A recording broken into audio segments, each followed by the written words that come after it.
Hey everyone, how's it going?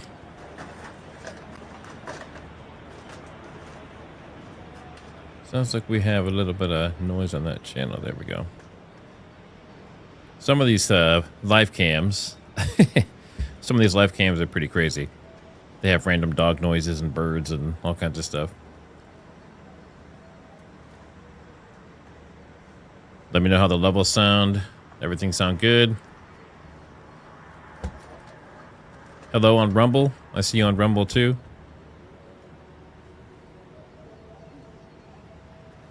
And I did have, just so everyone's clear, I did have as I was testing my system earlier today, I did have it freeze up. So I'm hoping I don't have to, but there might be a chance I have to get some more memory. And my machine is a beast. Like I bought a brand new machine. It's like fitted for full out gaming and has nice graphics cards and 64 gigs of RAM and all that stuff in it. I mean, it's a very, very monstrous machine. But based on all the stuff I'm running now, I might actually have to upgrade the memory to like 128. So if it does freeze, I will attempt to get it back up within like 3 to 5 minutes. But if it does freeze, I will be using tomorrow to upgrade my memory. Let's see, Kathy Winesickle, your daughter's in Lebanon. Yeah, there's still stuff going on in Lebanon. They're still hitting buildings. They're actually hitting apartment buildings because they don't know where all the leadership is. So, you know, they're telling some people to leave, especially southern Lebanon. But they're telling some people to leave and get out ASAP. But then they're also not telling other buildings because in some of those apartment buildings in the residential areas, that's where some of the leaders are that they're trying to get. So, yeah.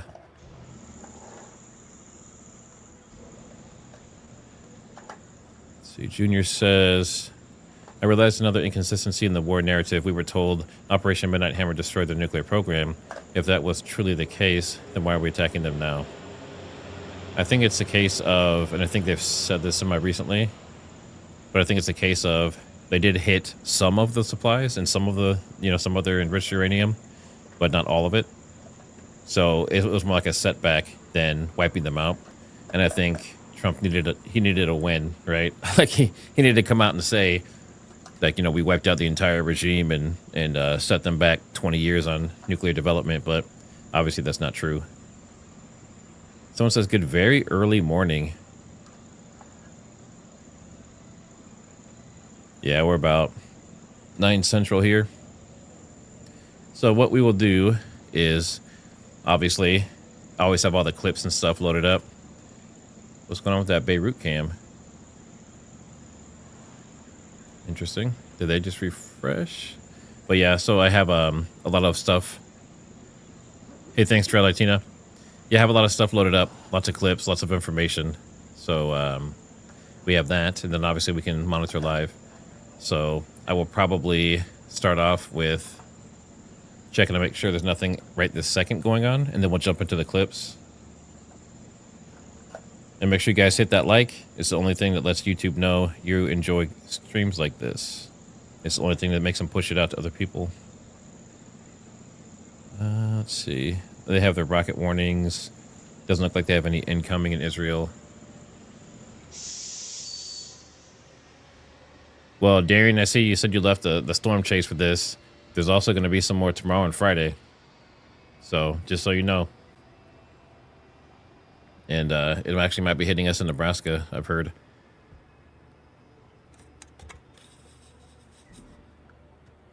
Yeah, someone's saying Haifa vaporized. I'm not sure.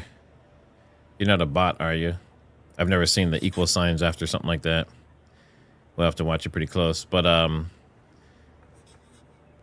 hiatus again. Matt, damn it, don't do a hiatus again. I don't know what to do with myself. I just wanted to make sure, and like I said, it did freeze up today earlier when I was messing with stuff. So there is a small chance that it might freeze during this stream, and I'll have to get some more memory tomorrow for my computer, but I'm hoping that doesn't happen, obviously, because there's some important information we got to cover. All right, yeah, I don't see anything going on right now, so we'll probably just jump right into the news of the day, as well as a bunch of clips. Yes, Israel's, everyone's getting bombed at this point. Israel, Lebanon. It's kind of slowed down in Jordan. You still have Kuwait. I haven't heard about Bahrain, but I did hear there was some alerts earlier today. The United Arab Emirates as well has been hit. Saudi Arabia has been hit. Iran obviously is constantly being targeted. So yeah, I mean it's pretty much all around. Turn that down. And it seems like it doesn't really, like there's like little minor breaks here and there, but for the most part, it's been nonstop since it started the very first day. So, all right, so let's go ahead and we'll just start getting into these clips. And we'll go here. All right, so this is going to be all of the stuff that I pulled together basically since like, I'd say probably 6 o'clock this morning. And some of the stuff from what I've seen has already been semi-proven wrong. And I'll point those things out. There was a lot of rumors that happened today. And I think this is kind of the fog of war, right? We're in a situation where, especially AI, I don't know if any of you guys are on X, but Elon Musk and his team basically said, if you're posting AI stuff about war, you're going to get demonetized, first of all. I think it's for 90 days. And then if you keep doing it, then they're just going to get rid of your account altogether. So not a good situation, but I understand it because I can tell you right now, with all of the intelligence stuff that everyone's gathering to do streams like this and update on everything, there's probably at least 50% of it is AI. So not good numbers. But someone was asking about Beirut and Lebanon. This was just 3 hours ago. I'll start getting into these clips, and I should be able to make them full screen for, yeah. على استهداف المبنى بشكل كامل.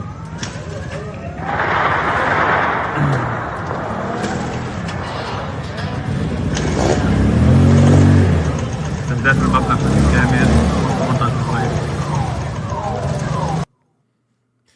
And if you can hear me, put a 5x5 in chat. Not hear me, but hear the clip. I just want to make sure before we go and do all these clips, you guys can hear it okay. Just want to make sure we're not doing a Baron or a Ian or any of those guys. All right, sounds good. I see 5x5. Okay, cool. I appreciate it. Thank you. So this right here, I'm just mixing this stuff in because this is happening while all the war stuff is going on. And people thought that this was a distraction from the e-files. Well, the Department of Justice says that 47,635 Epstein files, including Trump allegations, were removed per the Independent. So while all of this is going on with the war, they're doing some funny business with the e-files. Why do you think that maybe that's why they started it? So yeah, on such a short notice. But that was pretty interesting. And then this guy here, he's just hanging out. Just hanging out. Literally hanging out there, right? I have nothing against people that are hefty, but look how relaxed he is as he just hangs out while they shoot.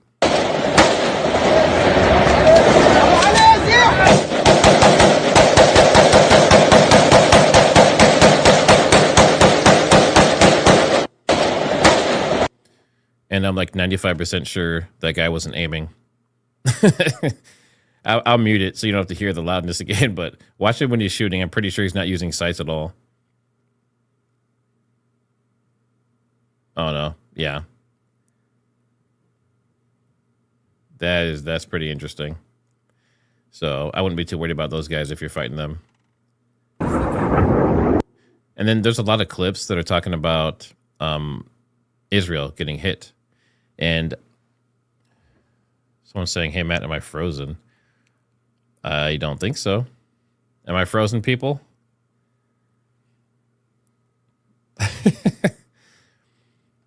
I don't think I'm frozen. Are you a bot, Intermedia? Are you just messing with me to throw off my stream? Someone's saying Robert's a bot too. Let me see. Yeah. Let's say bye to him. Bye, Robert. Goodbye. All right, cool. We'll keep going. I might like frozen to some people just because I'm small on the screen and I'm not like all animated and stuff like Coach, you know? All right, let's go over here. So a lot of these are showing Israel getting hit. And I'm not saying this like I'm not like, you know, let's annihilate Israel type of thing, right? But I'm just showing this because a lot of this stuff has been suppressed. And for the last day and a half, it was almost impossible to find anything that was showing Israel get hit. And we know the cams, they're already doing that stuff to us, right? So we already know that like on X, well, X especially, but even like Upscroll and a couple other sites, they're not allowing people to share that kind of content, or they're suppressing it significantly.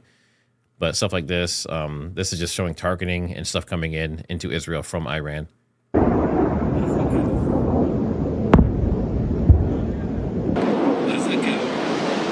You can see the interceptors going up. A couple interceptions.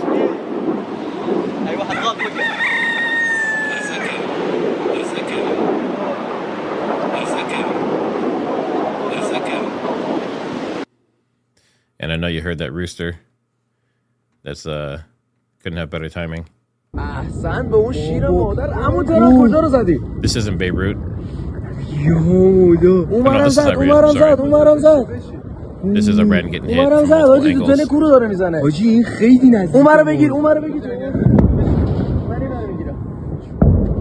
Now those are big blasts. Those aren't just like your typical missile coming in. You can see the missile strikes. They kind of just come in really quick boom, and it's done. But these look more like a bomber drop something major.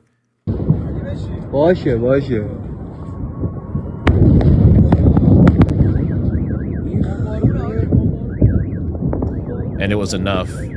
It was powerful enough to cause the cars that are in front of them to have the alarms go off that far away. So pretty crazy. And then this is just, I won't show the video, but you can just see, you know, there's glowing off in the distance. This is in Bandar Abbas, and you can see that, you know, there's different infrastructure that's been hit all around. A lot of it's, well, there's a lot more oil that's being hit on fire too, like in Saudi Arabia, but we'll get to that. Let me make this a little bit bigger. There we go. I think you can read a little bit better then. Israel media reports a major security incident along the Lebanese border after Hezbollah operatives targeted a Merkava tank, I should say. And I've heard a couple different instances of something similar to this. I'm not sure why they're calling it a security incident, because they're at war. But there's this, and then there was another one that happened in Israel. And I'm not sure exactly what they mean by that. Like, was there a nuclear incident? Did they hit a nuclear plant? Like, I don't know. It still hasn't come out yet. A lot of people are still looking at it, trying to figure out what specifically they're talking about and what it could be. Obviously, there's a lot of speculation. But we'll keep an eye on that. And if anything comes out specific about that security incident, I will bring that up. I'm just looking at really quick to see if anything has come out about it. Nope. Okay. And my mouse is going haywire. And then we have more footage. This is inside of, excuse me. This is central Israel, and this is more Iranian missiles coming in. And on average, it looks like we're seeing about 10 to 15 missiles that are heading up to intercept for each one ballistic missile that comes in. And it seems like in most cases, the ballistic missile is getting through. So, you see the interceptors back there.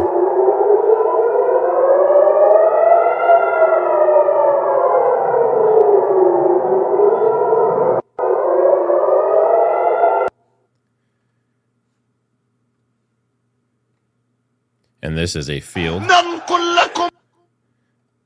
They're always so excited. Let me turn that down. But this is how it looks when they get launched from Iran. ننقل لكم عبر تليفون ايفون 13 برو ماكس عليه ضريبه 13000 جنيه. المدعكه اللي بتحصل والملعب ولع. And I also saw, I think, well, showed in some of the stuff here, they have a launch that came out of the desert. So like the flat, nothing's there desert. There's no, there's no trucks. There's nothing. There's not even the ground lifting up to open or anything. And just like out of nowhere, you just see a missile launch and take off. And then a few seconds later, another one takes off. And it's like, where are those even coming from? Right? It's crazy. Someone says, what do you say? I can make the noises he made, but I have no idea what he actually said. He sounded excited, though. And then just kind of some more propaganda. This account is inside Iran and occasionally manages to break through the blackout. Listen carefully.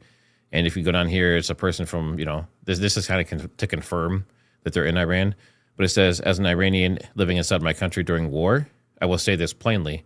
The chance of me being killed by masked armed men roaming the streets or by gunmen standing on mosque rooftops behind machine guns is far greater than the chance of dying in an airstrike. So this, if you're squeamish, if people getting hurt and that kind of stuff bothers you, then don't watch this. There's no blood or anything, and he's not fine, but this guy went in and he's a Marine and he was protesting against the war and people sending them in to basically fight for Israel. And in the process, I don't know exactly. There's lots of videos from different angles, but this door is closed and it's closed on his hand or his wrist. And it snaps right here above the elbow. And this video actually shows it. So if you are squeamish, look away for a few seconds. His hand. Snap.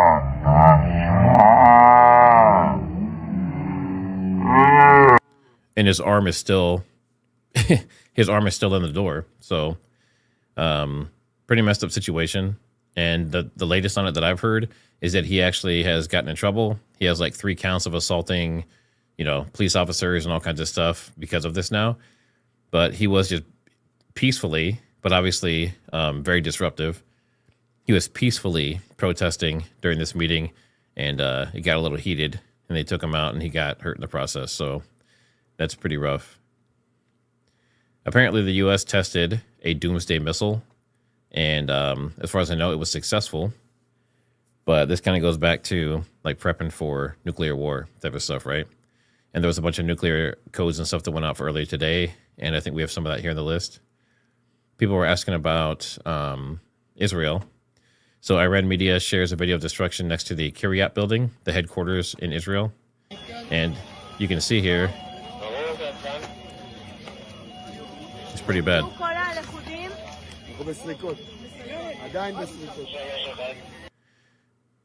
I'm not sure what they consider to be an acceptable amount of damage to yourself during a war, but it looks like they're getting hit pretty hard. And according to Iran, they said that they have not even started using their new stuff. They're exhausting their old missiles. Let me see. Actually, can I pull that up? I just want to make sure you can hear it. That's the main thing I'm worried about. It doesn't seem like it's loud enough coming from this, but there is a, let's see. There was an interview with a gentleman, and he was talking about, where is it at? If it takes me too long to find it, I'll just skip it, but give me like 1 second here. Where'd you go? Oh, it looks like it's already done trending. That's how fast stuff flies by. But I'll just give you the summary of it. Basically, he was talking about how the U.S. thinks that they have hit all these sites and they're doing a good job, and that that they're winning. And this guy, obviously Iranian, he's some kind of official or something there, basically comes out and says all the drones we're using, all the missiles we're using, basically everything that they're throwing at the U.S. and all these other U.S. bases is all of their old stuff. So it's old stock, old technology, and they're saying that even that's getting through. So just wait till you see what we're going to bring out soon. So they're expecting this to get significantly worse. And yeah, I'm worried about our troops. Make sure, if you're a praying person, make sure you pray. Make sure you pray for these people. Yeah, make sure you hit that like too. Always appreciated.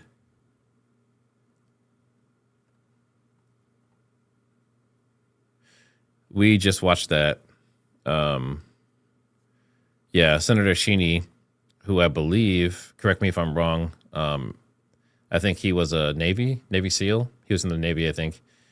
But yeah, Sheeny said he jumped in to help take down the Marine, basically. And in the process, we just watched that. But his arm got pretty beat up.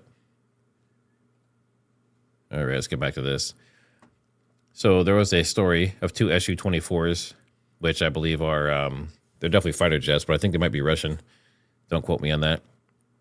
But they were, the Qatari plane shot them down, and they were just a few minutes from hitting the U.S. airbase. So, you know, there's a lot of stuff we're not hearing until after the fact, and this was actually a couple days ago.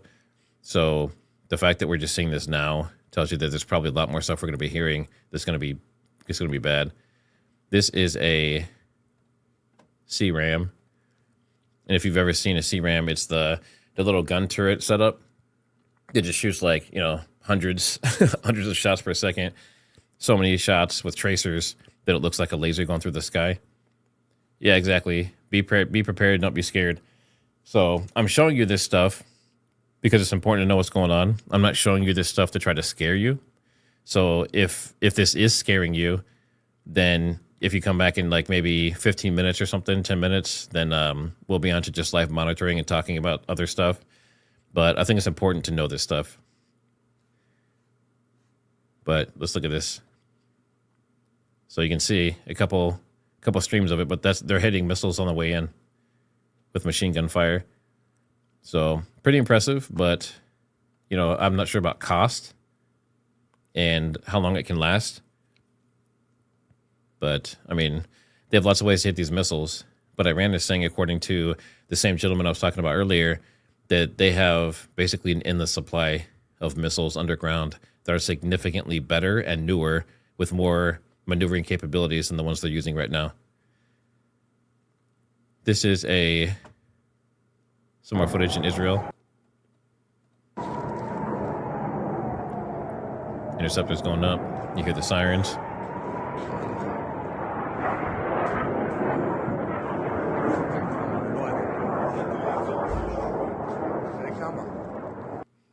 No, I mean, if you're a civilian on the ground, I don't know how, I don't know if I'd be able to sleep. You know what I mean? And a lot of them aren't. They're in the shelters and they're constantly being woken up every couple hours. The most recent incident that I've seen from incoming was about an hour ago. It looks like throughout the day, let's see, 2 hours, 3 hours. It looks like it's been pretty consistent all day. They had maybe a 2-hour break, and every hour, basically all day, they've had something incoming. So, you know, the people there have to be stressed out.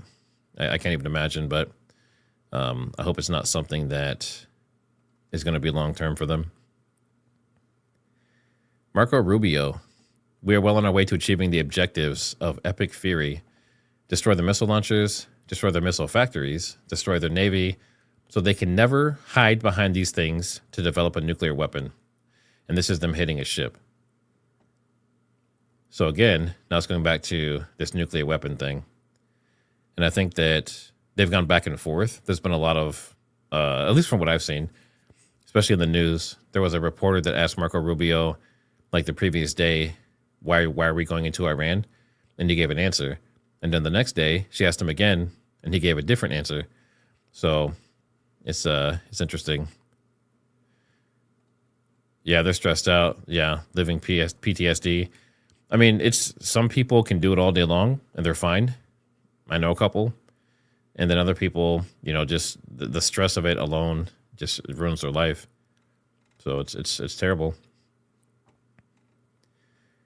This is if anyone has been keeping up, the president of Ecuador, Daniel Noboa, he publishes this video, and it's basically it's like an employee, and there's a lot of stuff supposedly starting to happen with Ecuador and Cuba. But this is video of one of their employees burning secret, like top secret documents, because I think maybe they're next on the menu.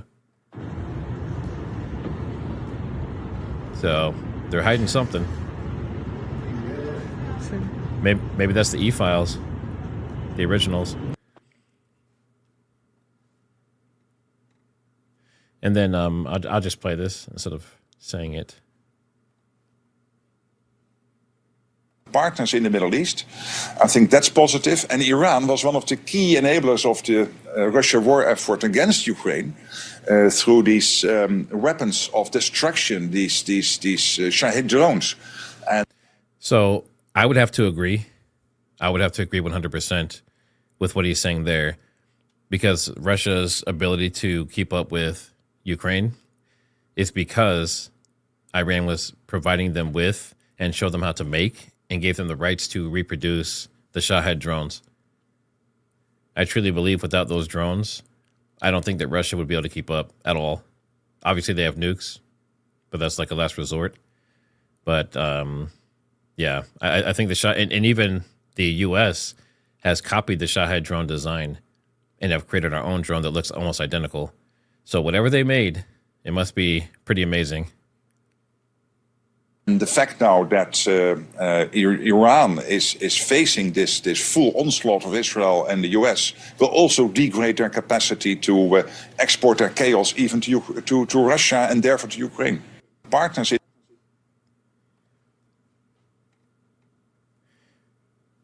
This is, I wouldn't say this is like I don't know if this is directly a religious crime or like a targeted religious thing, but they hit a Christian center. Iran did. So, yeah. So it's kind of strange to directly target any center that has any religious backing or anything like that. But that was in Erbil, Iraq. And then still, there's people celebrating. This is the people that are anti-Khomeini that were happy that he was taken out. And of course, there's music, but you can see him dancing around and enjoying this, getting drunk. So it's not all what people say. You know, a lot of people are saying that they don't want to be liberated and that we're just there for the oil and that kind of stuff. And we're just saying they have nukes to take them out. But there are people who live there who genuinely think that they're being freed from this regime. This was actually kind of interesting. This is a reporter. And one, if you look at her, she's just relaxed, just hanging out. And the other one is paranoid as you can be, just looking off to the side because there's interceptors going up. Which one would you be? Put a 1 if you're the one on the left. Put a 2 if you're the one on the right. So I've been speaking with Kurdish contacts over the past days, and they tell me that they believe that the United States is attempting to foment some kind of ground operation within Iran itself. And that since June, since the 12-day war, this has, you can probably hear one of the intercepts going off just over there. Since the 12-day war, they've been trying to get weapons into the country. I don't blame her. I don't blame her at all. I would probably be doing the same thing. She's watching, like, where's this going? What's happening? There's explosions right next to us. Why are we standing on a building talking? So, but yeah, the other one, she's just calm. Like, oh yeah, that's just explosions. It's just interceptors. It's a regular day. What are you worked up about? But pretty interesting. Now, we're getting into some very, very big strikes. And I think they're saying they have air superiority now over Tehran specifically. But the U.S. and Israel, I think they've leveled up from just the regular fighter jets to the bombers. We have some videos coming out that show like the B-52. And I heard the B-2 was used, and so was the I think the B-1B as well. But huge strikes. Like, people were saying the ground was shaking miles away and stuff like that. What?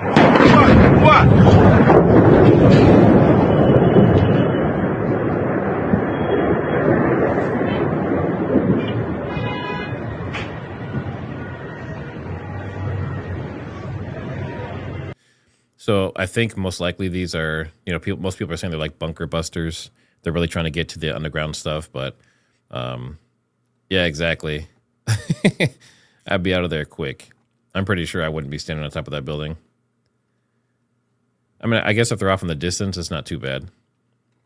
Iranian sacred multi-layered defense will continue with force. That's an IRGC spokesman. So like I said, they're saying they're just getting started. They have, you know, they have newer missiles. They have more missiles. And apparently the reports from before, someone says they want to hear the rooster again. That's funny. But some of the reports before were saying that they used up to like 40% of their missile stocks from the 12-day war. And everything I'm hearing now, they're saying that that was just a rumor. They basically just let that rumor keep going, but it's not accurate at all, they said. They said they have plenty. They're not worried at all. Let's see. So internet, the connection in Beirut, internet's fully cut. Same with Iran. So basically anywhere that Israel is going into, they have no internet. And they also cut power in certain areas. An Iranian military official warns that if the U.S. and Israel attempt regime change through armed unrest, Iran will strike Israel's Dimona nuclear plant. Now, this is what we really don't want to happen. We really don't want this to escalate to, going back and forth, hitting nuclear plants, and then eventually possibly tactical nukes. And I don't know, a lot of people think Iran has a nuke, at least one. They've been testing, it seems, because there's earthquakes with no... there's no aftershocks after some of the earthquakes. So that would tell me, logic would tell you that something else is creating the earthquakes that is not natural. Then, of course, we have Caroline Levitt. She's basically saying that, get out kind of thing. President Trump has done more to crack down on illegal immigration and to strengthen our legal immigration system than any president in history. Several months ago, he announced a travel ban on 19 third world and failed state countries around. So that travel ban probably saved us possibly some terrorist attacks here, to be honest. But, a lot of people are torn on that. Do we really want to be letting people from other countries come here, especially countries that don't respect us and use our resources? That's a lot of people have differing opinions on that. That's fine. She's pregnant. Her child is getting an earful. Yeah, can you imagine being a kid, just developing, and you just hear her arguing and yelling with reporters all day? So this footage right here, this is after an interceptor. So the interceptors can go up and they can hit these other missiles, but everything that comes down from that, all of the debris, and a lot of times the rocket itself, if it's not completely destroyed, will fall down on other stuff, cause fires. We're actually going to see, I think there's a video of a Saudi Arabian fire that's on a oil field because an interceptor fell down after hitting a missile. So just because they intercept the missile doesn't mean that the danger is gone.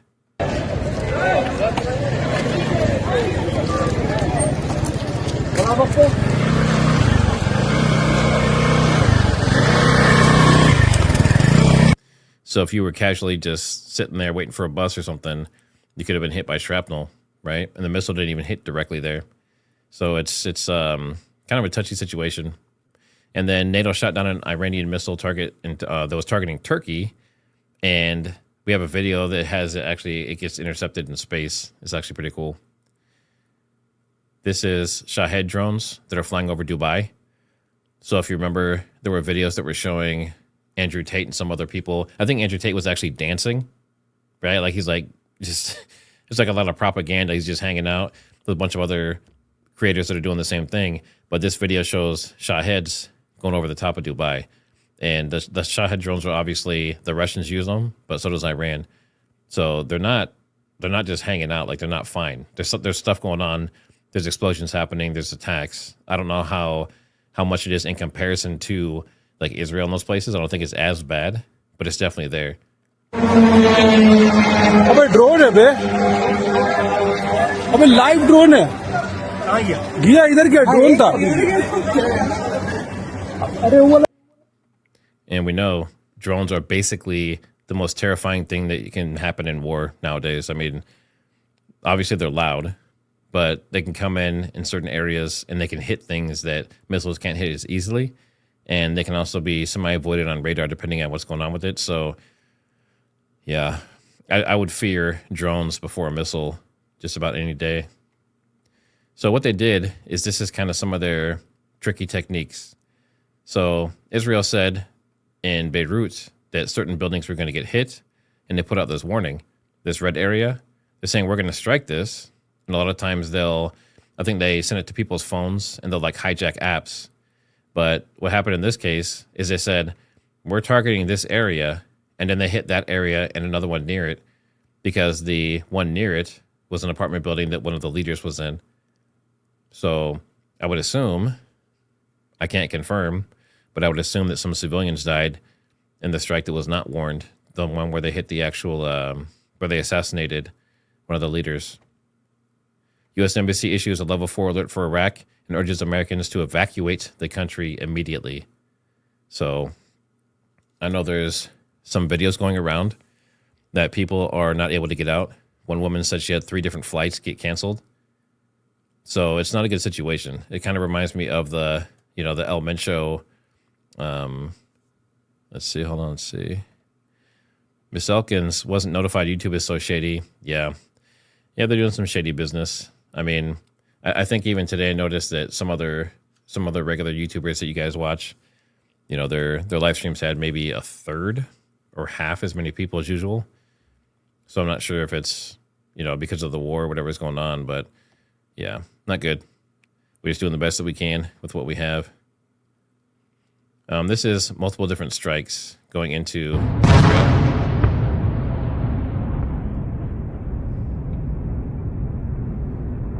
And as we've seen in other videos, many get through.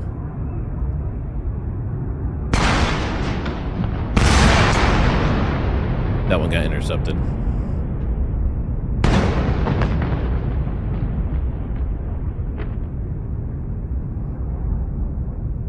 So lots of hits. I mean, from what I've seen in a lot of videos, it's maybe like it's less than 50% interception rate that I'm seeing. Some people are saying it's much less than that.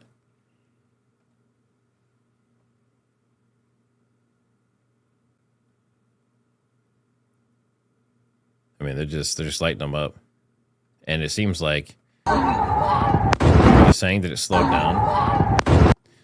Some people were trying to say that the volleys were slowing down, but it looks pretty steady to me, and I think it's probably going to pick up. Yeah, Iran attacking Turkey, not smart. There's rumors going around that some of the air bases getting hit, the U.S. allies, the direction that the missiles and or drones are coming from is not from Iran. So I can't confirm 100%, but it seems as though some of the allies getting hit might be false flags that are carried out by possibly the U.S. and or Israel. That has to be waited to be confirmed. But there's a video of a guy, there's actually like missiles flying by and hitting. And then he points to the right and he says, Iran's over there. He said, and those drones came from over there. So we'll see.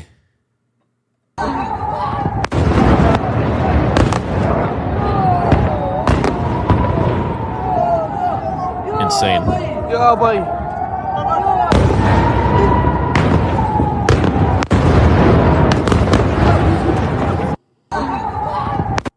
So as you can see, there's pretty high rate getting through, and they're definitely getting carpet bombed.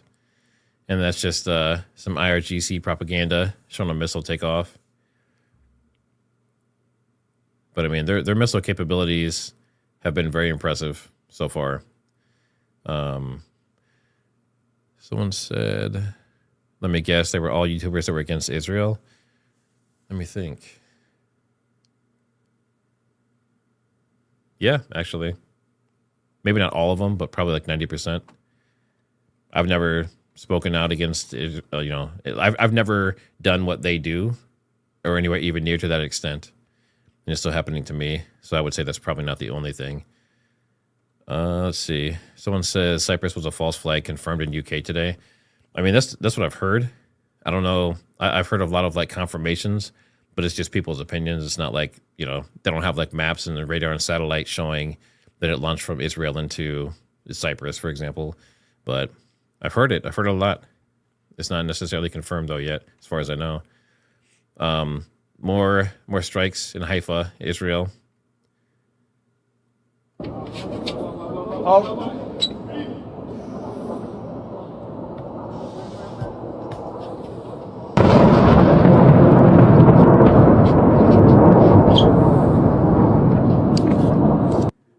Yes, Griffin, I will be monitoring tonight as well.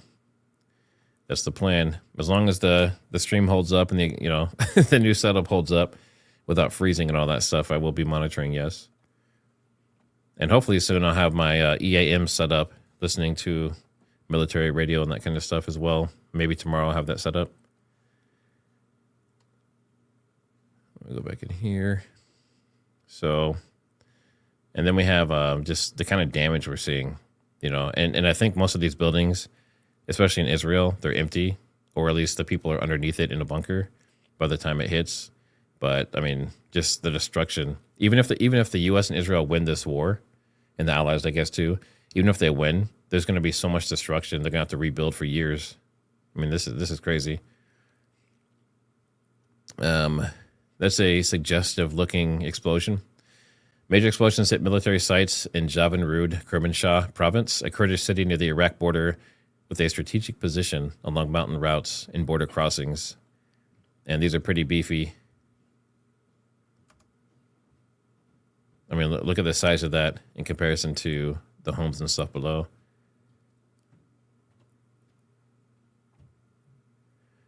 Let's see. I'm just reading comments. Yeah. Someone said it's even got the bend. That's funny.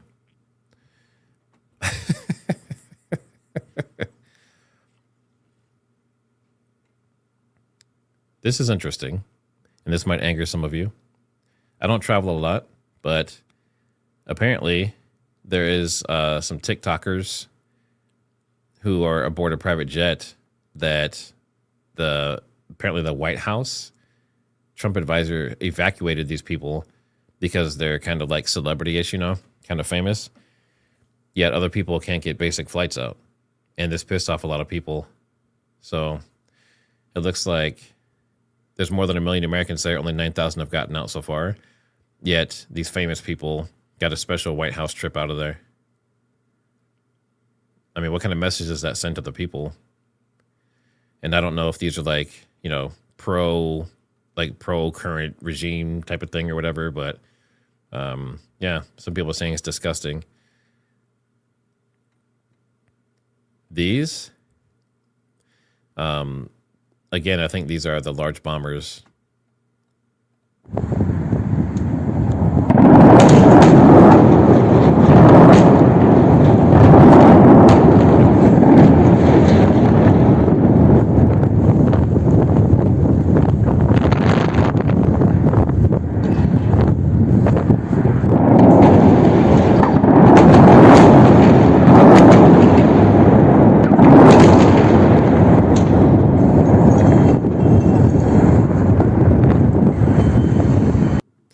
So, I mean, as you can see, it seems as though, like, obviously missiles are getting through and hitting Israel, and they're hitting a lot of things, but the size of the ordinances and the bombs that are being used here are significantly bigger, and it seems as though they're trying to get things underground.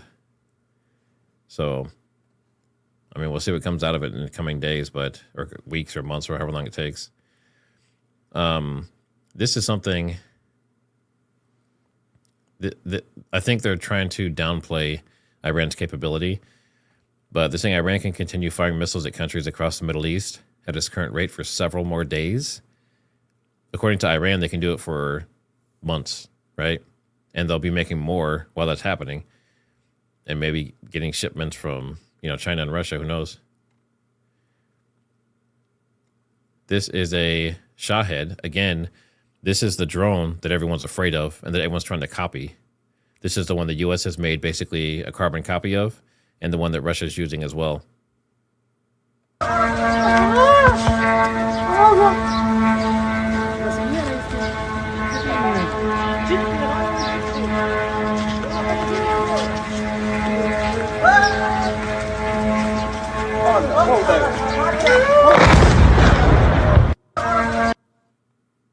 So there's a lot of people that came back from Ukraine, and they just have horrible PTSD whenever they hear like a buzzing sound like that, just from the so obviously this is more of like a long range type drone. They can shoot them shorter range, obviously, but there's also like DJI type drones, which is like your quadcopter, and they'll drop grenades and rockets and stuff from those too. And just, I mean, like I said, I think it's the worst thing to ever happen to war.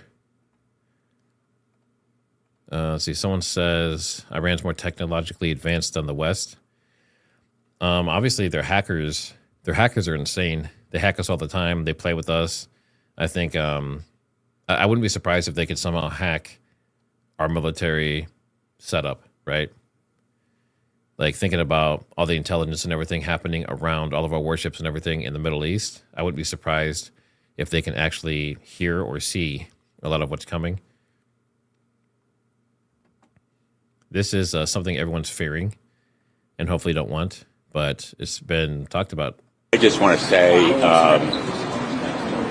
I am more fearful than ever after this briefing that we may be putting boots on the ground and that troops from the United States may be necessary to accomplish objectives that the administration seems to have, but I also am no more clear on what the priorities are going to be of the administration going forward, whether it is destroying the nuclear capacity of Iran or simply the missiles or regime change or stopping terrorist activities. And I think the administration owes it to the American people to have briefings not just for members of Congress but for the American public. So how many of you had U.S. troops on the ground in Iran during the war on your bingo card? I think it's terrible. Yeah, Kathy, I think you did call that. And I think most people said it wouldn't happen, and Trump said it wasn't necessary. And now it's basically looking like that's probably going to be a possibility, unfortunately. And that's the whole reason why that Marine was freaking out. And he was in that, whatever that conference or whatever that was, that hearing.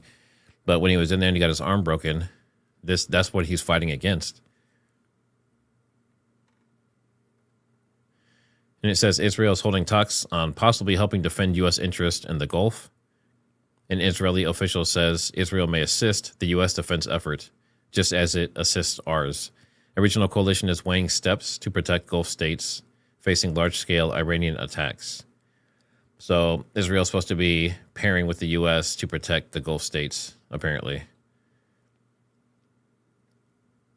This right here, this was an attempt to, instead of saying we're at war, they're basically saying it's just a major combat operation. And this is like the official documentation and stuff for it. But this is their clear goals. They're saying destroy Iran's missiles, annihilate their navy, which they say they've done. And there's some pretty disgusting stuff coming out around that, where there's bodies floating and, bodies floating in from the water from the Navy vessels that got hit.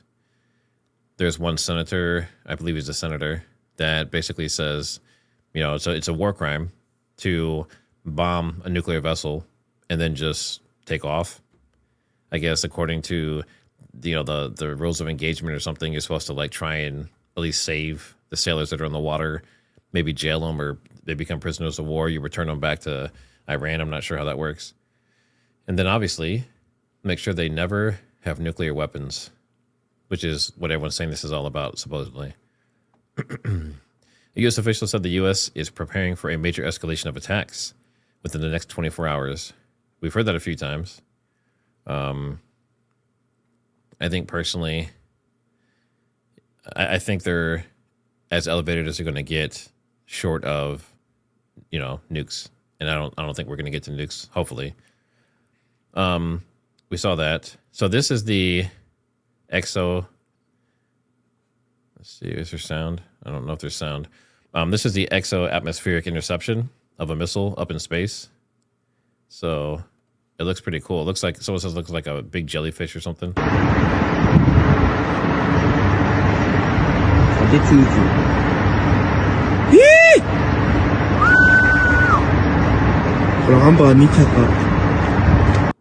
So kind of cool. And that's kind of the idea behind the Golden Dome that Trump wants to do.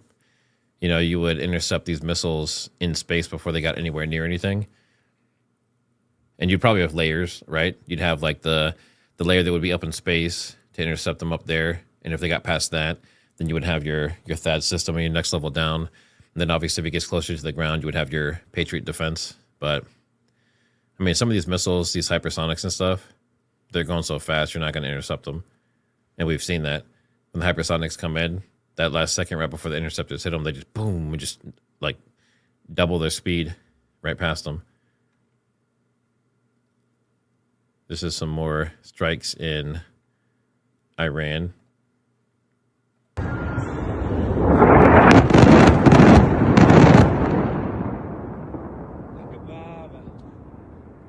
So they seem to be hitting with, 2s and 3s and 4s, not just singles.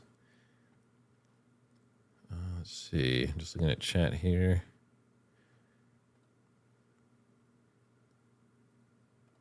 Sarah Bryan, thanks for the super. Good evening, Matt. So happy we're here tonight. Bless your heart. You are so knowledgeable. Junior Williams, I don't think Trump has a plan. IRGC digs in. I think I want to say their plan is to dig them out with bunker busters and that kind of stuff. But from what I hear, some of the facilities are so deep that they would basically have to drop multiple nukes on that spot to get down to it. So that's probably not going to happen.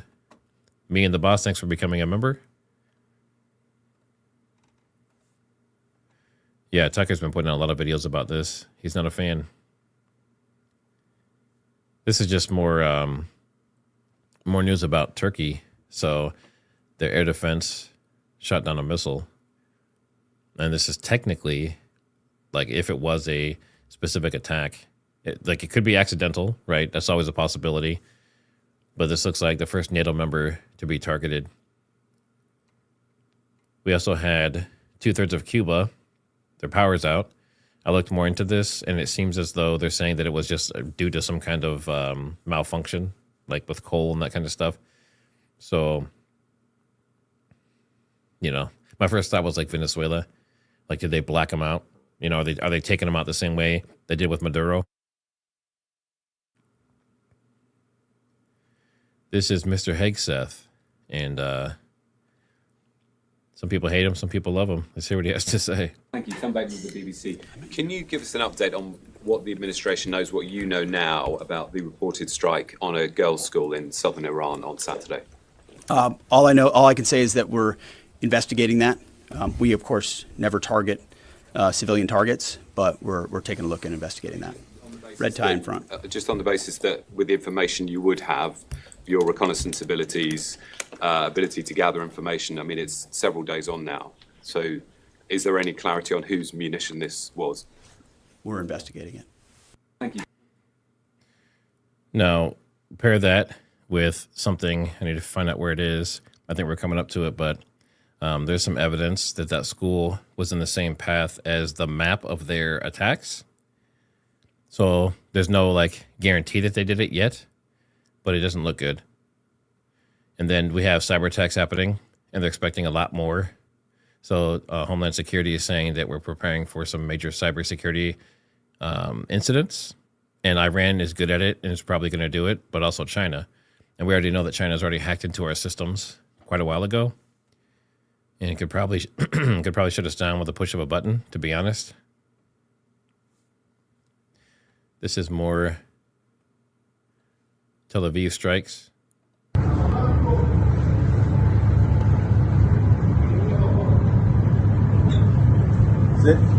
זה כיפות ברזל לעבר שברים.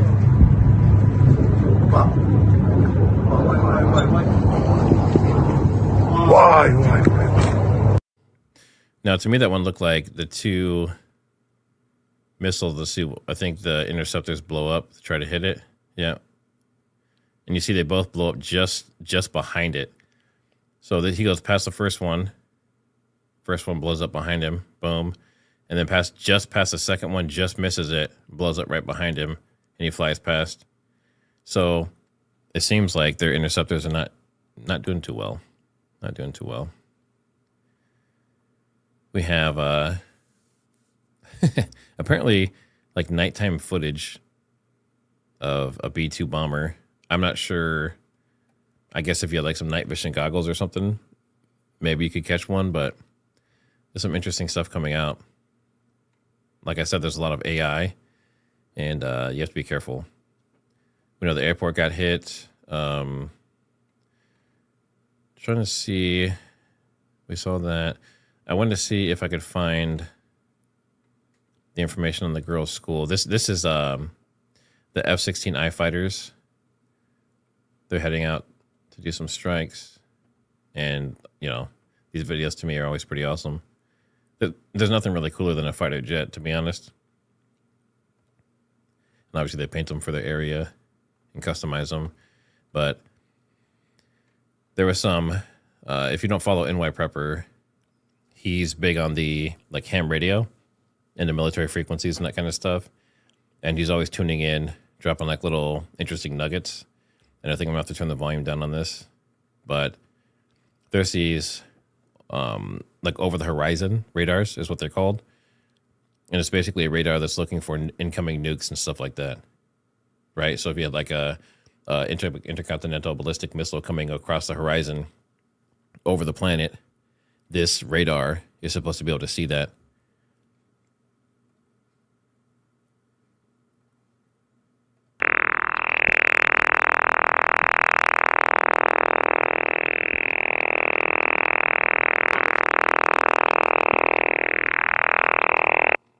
And I won't play too much of it, but that's basically what it sounds like. So you'll have your radio sitting there quiet, and then this just comes on. And usually the louder it is and the clearer it is, the closer it is. So sometimes you'll hear it like across from Europe or something if you're in the US, and you'll hear these radars come on, but they'll be pretty faint just because the distance. This is a Russian, I don't know if she's an influencer or what, but she basically says that the Russians abandoned them. So they're in Qatar on a cruise ship. And let me see if she's speaking Russian. Мы те самые туристы из России. Yeah, she is. But basically, she's just saying there's 200 tourists that are Russian on board, and the Russian government won't come get them or won't help them. Kind of similar to the U.S., to be honest, right now. And then, of course, we have our B-52s being escorted. Now, let me double check this number, but I'm pretty sure, before I say, they're extremely old. Yeah, so a lot of these bombers are 65 to 70 years old. Obviously, they maintain them and keep them up and that kind of stuff, but you're talking about a 70-year-old piece of equipment that is dropping all these bombs and stuff over there. And they're slow, and they usually shoot from a distance. Like, they can shoot hypersonic missiles and stuff from a pretty good distance to stay safe. But typically, if you see those going into a zone, then that means that they've cleared all the air defenses and stuff on the ground, at least in that general area. Of course, we had more tankers coming across. They have to keep all that going. Let's see. I think we talked about that. Yeah, just that China's the only one allowed to do anything in the Strait of Hormuz. And then also the U.S. was trying to get insurance for tankers to go there, and I think that was denied. So now they're saying they're going to transport tankers in and out. I'm sure that'll be interesting.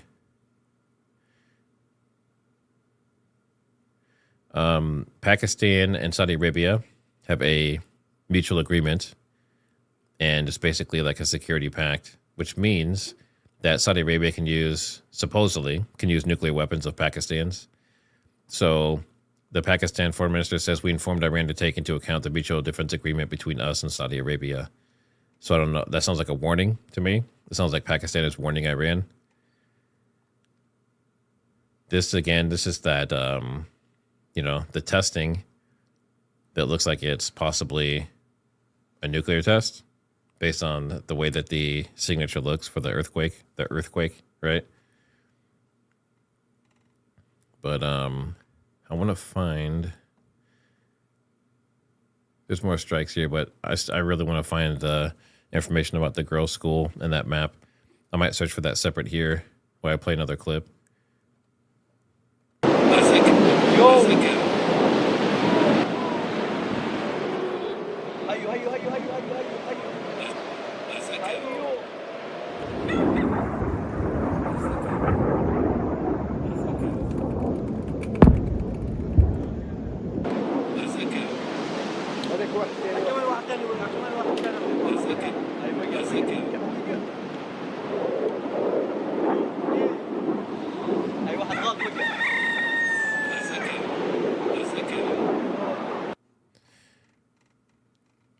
interesting how I can't find that map now. I wonder if that was scrubbed off of X.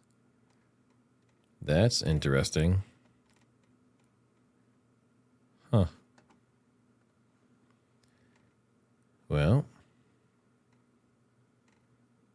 let's see if they actually took it out. So Israel Channel 13 reports an Israel official saying we made a mistake regarding Hezbollah, and they didn't expect them to launch rockets to this extent. So they're basically admitting that the Lebanon issue is much bigger than what they were expecting in this whole thing. And I think it's fair to say probably the Iran response is probably a lot bigger than they were expecting. So I think at this point they are probably maybe overwhelmed, to be honest. People are still talking about the rooster. And then the enforcer says, no excuses for this one. The U.S. Department of Defense has had 4+ years to learn about drone warfare and the Ukraine-Russia war. There's no reason the most powerful and high-spending military in the planet should not have mastered that already. And if you think about it, we've been assisting Ukraine, and Ukraine has basically mastered drone warfare, both using them and evading them. And the U.S. has been kind of right there. And I know we have contractors and stuff on the ground. So it would make me think that there's a pretty good chance that we know how to prevent this from happening. We probably have some electronic warfare and stuff to jam them and mess with them. So the fact that they're hitting everything, people are starting to call them out. And the Dow, Dow is always important. I really want to find that map of those girls. That's really bothering me. But more Shaheeds hitting in Dubai. Remember we saw the Shaheed fly by earlier above that building?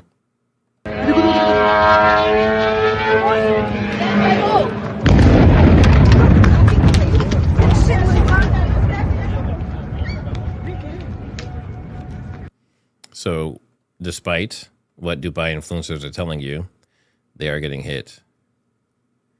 We have these guys sitting here hanging out, watching the missiles go between countries. It looks like maybe there's a soccer game or something going, but yeah, just hanging out, relaxed. And I thought that was AI at first, the first time I saw it.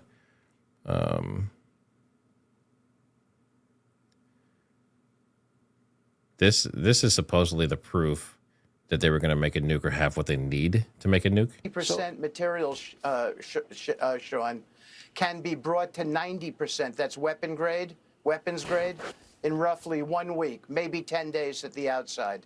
The 20% can be brought to weapons grade inside of 3 to 4 weeks. And let me say this, because I forgot this small little detail.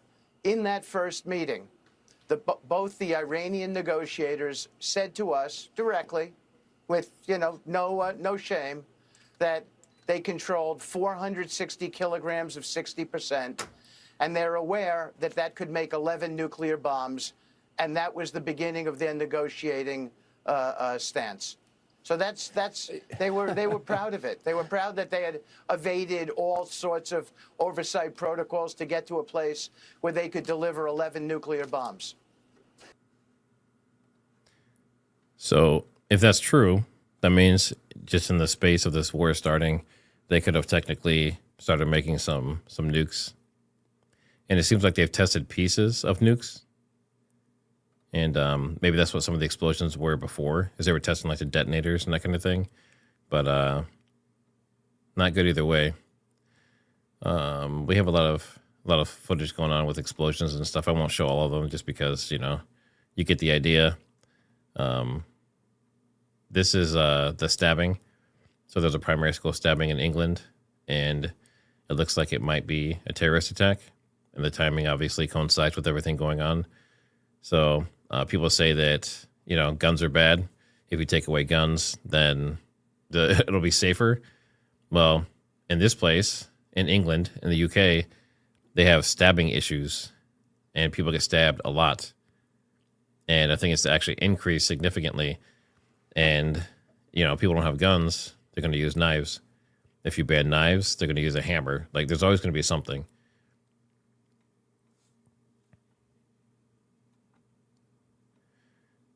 More big strikes.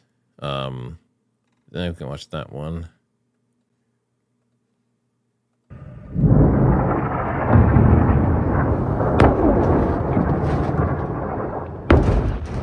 That's 3.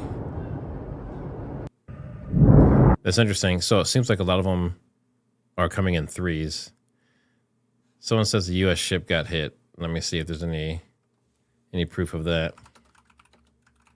Like I said, a lot of this stuff is AI generated and or just propaganda. It's just made up. Let's see if anything pulls up. I see nothing. I'm just trying to verify that claim. Where did you see that? What's the source?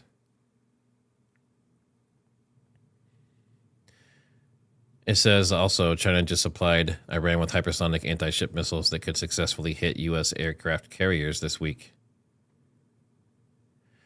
How much would China love that if they sunk some of our carriers and some of the destroyers? Yeah, I don't see anything saying that any U.S. ships got hit. So that might just be some propaganda.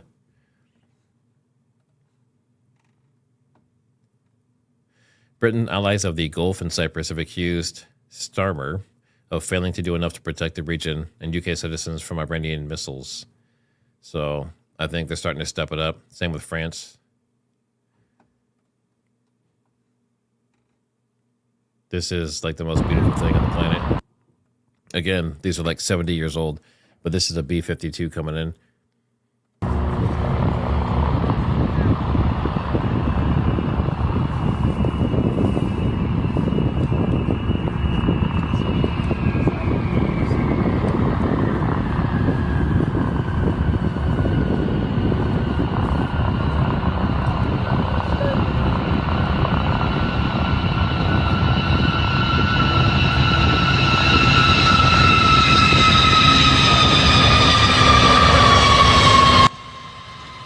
And you can see the wheels at the end of the wings in case it tilts left and right, because the wings are so long. But these are very long distance bombers.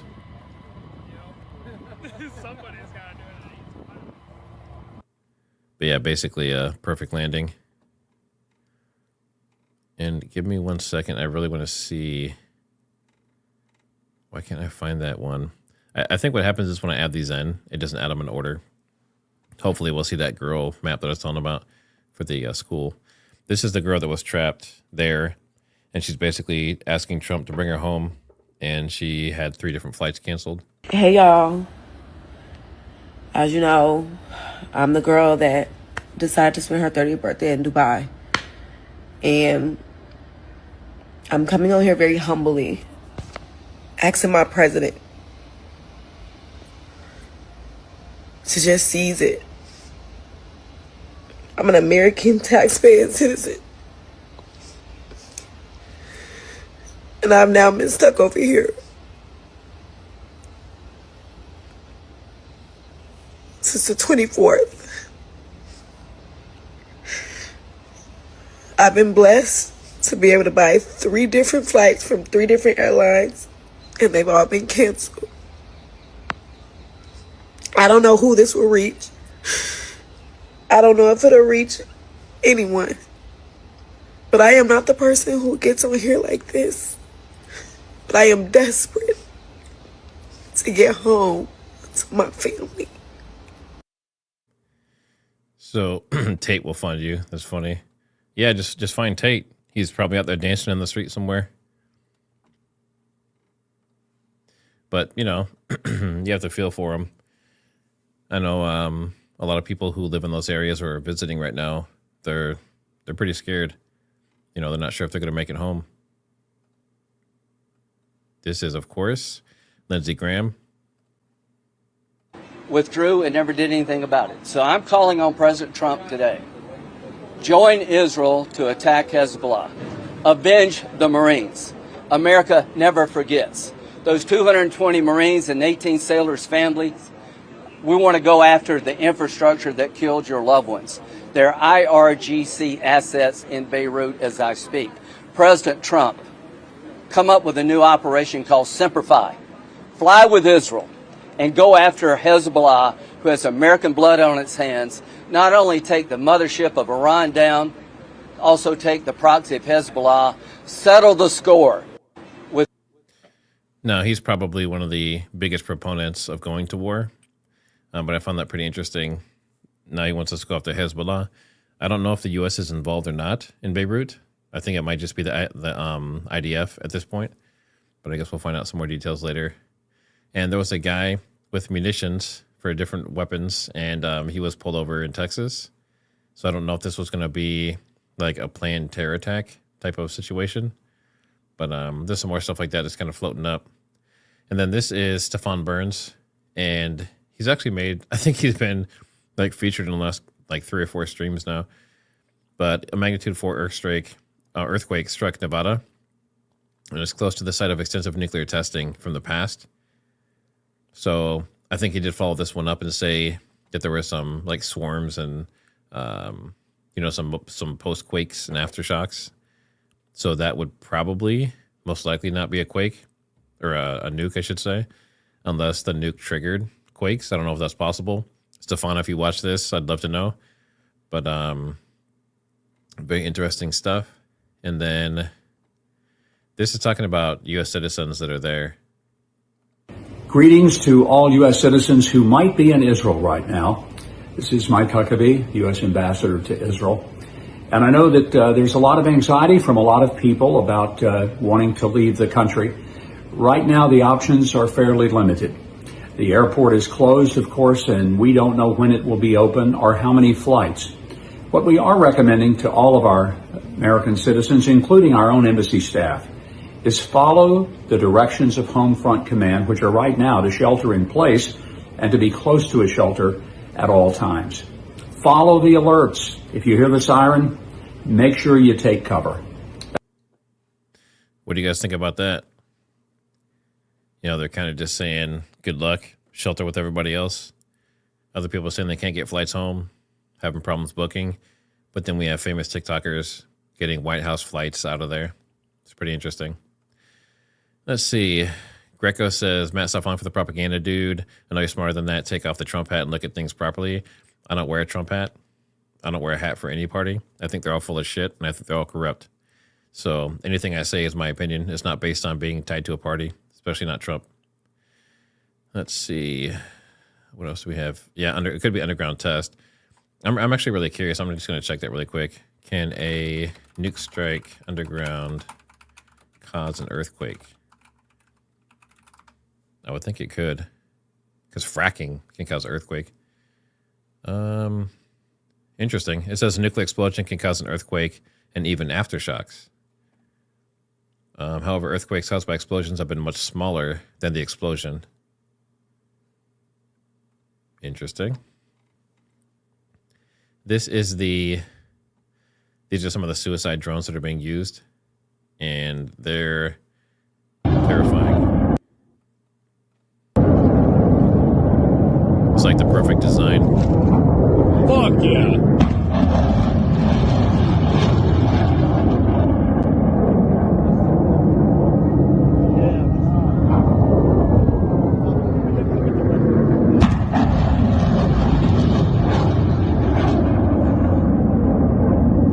What the fuck? Now, they'll send these drones in swarms of obviously dozens, but even hundreds. So imagine you're at a base and, I think in the Ukraine-Russia war, I've heard at least of a couple hundred. So imagine like 200 of these drones flying in all at the same time. I mean, they'd obviously, air defense wouldn't be able to keep up. And then there's a pretty good chance if you're there, you're probably not going to make it. Pretty rough. People are talking about cluster munitions, and they're technically illegal, like internationally. So there's some people saying that, they're going to be, obviously after the war is done, they're going to go back and look and see. But it seems like cluster munitions are hitting Tel Aviv. And of course, as you would expect, all the ships are backed up. And the Strait of Hormuz And you remember that when this happened off of, I think was it California? I think it was California some years back. They had like hundreds of these vessels just sitting out there hanging out for, I think it was at least like a week or more, a couple weeks. Crazy stuff. This is part of the issue with this war. Let me close that. This is part of the issue with this war is obviously the loss of life, obviously, invading other countries, but the financial part of it. They send up 10, 15, 20 interceptors for just 2 missiles.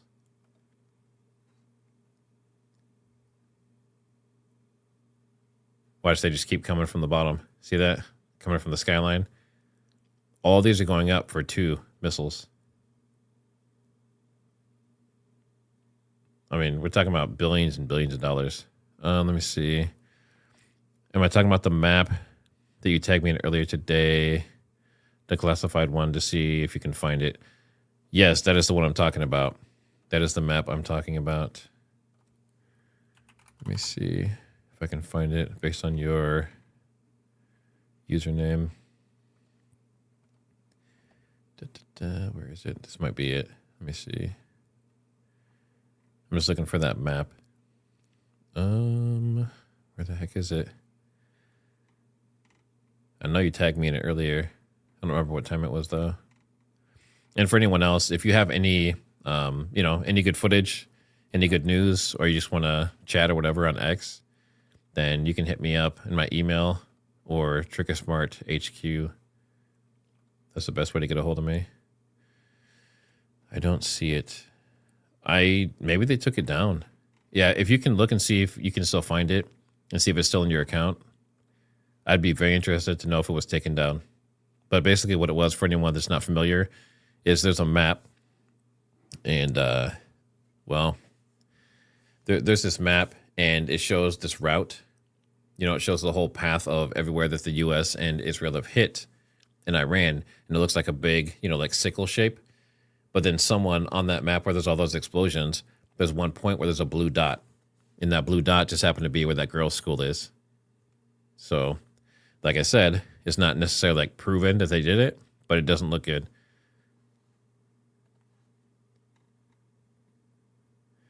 And just more ballistic missiles. Launchers are hit. Blowing up stuff. Huge explosions. I mean, Tehran just getting lit up today. These are 2,000-pound bombs. What?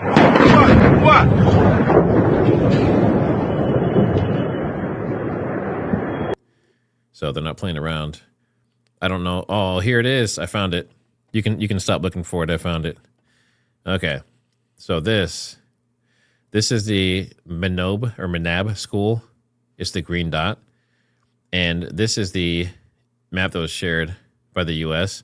I believe someone found this picture was like on a, I don't remember if it was like on a ship or something, but someone who is on the ship took a picture of it. So some people suspect this person's like a spy or double agent or something. But this is what it looks like. So this is the map of the strikes in Iran along the border. And that girls' school is that green dot. So, not good. And of course, obviously, this could be, someone could have just made this up. But as of right now, we'll have to treat it like it might be true. We have some alerts coming in. Mercy Miami, thanks for becoming a member.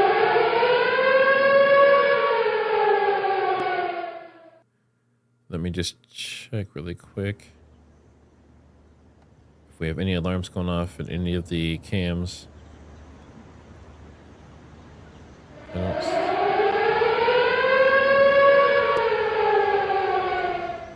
Looks like drones. Drones coming in from Lebanon.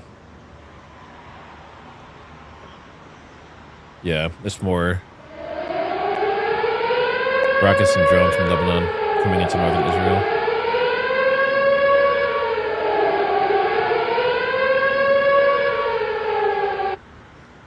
I'll mute that so you don't have to keep hearing it. Yeah, I don't know. I don't know how anyone can sleep with that. I wouldn't be able to.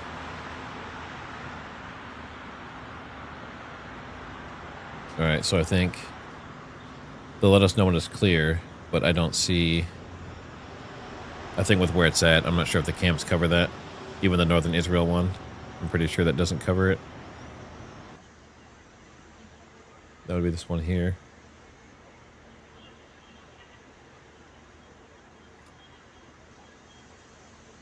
Let's see, is that... They keep coming in. They don't get a ton of daytime attacks. And obviously it's daytime there now. I'll just keep listening on my side. I'll mute the alerts so you guys don't have to keep hearing them. And if anything starts to come in, then we can switch to the cams.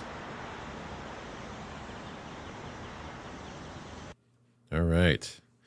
But yeah, so what do you think about this map? Do you think that... let's see, hold on really quick. It says Nightbot affiliate link is broken. Yeah, I've heard people telling me that the links are... Some of them are going to 404s and stuff like that. So I know the links are good. But I think the way that it delivers them in chat might not be right. So what I'll do is I'll probably just tell people to check in the description for the links instead of depending on those. It's not working as I expected. So let's see. Yes, that is live now. Kent RS. Let's see. Iran, you've been able to find. I have not been able to find a live stream of Iran yet. So like Tehran. Over here. Actually, is that Tehran cam on? Oh, they just took it off. Yeah, they added Kuwait. So they took off Tehran and added Kuwait. Iran has a total blackout. So I don't know if they would be able to, unless someone has maybe Starlink, I think, would still get through. But as far as I've seen, I can't find a cam for Tehran yet. The only stuff I can find is what's coming out on the videos.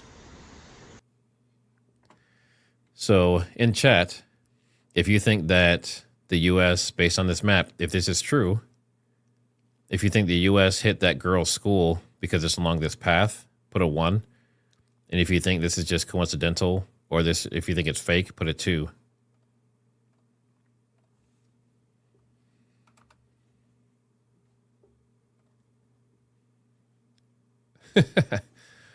Who's that dude in the top right? Just some handsome guy, I guess, probably. Yeah, it looks like we have a lot of 1s. Yeah, I would hope not, too. Even if it's accidental, that's still... is it a war crime? I don't know. I don't know. But that was one of the big things I wanted to show. And it looks like there's a bunch of Russians. They can't get home. Now you saw the cruise liner earlier. And they're not able to get out of there. And then we also have, no flights available. And it looks like, this is what they're saying. But they're saying that the Russians are being denied flights home. And then the UAE citizens are given flights out. So I'm not sure if that's because the Russians are, technically like enemies of the U.S. and on Iran's side. I'm not sure if that's playing into it. Yeah, 100%. Accidents definitely happen in war. And sometimes, like they said, like soldiers are going to die.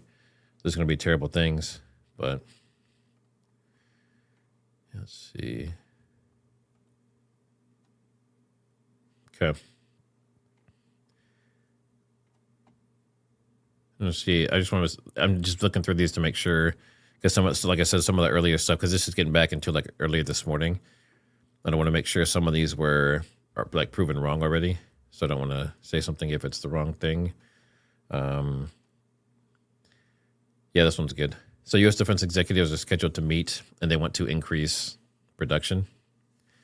So the U.S. is basically going to start shifting to like a wartime economy in a way. And that's kind of how like Russia is already in the Ukraine war. So we'll see how that goes. And then this is an update from CENTCOM. Good afternoon. I'm Admiral Brad Cooper, the commander of United States Central Command. In this capacity, I lead U.S. military forces in the Middle East. I'm here to provide you an update on Operation Epic Fury, now in our 4th day of execution. First, I'd like to express my deepest condolences to the families and teammates of the extraordinary Americans who've been killed in action. And I'd also like to extend our prayers for a speedy recovery to the wounded. Yesterday, you heard from Secretary Hegseth and the Chairman of the Joint Chiefs.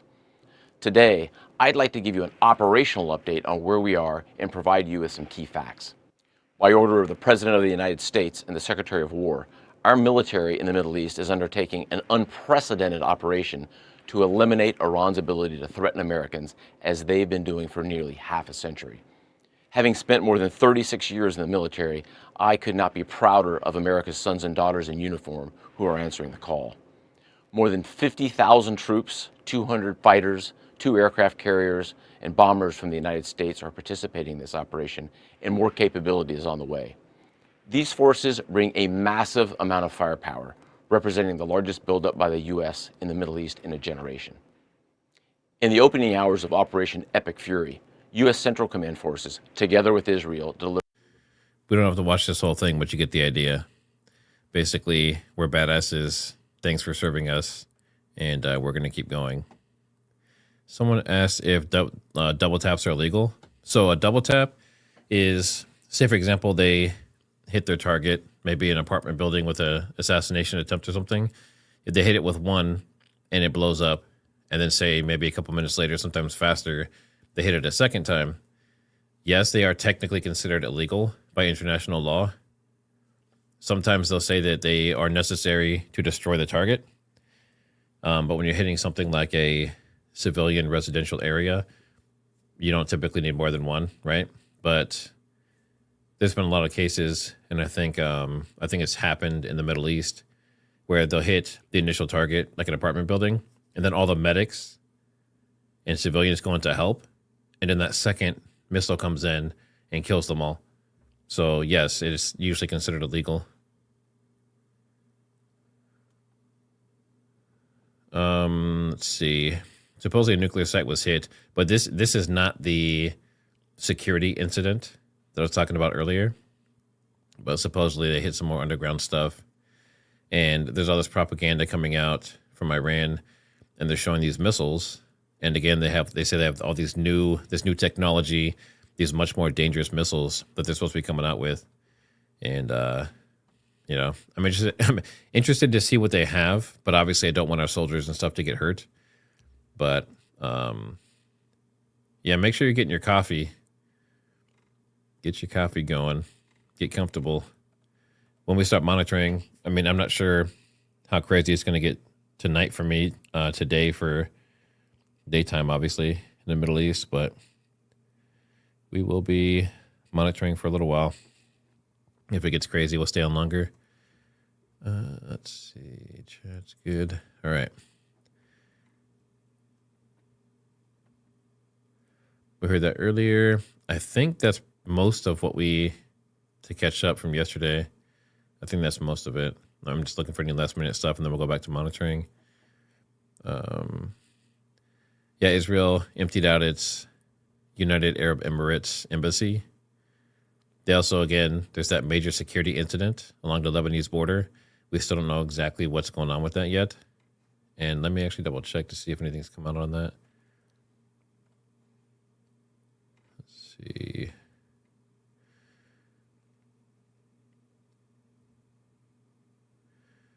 Oh, looks like that was 2 minutes ago. Let's switch over really quick.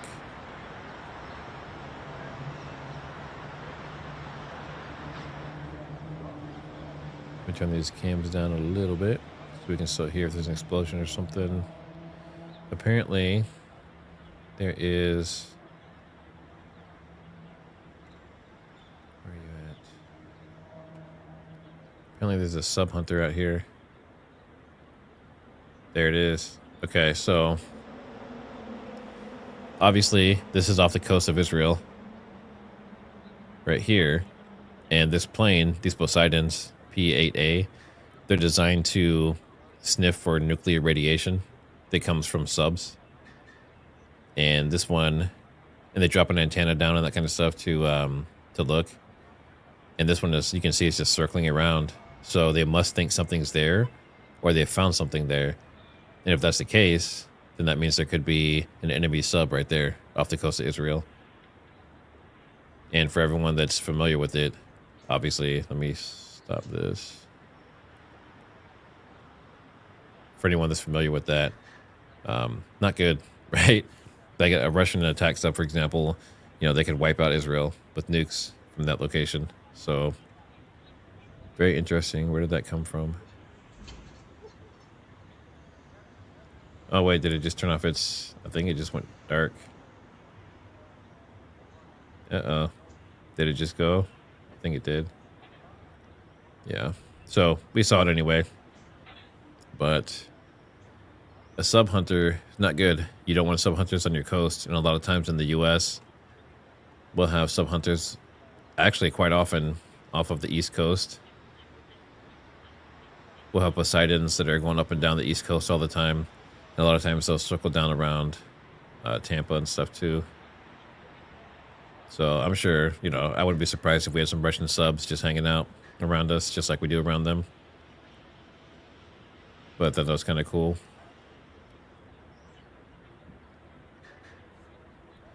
All right, let me see. I think we're just about done with all the clips. I just want to make sure I don't forget anything. We saw that. This was interesting. So Netanyahu was asking the White House if Trump administration was secretly talking to Iran about ceasefires. So the White House denied talks, but it seems as though they're not on the same page. Or maybe Trump was trying to prevent all of this from happening, possibly himself, by having talks with Iran behind Netanyahu's back.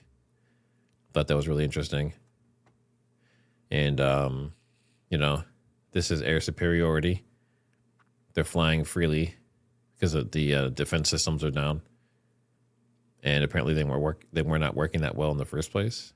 And this is that Ecuadorian mission that people are talking about. We had those people burning the classified papers and stuff and the top secret materials earlier. So there's something going on. I haven't heard a ton about this, but it looks like they are going after Ecuador and Cuba. So maybe that'll be part of this whole operation that's going on. And the other piece, there's only one other major thing I wanted to share, and I might just have to tell you. I don't think the video... Yeah, here we go. So the Senate, the war power resolution that they were trying to prevent Trump from being able to do this war without the Senate voting, that was knocked down. So he can continue doing what he's doing. Thought that was pretty interesting as well. I know Hakeem Jeffries was really pushing on that one, but it failed. So he can continue doing what he's been doing. I'm not sure how long that will last and if they can turn it around at some point. But, 47 to 53, the vote failed.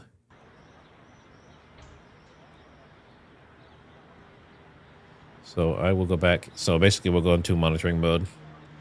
And I want to make sure that these are all up to date.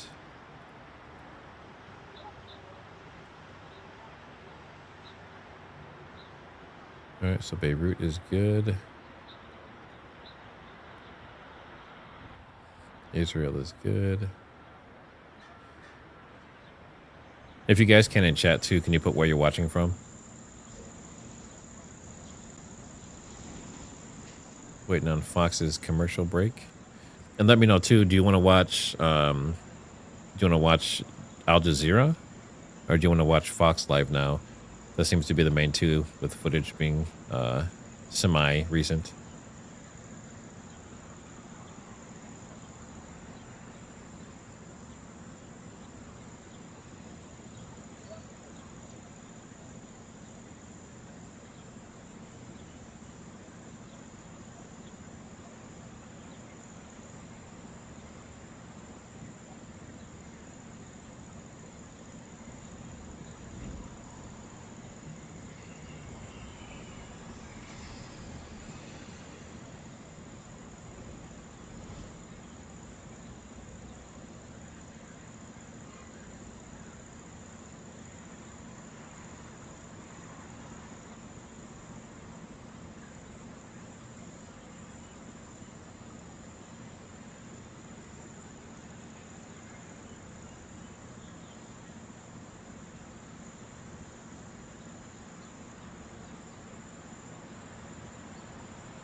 Wow, 92% Al Jazeera. I was not expecting that.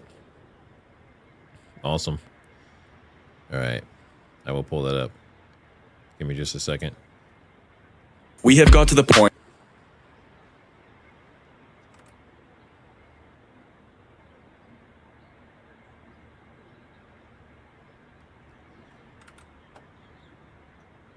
Still practicing with my setup here.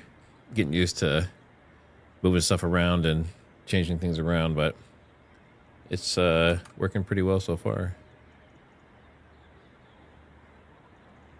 All right, let's listen. The office of the Assembly of Experts in the city of Qom. Who are the Assembly of Experts? Well, they're a clerical body made up of 88 members. All right, give me a second. Stand by. I'm trying to get it to go full screen.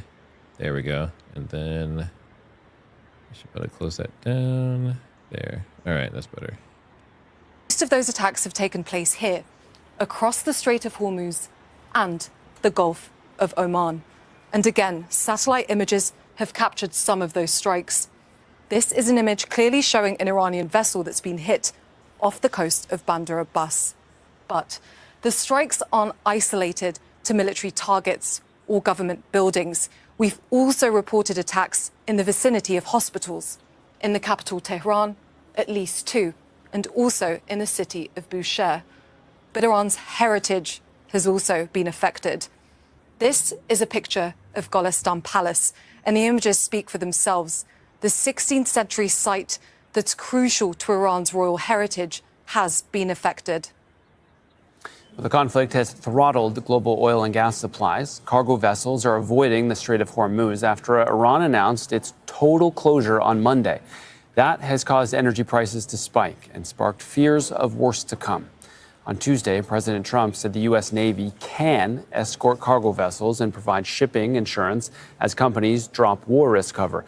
But that has not dampened industry fears. Cargo giant Maersk on Wednesday announcing a shipping halt to Gulf countries around the strait. At least 200 vessels are currently stranded in the Arabian Gulf, unable to fulfill oil and natural gas shipments. Well, a South Korean politician says the country's liquefied national natural gas reserves will run out in about 9 days. People in Seoul have been scrambling as a result to stock up on fuel following an increase in prices. The country imports about 20% of its gas through the Strait of Hormuz. President Lee Jae-myung says the government will work to diversify energy sources. All right, let's get straight over to Jack Barton, who's following this from Seoul. So, Jack, this is remarkable. The president, I understand, is holding this extraordinary meeting with officials to talk about the impact of the conflict. Obviously, 9 days left of LNG. That's a pretty big impact. What do we know?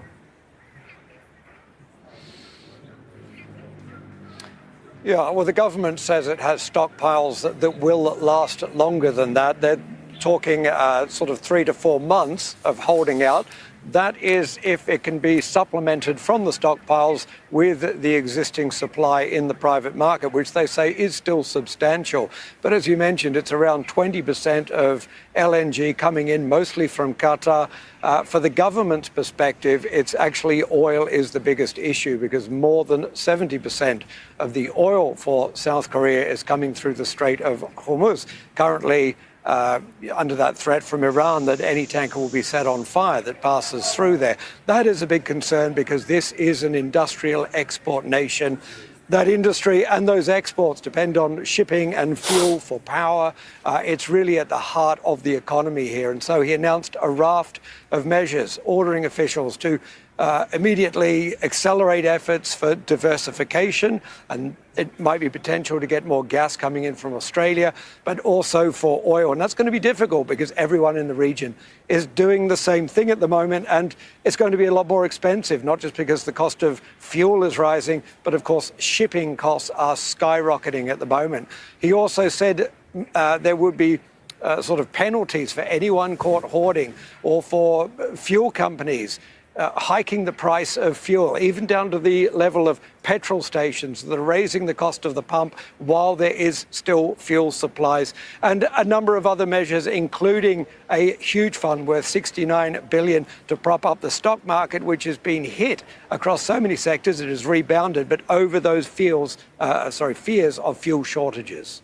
Yeah, South Korea is certainly feeling the impact of this war from a distance. Jack Barton for us, thank you. Well, the Pentagon has released footage of its submarine torpedoing an Iranian naval vessel in the Indian Ocean. The ship, the IRIS Dina, went down about 40 kilometers south of Sri Lanka's coastline. The Sri Lankan deputy foreign minister says at least 87 people were killed. Manel Fernandez reports from the port city of Galle.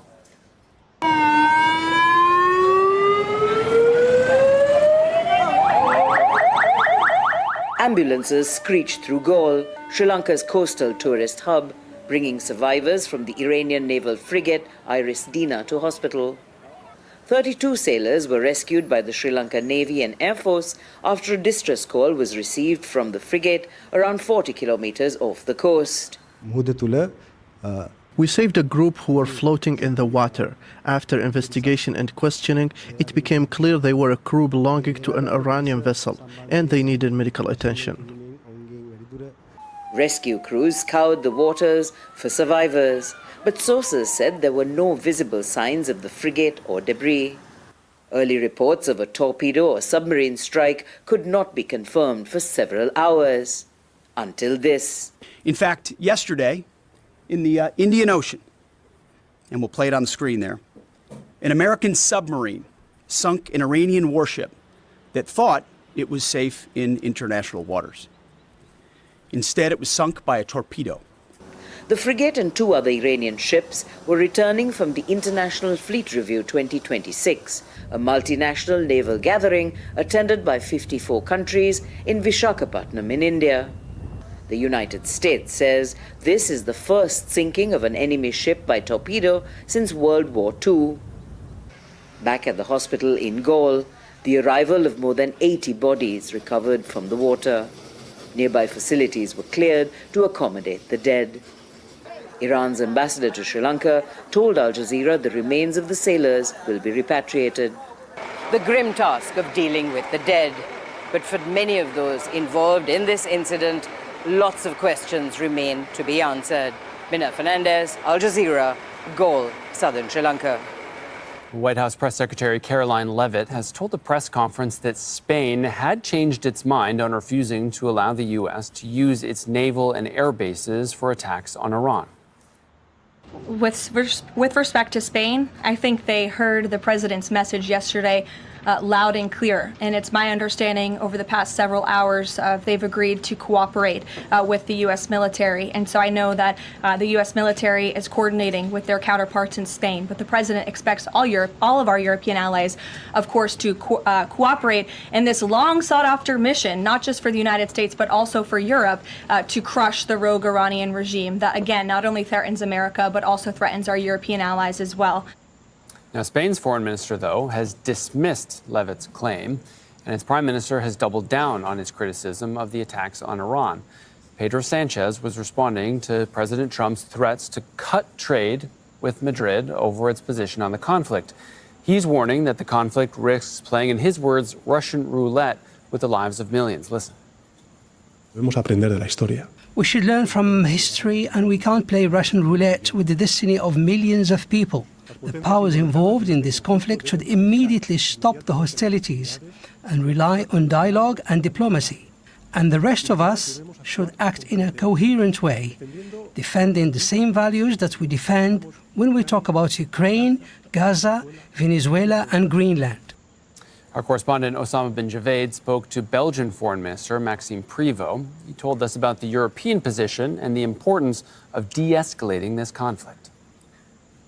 Well, first of all, I would like to mention that we all have interests in the Middle East regaining stability and security, And tomorrow we will have an important meeting between all the foreign ministers of the European Union with the foreign minister of the Gulf Cooperative Councils. So that's really important, being able to discuss with our counterparts of the Gulf region, of Jordan, in order to identify how we can support each other and try to achieve a peace result, a ceasefire as soon as possible. We advocated for de-escalation, of course, in order to avoid other new casualties. It creates many, many damages, many people already killed. So I think that... Did you see Tel Aviv just went black?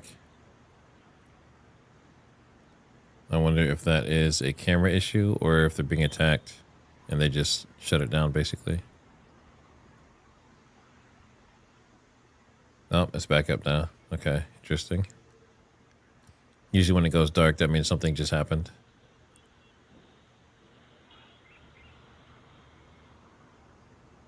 With the international law, I understand why the US and Israel have launched these attacks. Frankly speaking, Iran was not a model student regarding the respect of international law, with a lot of threats against its own population, responding to all manifestations with violence, with torture. We know that they've continued to develop the ballistic program, also the nuclear weapons program. So it was time to say stop to the way Iran was managing its country. And via unilateral strikes, is that what you're saying?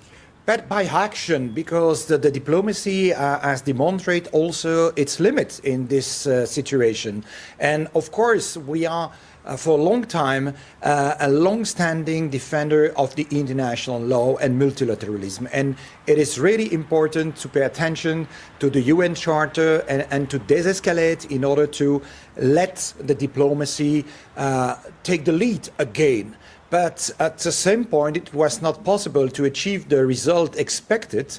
And I think that the aspiration of the Iran's people to have more freedom, more human rights is legitimate. And we need to support this aspiration. Of course, we do not have to choose instead of the people, the future leader. That's something that it is in the hands of the Iran's population itself. But it was time to provide strong support to the population and also to avoid the development of the program related to the nuclear weapons. Well, European Union members are sending military aid to bolster defenses in Cyprus, fearing the conflict in the Middle East is spreading. Authorities on the Mediterranean island closed the international airport on Wednesday after a suspected drone neared its airspace. It is the third such incident since Sunday, when an Iranian-made drone caused minor damage at an airbase. But as John Saropoulos reports from Limassol, Cypriots have mixed feelings about the military support. Two Greek fighter jets take off to intercept a suspected drone heading towards Cypriot airspace. The incident delayed flights into Larnaca International Airport, but hours later, the government denied there was any contact. There were indications of an object near Lebanese airspace. 2 aircraft were dispatched, and they remained operational for quite a while without finding a suspicious object. The reassurance may not have been needed. Life seemed to continue uninterrupted. Designated shelters like this underground parking lot haven't been prepared to receive evacuees. Businessman Andonis Theodoridis told us, like many people, he has his own basement shelter, and that's... This is interesting here. If you look at this, this is a RC-135U combat scent, and it's basically a radar. It's looking for foreign radar signals, meaning like incoming, right? So this one is actively looking, and I believe the radars are off to the sides, so they're looking east and west right now, watching the horizon. So we're definitely on very high alert.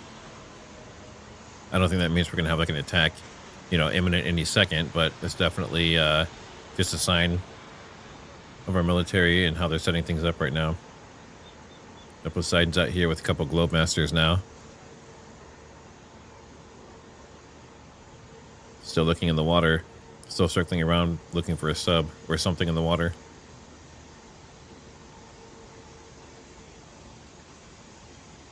Because Cyprus isn't a NATO member and relies on its European partners for support. The EU is deciding how its own mutual defence clause would work independently of NATO, which sees an attack against one member as an attack against all. Defence autonomy may be gaining traction in Europe, especially given President Donald Trump's insistence that European nations need to be able to defend themselves without US help. But many here wish life could just return to normal. John Psaropoulos, Al Jazeera, Limassol, Cyprus.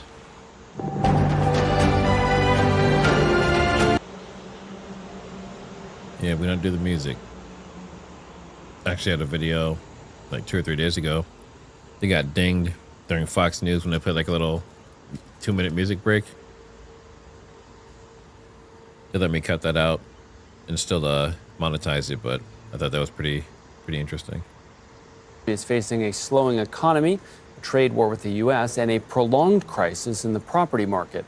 The 5-year plan is expected to focus on growing the technology sector and self-sufficiency. All right, let's go to Katrina Yu, who's joining us now from Beijing. So, Katrina, I understand that the Congress has just opened. The Premier finished his opening address. What did he say? That's right. Roughly 3,000 delegates were gathered at Beijing's Great Hall of the People that you can see behind me to listen to Premier Li Qiang's annual work report, where he announced several important economic targets. The first was a GDP target for this year, which he set at about 4.5 to 5%, just a little less than last year's 5%. The creation of 12 million new jobs, government spending to the tune of $4 trillion, and an increase in defense spending of about 7%, which is in line with previous years and in line with China's goal to modernize its armed forces. Now, overall, the tone of this year's opening for the National People's Congress was quite sober and quite cautious. Many times, Premier Li Qiang referred to the volatile global environment that China finds itself in, rising protectionism, rising geopolitical tensions, no doubt code for U.S. tariffs, as well as conflicts around the world, including, of course, the war in Iran. And really, the solution put forward by Premier Li Qiang is to continue to work to make China more self-reliant. U.S. Air Force B-2 bombers will be deployed in the coming days at bases in Britain, Diego Garcia in the Indian Ocean, and Fairford Base in the UK. So this might be the big thing they're talking about, like this huge buildup, all these other forces where they're saying like things are going to ramp up from the U.S. They're planning some major strikes. And Sweden's central bank says all adults should hold a week's worth of cash at home so they can buy food, medicine, and other essentials in case of a war or other crisis. And that's always a good idea.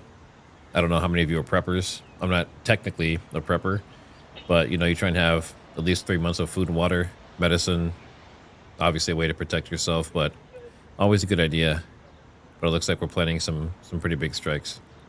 That not only pushes up oil prices, but also threatens supply. So we've had China working feverishly behind the scenes, calling on all parties to de-escalate and safeguard the Strait of Hormuz. It's working behind the scenes. There are reports to pressure Iranian officials to allow shipments to continue. And globally, in the diplomatic scene, China's foreign minister continues to call other foreign ministers to call for an immediate halt to all attacks and a return to negotiations. All right, Katrina Yu for us there in Beijing. Katrina, thank you. Well, Afghan authorities say more than 8,000 people have been forced from their homes following a series of cross-border attacks by Pakistan. Islamabad began launching airstrikes on Kabul and Afghan military positions in several provinces last week. The Pakistani government accuses Kabul of harboring a group called Tehrik-e-Taliban Pakistan and allowing it to stage cross-border attacks. Kabul, though, says 110 civilians have been killed since the fighting began.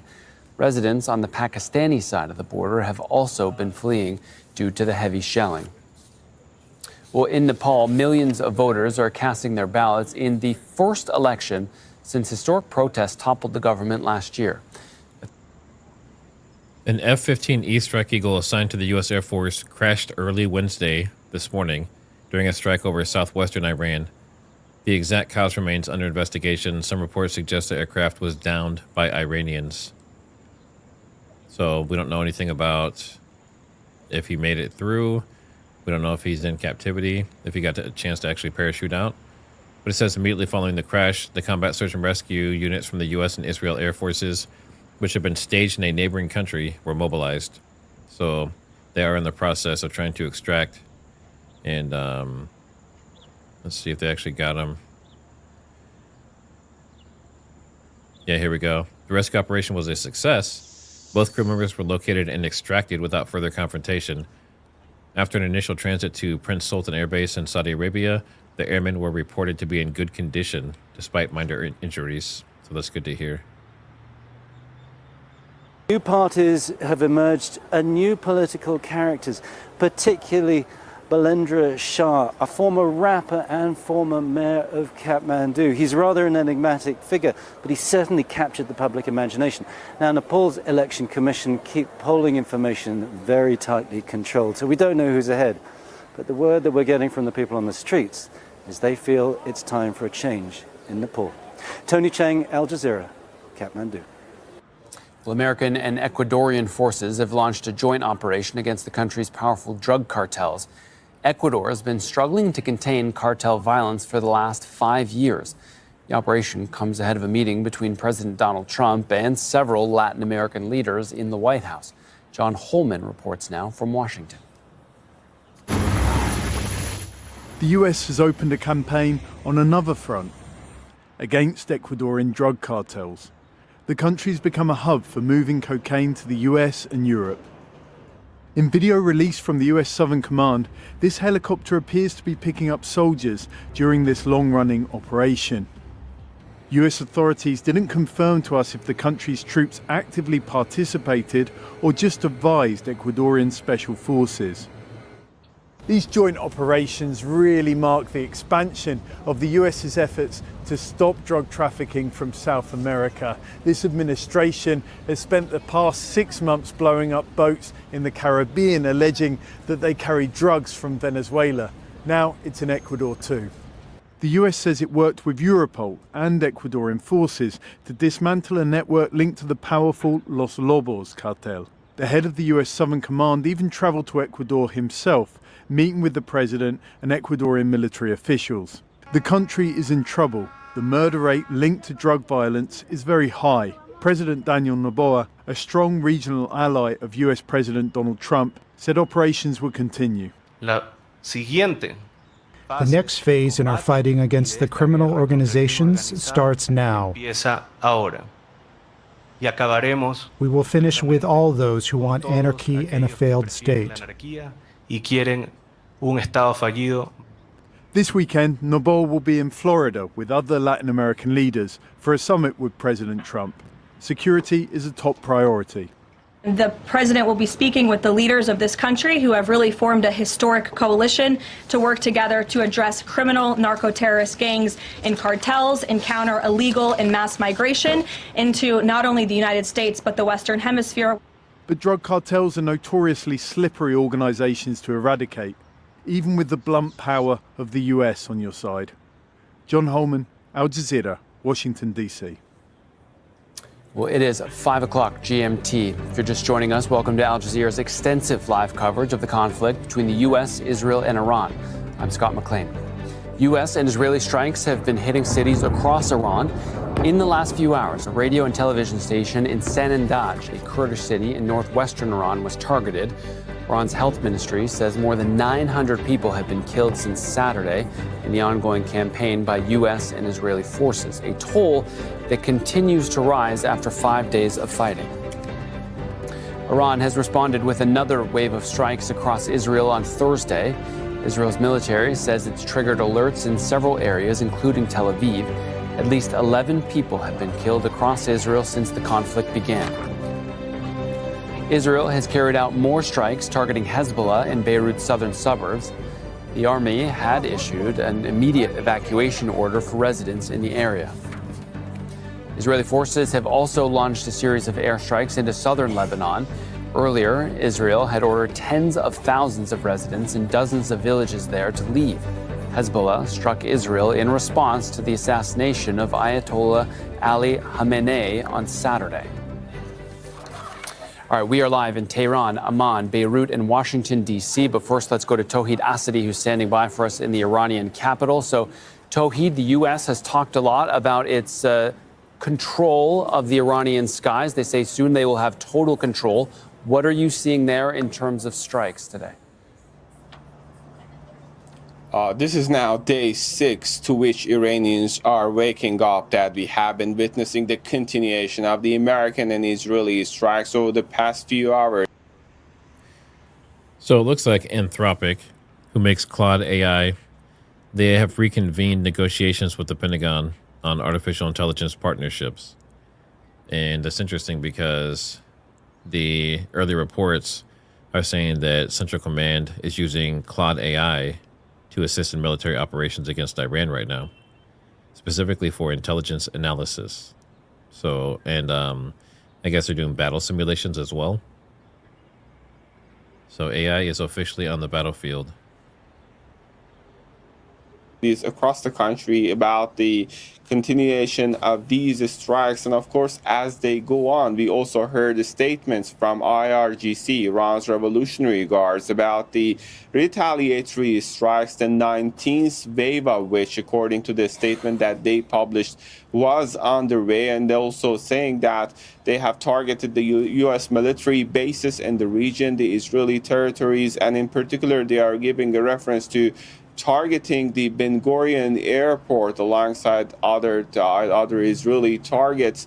Right now here in Iran, we can see a sort of frustration and fear over these intensified operations by the Israelis and Americans. And of course, speaking of the civilians in particular, we know that more than 900 people were said to be killed yesterday, and seeing the fact that these strikes still go on, we can say that unfortunately the number of these people who have lost their lives could be sort of increasing, as well as when it comes to injuries. The latest statistics indicate at least 6,000 people have actually been injured as a result of these strikes. This is a very, very escalated situation, far from any point that we can call a sign or signal of de-escalation.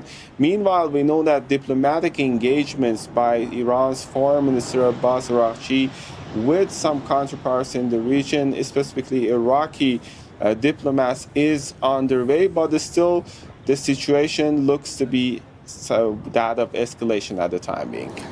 So, Tauhid, the funeral for the Supreme Leader, Ali Khamenei, has been postponed. We also know that no replacement, no new Supreme Leader has been chosen. Are those two things related? And is there a scenario where Iran could go ahead and choose a new Supreme Leader before the last one has been buried? The thing is, the entire atmosphere is just surrounded by a cloud of uncertainty, currently speaking, seeing the very fact that there is a sort of a legal constitutional procedure which says that it should be, the process of actually appointing the new leader should be conducted in a short amount of time, but how short, that's something that remains to be seen. And on that, there are 2-3 critical considerations that we have to keep in mind. First, this is not an easy decision to be made. It requires the assembly of experts to conduct thorough investigations, and they are saying, at least one of them came out in an interview saying that they are doing some consultations, and it's going to be a huge decision, seeing the very fact. Kind of cool here. There is this, thanks to Jill Rock, I'm not sure how you say that, but she tagged me here, and you guys can tag me too on X as well if there's something you want me to show. But this is people in the Middle East, they're rescuing Americans, and it's free. It's free for them, but it's not free for them to do it, but it's called Great Bull Rescue. And they have a website here, but it's veterans. It's veteran-led, and it's funded by donors. But apparently they go in and they will pull people out, usually Americans, out of other countries. And this is all the areas that they've worked in. So it's very interesting. So they've saved 8,419 people. I don't know how you. I know when you go to the site, you can request help up here. So if you're in these areas, then that's something that, you know, you can kind of come in here and request for your help or for you or someone else. I'm a software engineer. I can help them make this form better. This is terrible, but yeah, it's a good cause. So I thought I would show that, and thanks for sharing that.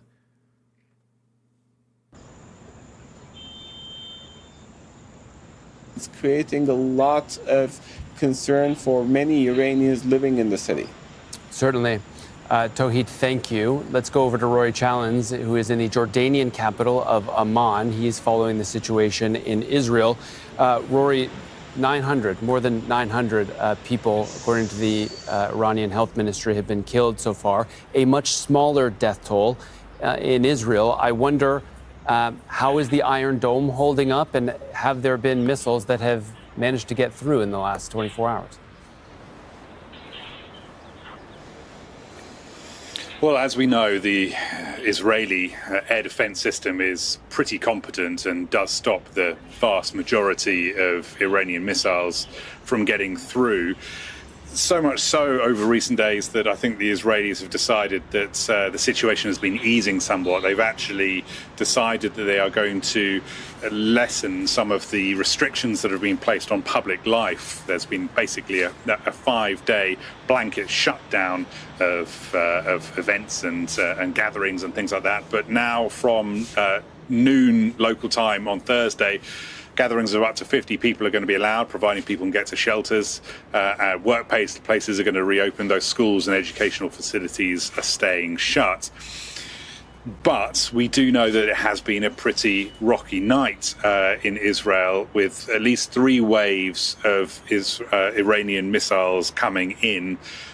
The ambulance service says that no injuries have been reported. There has been, in the last hour or so, another air raid warning going off in the Western Galilee region, but we don't know of any injuries there either. So the air defences do seem to be holding up, but clearly the situation has not returned to complete normality yet for Israel.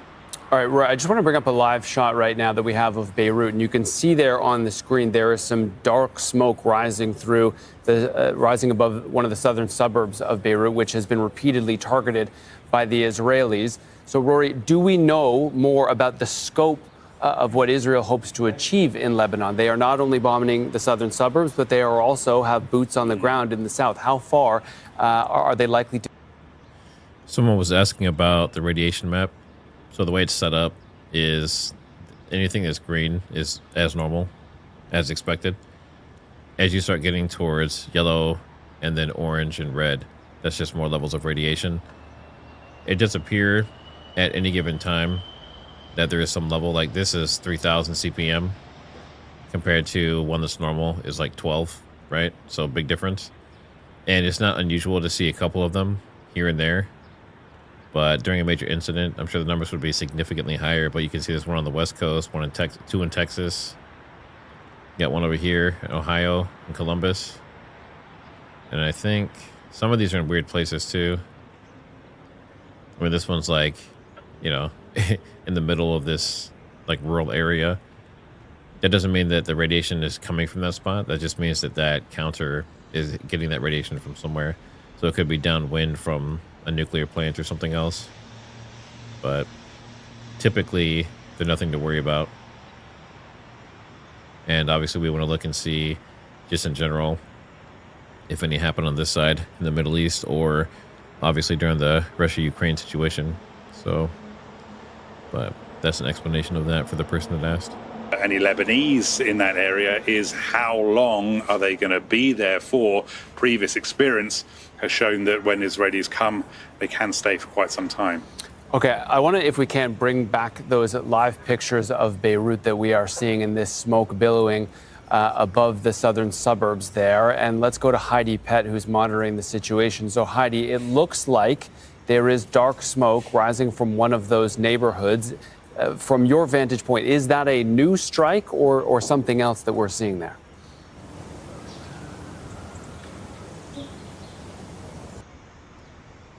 Let's see. I have a few people asking if I was military. I was not. So I was raised by a military father and military stepdads and that kind of stuff. And then a lot of my friends and brothers and other family have gone and they've been in the military. I have a family member that was a federal agent. And then I myself, I was in ROTC and I was kind of heading that direction. I was going to be E3 in the Marines. And then my wife got pregnant. So I ended up not going. So I don't have military experience besides ROTC and the people that I spend time with. And I do tactical training and that kind of stuff with them. But no, I am not military myself. Of strikes across the south, including a village near the city of Sur. And unusually, we saw a strike in the far north of Lebanon in its second largest city, Tripoli, targeting a Palestinian refugee camp it's a long-standing refugee camp, been there for decades. Local sources inside that camp told us that a Hamas official and his wife were killed. Lebanese health authorities have confirmed that 2 people were killed and 1 person was injured in that strike, which very much does look like it was a targeted assassination. It came with no warning and destroyed just 1 apartment on 1 floor of the apartment building in that refugee camp in Tripoli. Okay, so we're watching these strikes happening across the country from the air. There are also Israeli boots on the ground in southern Lebanon, in some cases several kilometers inside of the border. And yesterday, the Lebanese president, Joseph Aoun, called on the United States to intervene, to try to stop this assault from the Israelis. Are there any indications at all at this stage that the U.S. is likely to heed those calls and do something to try to pump the brakes on this?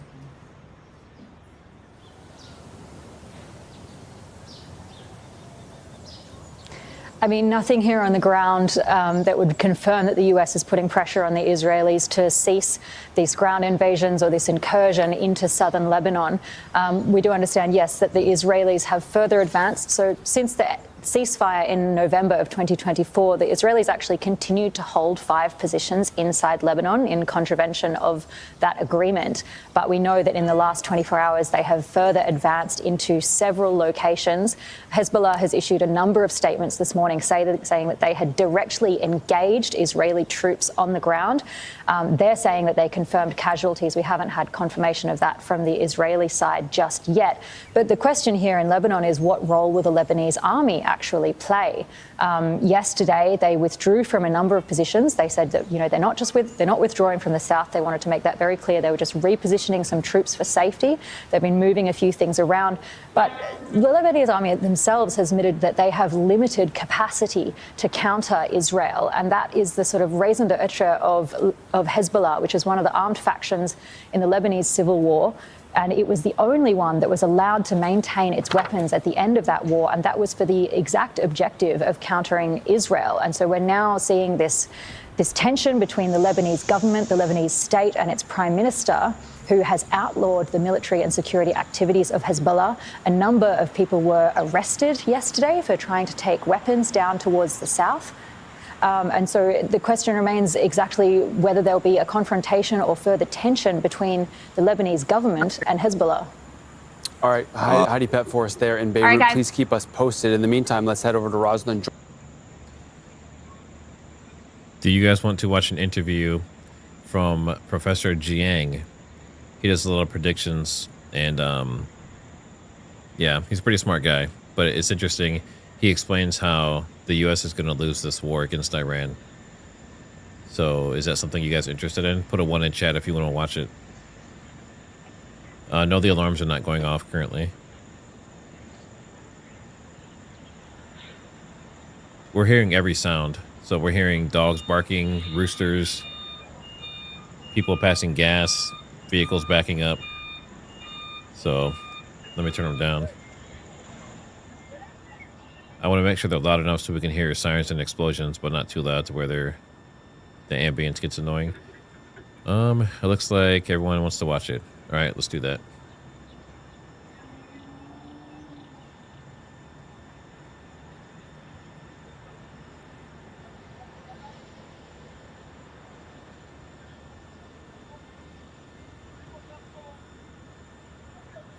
Should be good. Okay. All right, guys, we've got yet another heavy hitter guest and first-time guest on the show. Professor Zhang, he is the star of the popular YouTube channel Predictive History. He uses game theory to analyze past, current, and to predict future geopolitical events. And he joins us now. Professor, great to have you. Good to see you, sir. Thanks for inviting me. Yeah, of course. So, for people who aren't familiar with your work, I wanted to show folks that back in 2024, you made 3 big predictions. 1, that Trump would win. 2, that he would start a war with Iran. And 3, that the U.S. would lose that war. Let's take a listen to that. In this class this semester, I'm making 3 big predictions, right? First is that Trump will win in November. Second is that the United States will go to war against Iran. And the third big prediction is that the United States will lose this war, which will forever change the global order. So obviously that last one is the only one that has not yet come to fruition. Is quite a stunning prediction. Do you stand by it, and what have you seen so far that leads you to sort of stand firm in that conclusion? So given my analysis of how the war is progressing, I think that Iran has many more advantages over the United States. The reality is that right now, it's a war of attrition between the United States and Iran. And the Iranians have been preparing 20 years for this conflict. In their eschatology, in their religion, this is a war against the great Satan. They've had many practice runs. Last June was a 12-day war when the Iranians were able to examine and analyze the strike capacities of both the Israelis and the Americans. And they've had a lot of time, 8 months, to prepare fully for this new attack. They, through their proxies, the Houthis, Hezbollah, Hamas, and the Shia militias, have been able to really grasp the American mentality. And now they have a pretty good strategy of how to weaken and ultimately destroy the American empire. So what the Iranians are doing is they're waging war against the entire global economy. And so they are striking the GCC countries. And not only are they striking GCC countries, American bases, but they're going after the critical energy infrastructure of these bases. They blocked off the Strait of Hormuz. And eventually, they will go after the water desalination plants, which is the lifeblood of these nations because they don't have fresh water supply.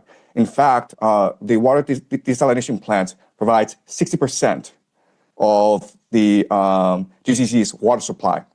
So if a drone, and these drones cost $50,000, if they wiped out a desalination plant in Riyadh, Saudi Arabia, and it's a city of 10 million people, right? They'd be out of water in 2 weeks. In 2 weeks. And right now, the Iranians have de facto closed off the Strait of Hormuz, and the GCC gets 90% of its food from the Strait of Hormuz. So I know a lot of people are talking about the disruptions to the global economy, but right now, the Iranians are actually threatening the very existence of Saudi Arabia, UAE, Bahrain, Qatar. And why this is important is that the Gulf states are really the linchpin of the American economy. So what they do is they sell petrodollars and then they recycle the petrodollars back into the American economy through the investments in the stock market. And right now we know that the entire American economy is propped up by AI investments in data centers. And a lot of that comes from the Gulf states. So if the Gulf states are no longer able to sell oil, and they're no longer able to finance AI, this AI bubble in the United States, then this AI bubble will burst, and with it will burst as well as the entire American economy, which is really a financial Ponzi scheme. Right. So that's a dire situation that the Americans are facing right now.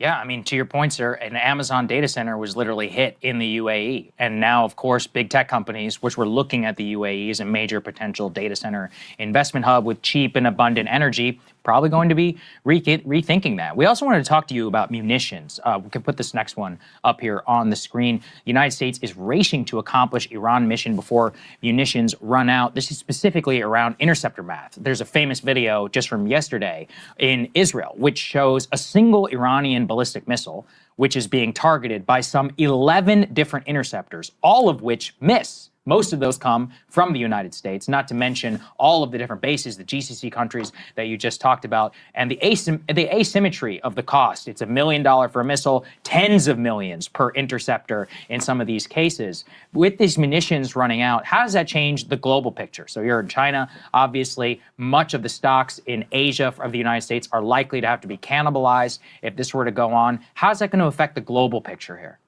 Right. So my first point is that the United States military is not designed to fight a 21st century war. Remember, the military-industrial complex came to being after World War II, and it was designed to fight the Cold War. And the Cold War was really about muscle flexing, about who was able to send people up into space, who was the first to get the person on the moon, who had the more complex missile systems.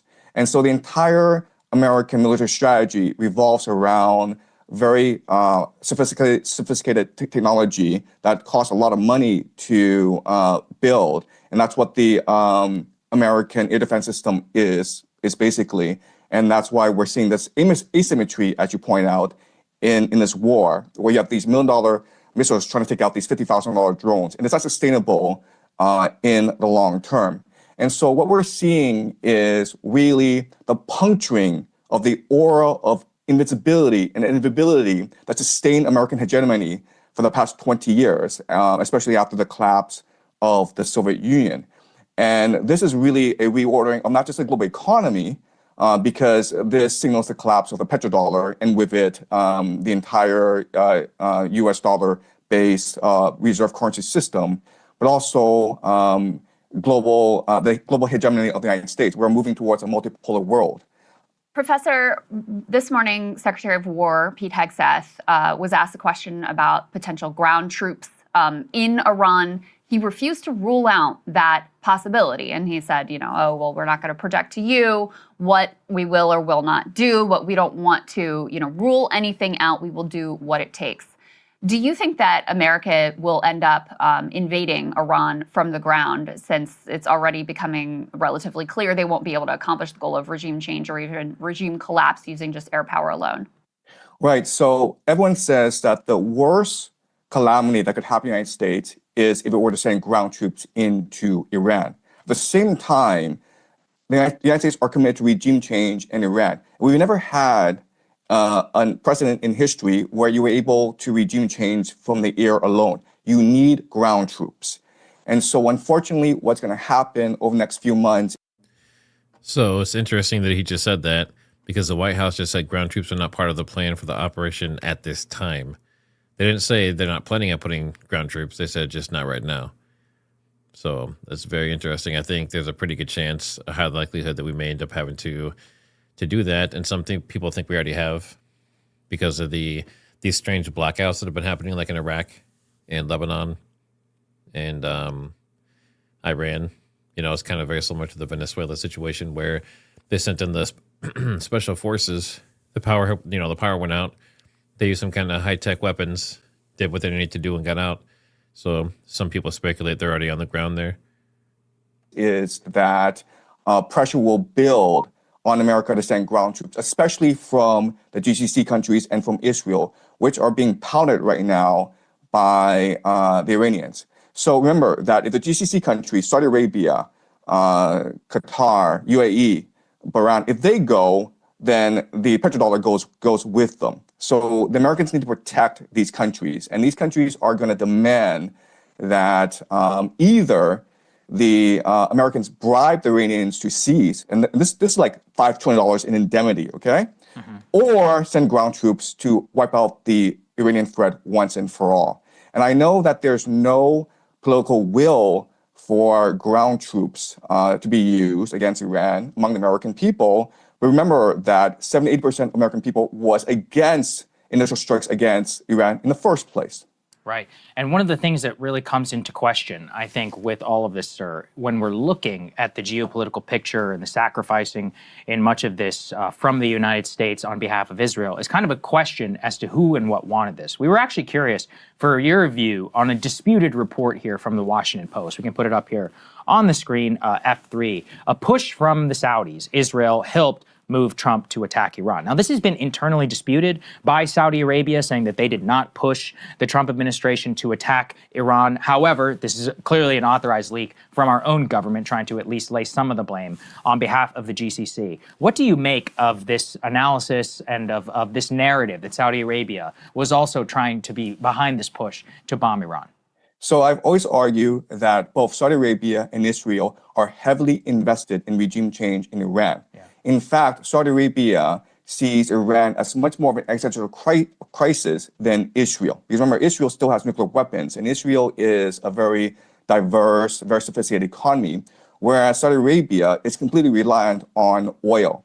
And it's always had problems with Iran because Iran is a theocracy opposed to the Saudi monarchy. Iran funds and equips the Houthis, which have been antagonistic towards Saudi Arabia for the longest time. And right now, the Saudi economy is suffering. It's been trying to pivot towards more of a tourist economy. That's why they brought in Ronaldo. That's why they're switching to e-gaming. That's why they're building something called a line, NEOM. And all these things are not working out. So they need to be able to control the oil resources of the entire Middle East if they are to survive and thrive as a nation. So I do believe that this reporting is credible, even though it does make Saudi Arabia look bad. But remember, Saudi Arabia says that they wanted peace, but they are helping the Israelis and the Americans attack Iran right now because they're allowing the Israelis and Americans to use Saudi airspace. So help us understand, because it still feels to me like there's some pieces that don't totally add up. You had, in advance of this war on Iran, you had top military brass up to the chairman of the Joint Chiefs of Staff saying, this is a really bad idea. We are not ready for this. All the math on the interceptors that's been talked about for months at this point. And yet Trump still decided to go ahead. What is the calculus that he was making here that led him to take what, already appears to be catastrophic actions? Right, okay. So this is the key question. Why do they do this? I think there are three possibilities, okay? And I think all three possibilities are valid. The first is the idea of hubris. If you look at history, this is how empires behave. So the Mindoro kidnapping was quick, successful, and it was adrenaline rush for Trump. And that made him overconfident in the capacity of the American military, okay? So hubris is a factor, and we see this throughout history. Why did Hitler invade Stalin? Because he conquered Europe really easily, and he thought it was invincible, right? And that led to the destruction of the German army in the Soviet Union. So hubris is a factor. Then you have to look at internal political calculus, where even though America does not benefit from this war against Iran, Trump himself personally benefits. Why? Because the Saudis and Israelis are bribing him to attack Iran. Remember that the Saudis invested $2 billion in the private equity fund of Jared Kushner, who is the son-in-law of Donald Trump. And the Israelis, through Miriam Adelson, have been financing Trump's political career, right? So Miriam Adelson, a few months back, said that she will put up $250 million if Trump were to run a third term. So Trump is getting a lot of financial and political support from the Saudis and Israelis. Also remember that if this war goes sideways and Trump is forced to use ground troops, he will probably get approval from Congress, and this will give him emergency war powers, which will allow him to influence the midterms. So Trump is thinking about a third term. And I think at the ballot box, he probably won't get it. But if there's a war going on and you can delay elections and you have emergency war power. That's an interesting point. So obviously, if we're still at war, there won't be an election and he would continue that way. That's one way he could technically get a third term. But I mean, obviously his age, he's getting up there. So who knows what's going to happen. But even besides that, there's a whole committee of people that said they have a way they know he can get a third term legally that's not war. So I'm still waiting to hear the final piece of that, but they've been talking about that for quite a while now. And the guy's been open about it. He's had interviews and everything, the guy that's leading it. And people rally around the flag, then he probably will get a third term. And the last factor that is very important is the eschatological factor, where if you look at the Epstein files, it's clear that we are run by secret societies. It's clear that the world is run by these individuals who have a lot of power. We don't know who they are, but they control the military. They control the national security apparatus. And these people, there are different names for these people. You can call them the Illuminati. And the Illuminati are composed of three major groups, okay? You have the Jesuits, who control the Vatican. You have the Sephardim Frankists, which control the modern state of Israel today. And you have the Freemasons, which control the national security apparatus of the United States. And they believe that Israel, this war in the Middle East, is key to the end times in creating heaven on earth. So it's almost like a script that they're following, even though it doesn't make any geopolitical sense. Okay, so I would say that these three are the best reasons why this is happening. Wow. Well, sir, I hope you come back. This was very informative, I think, for both of us. We deeply appreciate your time. Thank you. Thank you. Hey, if you like that video, hit the like button. So I know some of you have already seen this, but what are your thoughts on this overall? Do you actually want to do a poll? Let's just do a poll on that one, because that is a major claim. So he's saying that in this current war, Iran is going to win.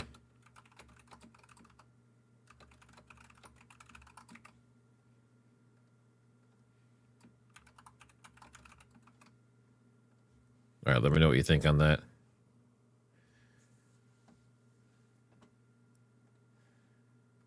And then this is pretty cool. I saw this. This is a space jellyfish, and it's from a Falcon 9 rocket taken off. I mean, that's crazy looking. It's like it almost looks fake, like AI or something, but it's real. And then here's a video of it.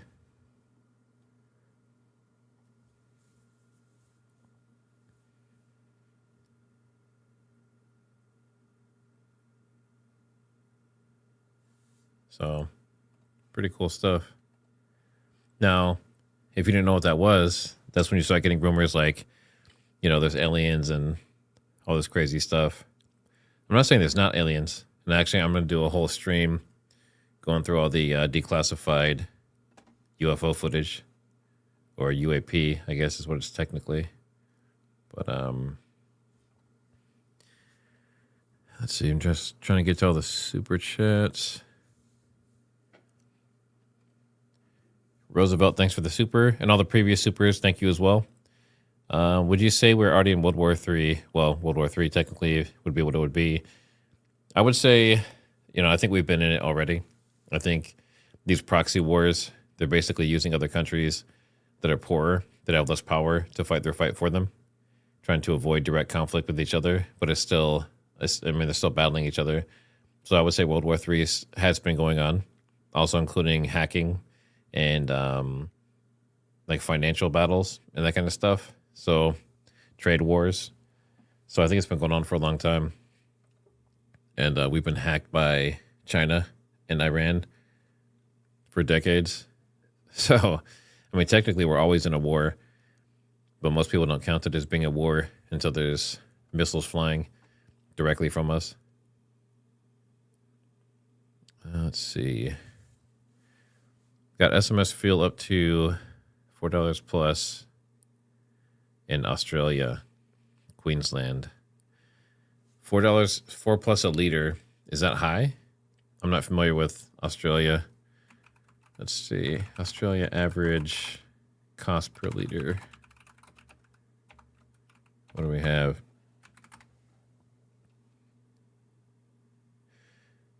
Really? So the average is like under 2.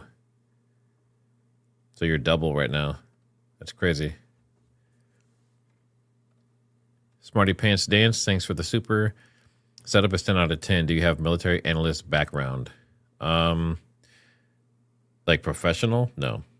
It's something I've been interested in for a long time. I've been doing for a long time. Let me turn this down. All right. How many countries are actively involved? Well, let's look. Let's ask. Because I know at least 14 different countries were attacked by Iran. So let's see how many countries are actively involved. I'm guessing, I mean, if you count external countries like the UK and France and people like that starting to get involved, I mean, it's probably easily 20 plus.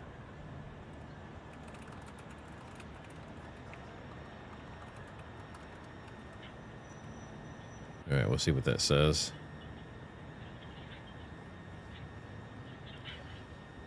How long do I think this will continue for? Probably months, maybe a year or more. I don't think it's going to be 4 weeks like Trump said. And I think parts of it might, like, for example, like maybe they will take out the leadership, the current leadership, and then new leadership is just going to take over, right? They can hit nuclear facilities just like they did in the 12-day war. And they're back doing what they were doing. So I think this is just going to knock them back a little bit.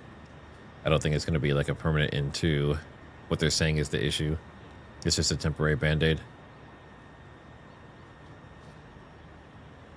William, does it matter if it was a U.S. missile or Iran that hit the girls that caused was war?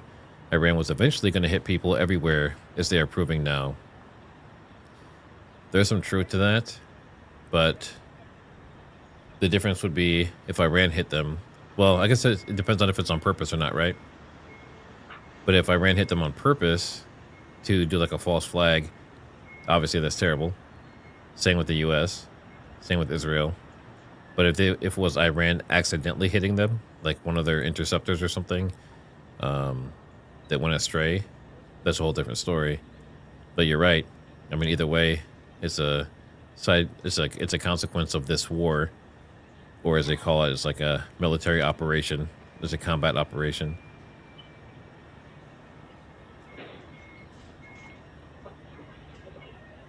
Let's see. Luban, thanks for the super. Shame on USA for continuing to re-elect that POS Senator Lindsey Graham. W2AF people, how is he still in office? I've heard he has some major ties, and who was it that I was talking to? I can't say who I was talking to, but the person told me some stories and said that they used to try to be in politics, and someone warned them about him specifically and said that if he went against him and won, that he should watch his back pretty closely. So I would assume he has some major connections. Is probably most likely the reason why. He's backed by someone that basically gives him immunity. Let's see.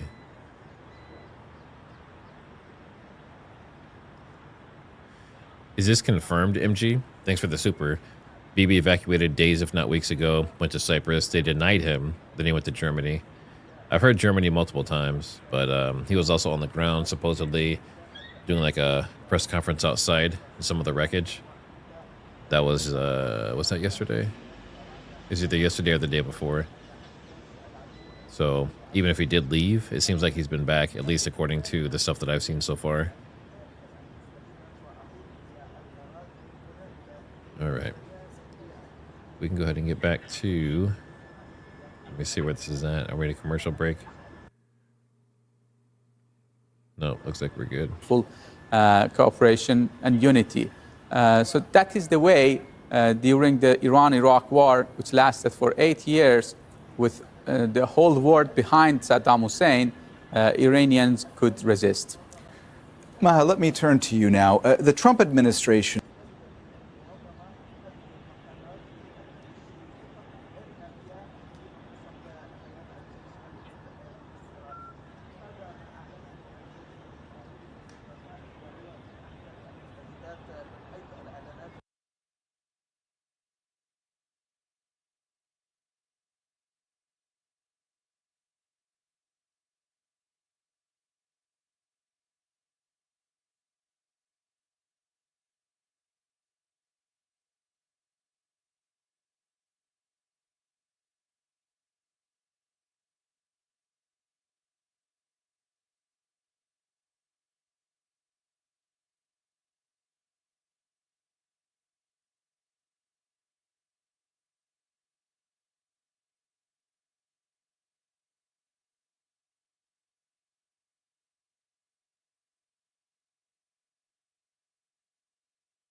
This will only lead to internal strife and possibly greater chaos.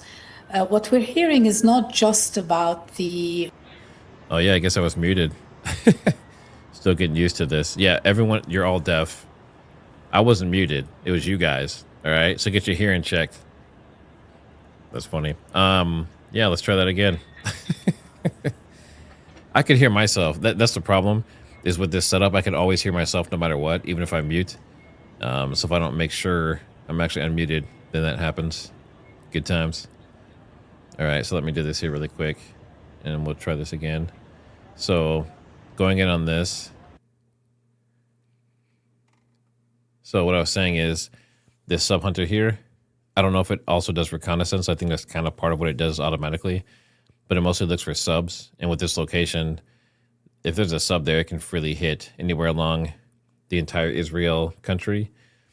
And the other problem is it wouldn't take much to wipe them out completely. So if this is like a Russian nuclear sub and stuff went down and got bad enough, then, I mean, they're gone. So very concerning. And you can see how stealthy they can be. They got through. It would have gotten through from here. Would have snuck in this way and come all the way down to here. And they're basically impossible to detect unless you have, like in this case, they look for a nuclear signature, usually, for nuclear subs. So, and yes, Iran does have subs too. Yeah, correct, Mr. Turpin. But you'll see this if, I don't know how many people look at Flight Radar. It's free. So if you go to flightradar24.com, you can look at this stuff. There's some little extras that I pay for, but you'll see a lot of times, even like in the US, off the East Coast and West Coast, and sometimes down by Florida, you'll see these Poseidons looking for subs all the time. I mean, it happens like, I don't know, probably at least 6 or 7 times a year. You'll see them out there. And sometimes you'll see like 3 or 4 of them covering like the whole East Coast of the US. But this is concerning, whether it's Iran or not, or Russia or China or whoever. That's not a good thing to see. Whatsoever in this country for the rule of Ayatollah Khomeini. I mean, the idea of what Iran has come to represent, has come to symbolize over the last 38 years is something extremely negative in terms of its position in the world. It's got some friends, it's got some partners, but it's very unclear that those partners can do anything to help Iran in this situation. I think, secondly, it's important to understand that the U.S. military knows what it's doing. And we've seen rather devastating effects from these airstrikes. But the question, of course, is, as your question suggests, is what next? I think the U.S. military will be able to look back on this and say, we have seriously degraded any offensive capability that Iran had. That is, they're not going to be able to launch attacks in the future. Their missile force will be decimated. Their naval force, which has occasionally been able to move into Hormuz and create a uncertainty about whether that can remain open, that is being devastated. I think it's pretty clear the nuclear program, although there are different disagreements as to how extensive that was in the first place, that is also being decimated. So the capacity of Iran to create problems outside of its borders has been sharply attenuated in the last 100 hours. And I might add, this is not going to end today. I mean, this is going to continue. But the real question then is what is going to come next? I must say, you know, the U.S. has not been present in Iran for since 1980, since our embassy was frankly taken hostage, where our diplomats were subjected to. You asked how many countries are officially involved. It looks like it's 14 so far, etc. We have not had any diplomatic relations or diplomatic presence in that country. So I think it's fair to say that we don't know a lot about these internal internal issues going on in Iran. Often, as we did in Iraq, we turn to people who were from the emigre community, and many of them had judgments about Iraq that were entirely wrong in terms of what was going on internally. And I wouldn't be surprised if we get a little of that today. What is clear to me is that there are a lot of guns there, a lot of differing opinions within Iran. And what worries me, of course, is as you see this attenuation of the state, whether it's police force or army, what I am concerned about, of course, is you'll have a kind of civil unrest grow and turn into a civil war. And anyone who's ever witnessed a civil war knows who pays for that, and they tend to be innocent civilians. So I think these are really difficult moments for Iran. At some point, I think the U.S. will claim success in saying that it's prevented Iran from doing any more mischief overseas. And maybe the Iranians will show, or the Iranian regime, I'm not even sure what to call it today, will want to show that it can continue to do things. But so far, all it's done is galvanized all the Gulf states against it. And now it's going to get Turkey involved against it. It's really, I think the Iranians, whatever their leadership, they're certainly not showing good judgment. So the real issue ahead is if the U.S. claims some kind of victory, what's going to become of Iran? And at that point, I think it's really going to be a question, not for the Kurds, and I completely agree, it's a misguided strategy. It's not about the Kurds. It's not about any other such element. It's going to be about within Iran and how these 90 million people are going to find be able to determine a governing structure that will calm that country down and allow Iran to realize its potential, a potential that clearly exists in its civilization, if not in its governing structures. Let me ask you, there is this argument that what remains of Iranian leadership is going to be struggling for survival. And I want to ask you about that. How complex is the Iranian leadership structure? If you could just put that into perspective for our viewers. We know that it has parallel armies, that it has multiple intelligence services, several command structures. How complicated is all of this? It's quite complicated, but I don't think the issue is whether they're struggling for survival per se as individuals. I think the entire system, I mean, for Iran, this was very much this war presented an existential crisis. In the same way, I mean, their reaction, for example, to the protests a month and a half ago was brutal. And in part because it's a weakened regime, it's unable to address internal discontent. And therefore, it came down with an iron fist. Now we have an external war that's literally, Someone was asking, why don't they just take out the sub? So, like, if there's a sub sitting there, why don't they just bomb it or, have one of the Navy ships go after it?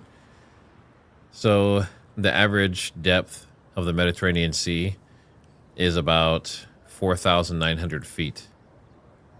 It's 1,500 meters. There are some shallower areas that get up to about 900 feet. But, the ability to use radar to that depth and spot them and all that kind of stuff, if they're running silent, they're almost impossible to detect. So, I mean, that's why they're the ultimate end of the world weapon. You can creep up on something and you can sit there for, weeks at a time, months at a time. They're nuclear run, most of them. So as long as they have food and water for the crew, they're pretty much good to go for, indefinitely. And then they have all those significantly effective nukes and cruise missiles and stuff that they can use. So that is why they're basically, they can basically do whatever they want. Even when they're on our coast and we have all the Poseidons in the U.S., I mean, they can search all they want, but do they ever find anything? I've never heard of like, oh crap, the the U.S. Navy was checking the coast of the U.S. and they found a Russian sub, and the Russian sub has been it's been caught and it's in port. You never hear that. So I'm pretty sure if they think they're going to get detected or they're close to it, then they just leave the area. that have opened, they've shot the first shot. They've launched into a war of choice, frankly. This is a war of choice. There was no direct, all the security assessments we're seeing, there was no direct threat to the United States of America. So this was a war of choice that was launched and that has dragged the entire region and frankly beyond the region. We're seeing the impact, for example, of in gas prices, the whole energy supply networks in Europe, among other places. So Europe, some countries in Europe are starting to get embroiled into this because the US and Israel went into this without any kind of coordination, even with their allies. Unlike 2003, for example, when George Bush went into Iraq, or even 1991, there was an international coalition that went through the UN. There was international support for this. In this case, there's no support, or there's very little support. People were taken, countries, allies, everyone was taken by surprise. And the escalation was very rapid, and it's brought everyone into the fray. And I think, frankly, that's also part of Iran's strategy. And we were all also surprised by the fact that they very quickly went after all countries in the Gulf, including Qatar and Oman, both of which are countries that were trying to mediate between solutions, whether it's on the Israeli front or on the Iranian front with the US and others. So, it took many of us by surprise that they would launch these all-out attacks, not only on American. I'm sorry to interrupt you, but I want to, the point that you're making, I actually want to ask Sasan about, because he's also reacting to what you're saying. Look, you heard Maha there talking about the fact that, this has spiraled to include the region at this point. And she was also talking about the Iranian attacks on neighboring countries, including Qatar, of course. We know Iran has responded with this wave of attacks the past few days. They've launched drones and missiles at Israel and U.S. assets in the region. But there's also been airports, seaports, hotels, civilian buildings, energy facilities that have been hit in these countries. The foreign minister of Iran says that these assaults will continue. From your vantage point, can Iran now get to a point where things can de-escalate? And how does that happen? Let me, before answering to your question, review another time that we shouldn't tell story from the end. The story is that invading another country is totally abandoned by the United Nations Charter, okay? Unless you have a resolution under Chapter 7, Article number 52, which you don't have. Internally, inside the United States, you need to ratify it at the Congress. You don't have. So it is internally and internationally unlawful to attack Iran. So Iran is not has not initiated any attack to its foreign, its neighbors. Its neighbors are the best friends of Iran, that always Iran wants to raise friendship hand to them, especially the Arab countries, especially Turkey, etc. As Maya said, Qatar and Oman and also Turkey were the ones who wanted to mediate between Iran and the United States. Who betrayed the table? Who attacked the negotiations for the second time? Who attacked the other party of the talks in the middle of talks? So this is not a trustful or a trust-building behavior. Who can talk about a further round of talks between Iran and the United States in Iran? For the third time during the talks, we should be attacked? Who is the country in the region who initiated the war? Who is the country in the region who initiated attacks against 5 countries? I count for you: Iran, Gaza, Palestine, Syria, Lebanon, and Qatar. Israel, who is mentioning and talking about a greater country for itself? Israel, not Iran. Iran did not initiate any attack since 200 years ago up until now. I'm and sorry they are all only remedials. I'm sorry to interrupt you, but we just don't have much time left. I want to ask you, you're talking about friendly countries and trying to establish these relationships. How do you begin to rebuild trust with these countries that have mediated in light of the fact that now not just energy infrastructure, but civilian targets have been hit in these countries by Iran? Yeah, you know, that's why, that's because of the fact that our civilian infrastructure, including hospitals, including 165 kids, very small primary school daughters, are already killed and attacked by the United States from these bases around us. So we attack them there as a remedial measure, not initiate any attack to our neighbors. De-escalation is possible, but Iranians are furious, but I never heard any offer that Iran should consider. Hassan, I'm sorry to interrupt you, but we just have about a minute left. And Ambassador Hill, I just need to ask you, there is a lot of speculation right now as to whether or not the U.S. would attempt to put boots on the ground in Iran. You were addressing that somewhat in your answer earlier, but I want to know from your vantage point, do you think that is something that is on the table now that the Trump administration would attempt going forward? I would be reluctant to say that there's anything not on the table. But that said, I believe it is extremely unlikely to see so-called boots on the ground. I would like to take exception to the notion that Iran was innocently sitting around and suddenly was brutally attacked by the United States and Israel. Iran has been a huge supporter of terrorism over the years. I mean, when I was in Iraq, I was attacked by a improvised explosive device, something called the Promise Day Brigade. That device came straight out of Iran. So I really have to take exception to the idea that Iran is an innocent in this. Iran has been extremely belligerent in its neighborhood and frankly to the world at large. And one hopes that when the dust finally settles and they get through this, that Iran can again take its place as a responsible state in the world, but that has not been the case for many years.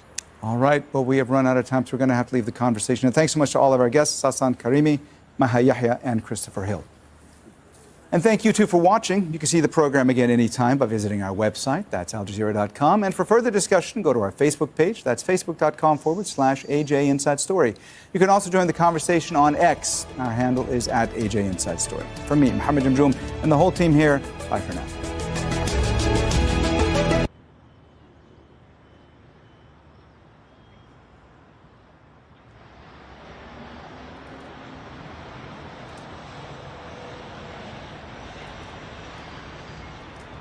Welcome to Al Jazeera's extensive coverage of the conflict between the US, Israel and Iran. I'm Neve Barker. The Israeli military says it's begun a new wave of... They like to use this music mixed in with a little intro section, so I have to mute that.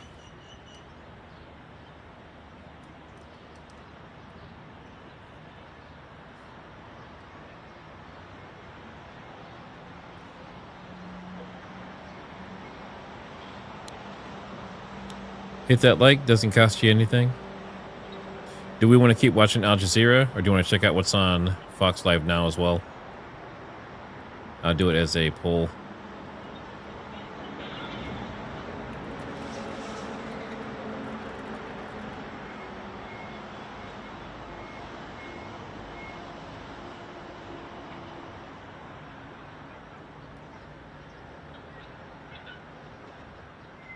Says the ship was struck in international waters without warning.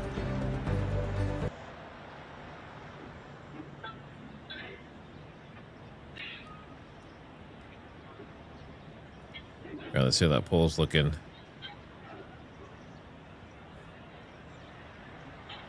All right, looks like we'll swap out Al Jazeera for a little bit. Looks like 63%. Stand by. And if everything works out, I'll also be able to get some emergency action messages and that kind of stuff mixed in to the stream as well. Let's see here.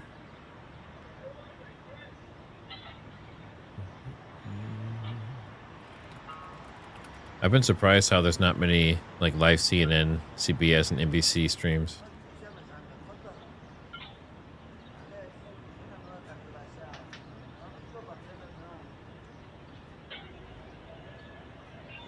Yeah, let me see what they're doing. This must be, of course, worrying times for civilians there.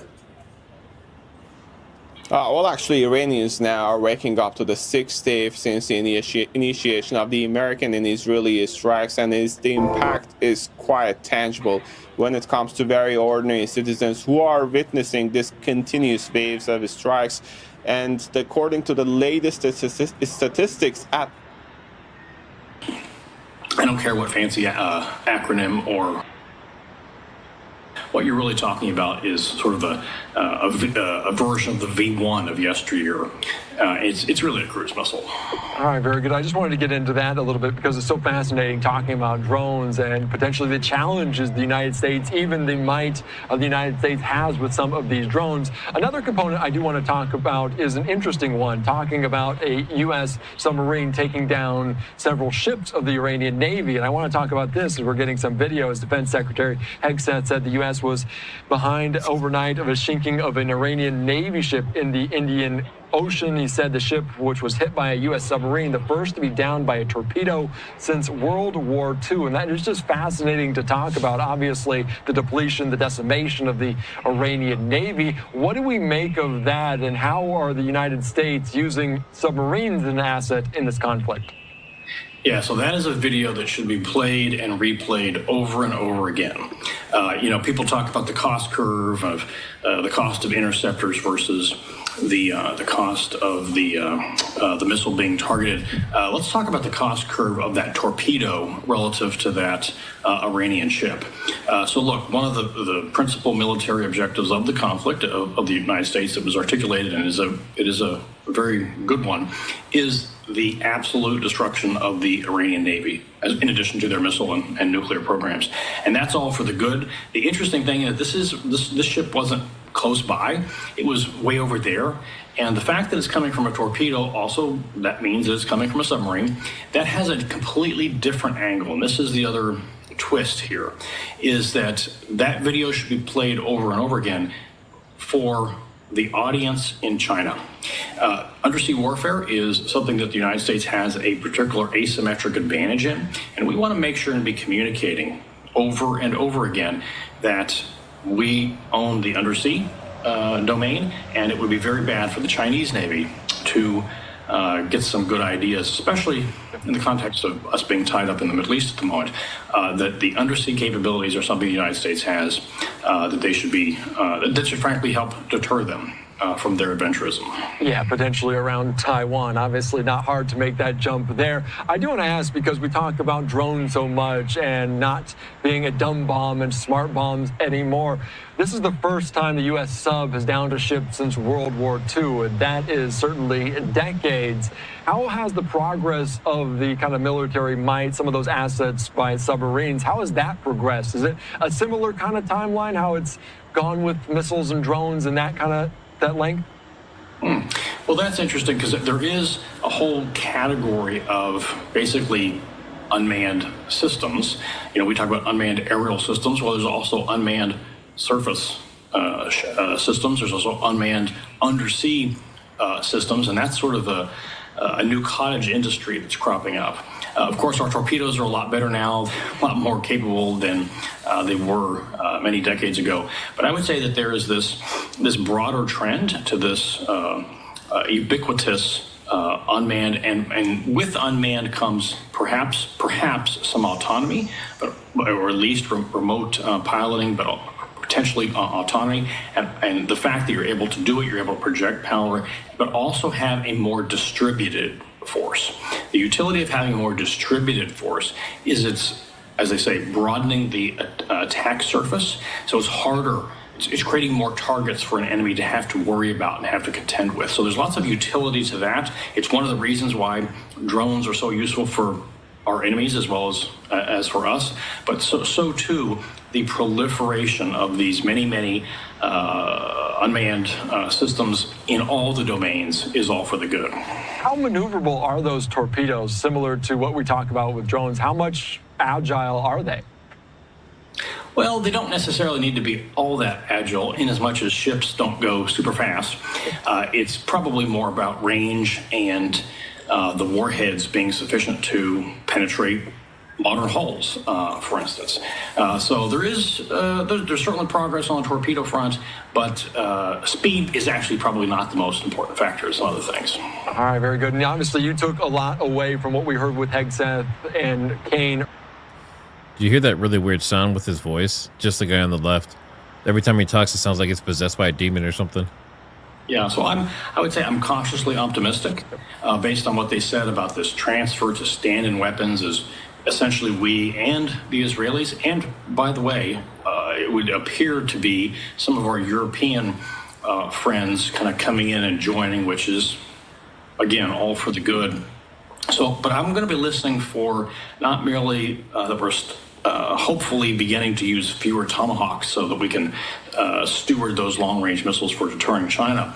We're going to have to, of course, get to our battle damage assessment. We're going to have to somehow on the ground figure out, okay, have we got everything?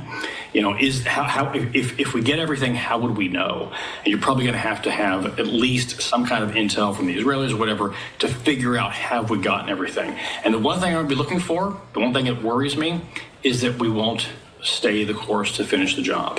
Last year in the 12-day war, I was concerned about the decision of the administration to kind of throw the Iranians a lifeline and call for peace, call for a truce. And I probably said on this show, this is a mistake. The Iranians are going to rebuild, and we're going to have to do this all over again.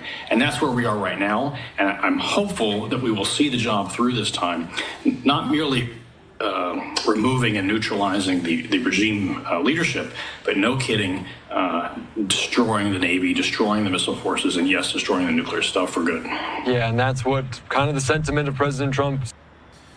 Just some updates here. The U.S. Embassy in Qatar. This says the Qatar Ministry of Interior announced that it is evacuating residents who live near the U.S. Embassy in Doha as a temporary precaution. Out of abundance of caution, please avoid the immediate area of the U.S. Embassy. So it's getting more and more dangerous for people in those areas. Iran's armed forces said they expect... so there's this whole thing going around that Turkey was targeted. And Iran is basically saying, we respect the sovereignty of our neighbor and our friendly country, Turkey, and deny any missile launch towards them.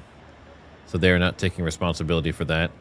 And like I said, there's some stuff going around that is insinuating that it was a false flag event.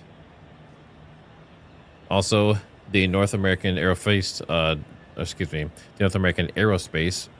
Defense Command, they detected and tracked 2 Russian Tu-142 military aircraft operating in the Alaskan and Canadian Air Defense Identification Zone. And that was today. And NORAD launched 2 Air Force F-35 jets and 2 F-22 fighters to intercept. So, Russia and China, Russia's starting to play around. We know China's been talking a lot of crap, so obviously this would be a good time for them to take advantage of us and make some moves because we're preoccupied. I think last I heard it was 60, it was either 40 or 60% of our forces are over there in the Middle East right now. Music. We got music playing during commercial break. Yeah, as far as missile warnings and all that kind of stuff and Beirut and everything else, I haven't seen anything coming in about attacks, and that's anywhere. So I do not see anything about like Kuwait or Qatar or the UAE or any of that stuff. And I know that, I don't know if you guys are aware of this, but they've been severely, I wouldn't say punishing people for posting wartime footage and that kind of stuff on X and other social media. And they warned people they'll get 90 days of demonetization if they post an AI video or something of wartime. And there's been a ton of those. I can't tell you how many of these have gone out where people basically were like, you know, fill in the blank, shot a missile at somebody else, and, 12 kids are dead or something like that. which is totally believable considering the school thing that happened in Iran. But then you'll find out later it was just an AI thing. And then you have like 20 accounts apologizing to everyone. Oh, we thought it was real. It's AI, right? So they're cracking down on it. But it also seems like at the same time, we lost the ability to post regular stuff as well. So I'm seeing probably 25 to 30% of the amount of news and stuff coming out since the first day. In Tehran a short time ago, the military stated, this is according to Joe Truzman with the Federation for Defense of Democracy. We have a live look at Tel Aviv right now. This is a live viewpoint from our cameras there. The Israeli Air Force also putting on social media that an attack on a missile launcher and defense system in Esfahan in Iran has been carried out. The Air Force aircraft attacked and destroyed in the Qom area of Iran a ballistic missile launcher armed and ready for launch toward the state of Israel. That's according to the Israeli Air Force. They say, in addition, a defense system intended to strike Air Force aircraft in Esfahan was destroyed.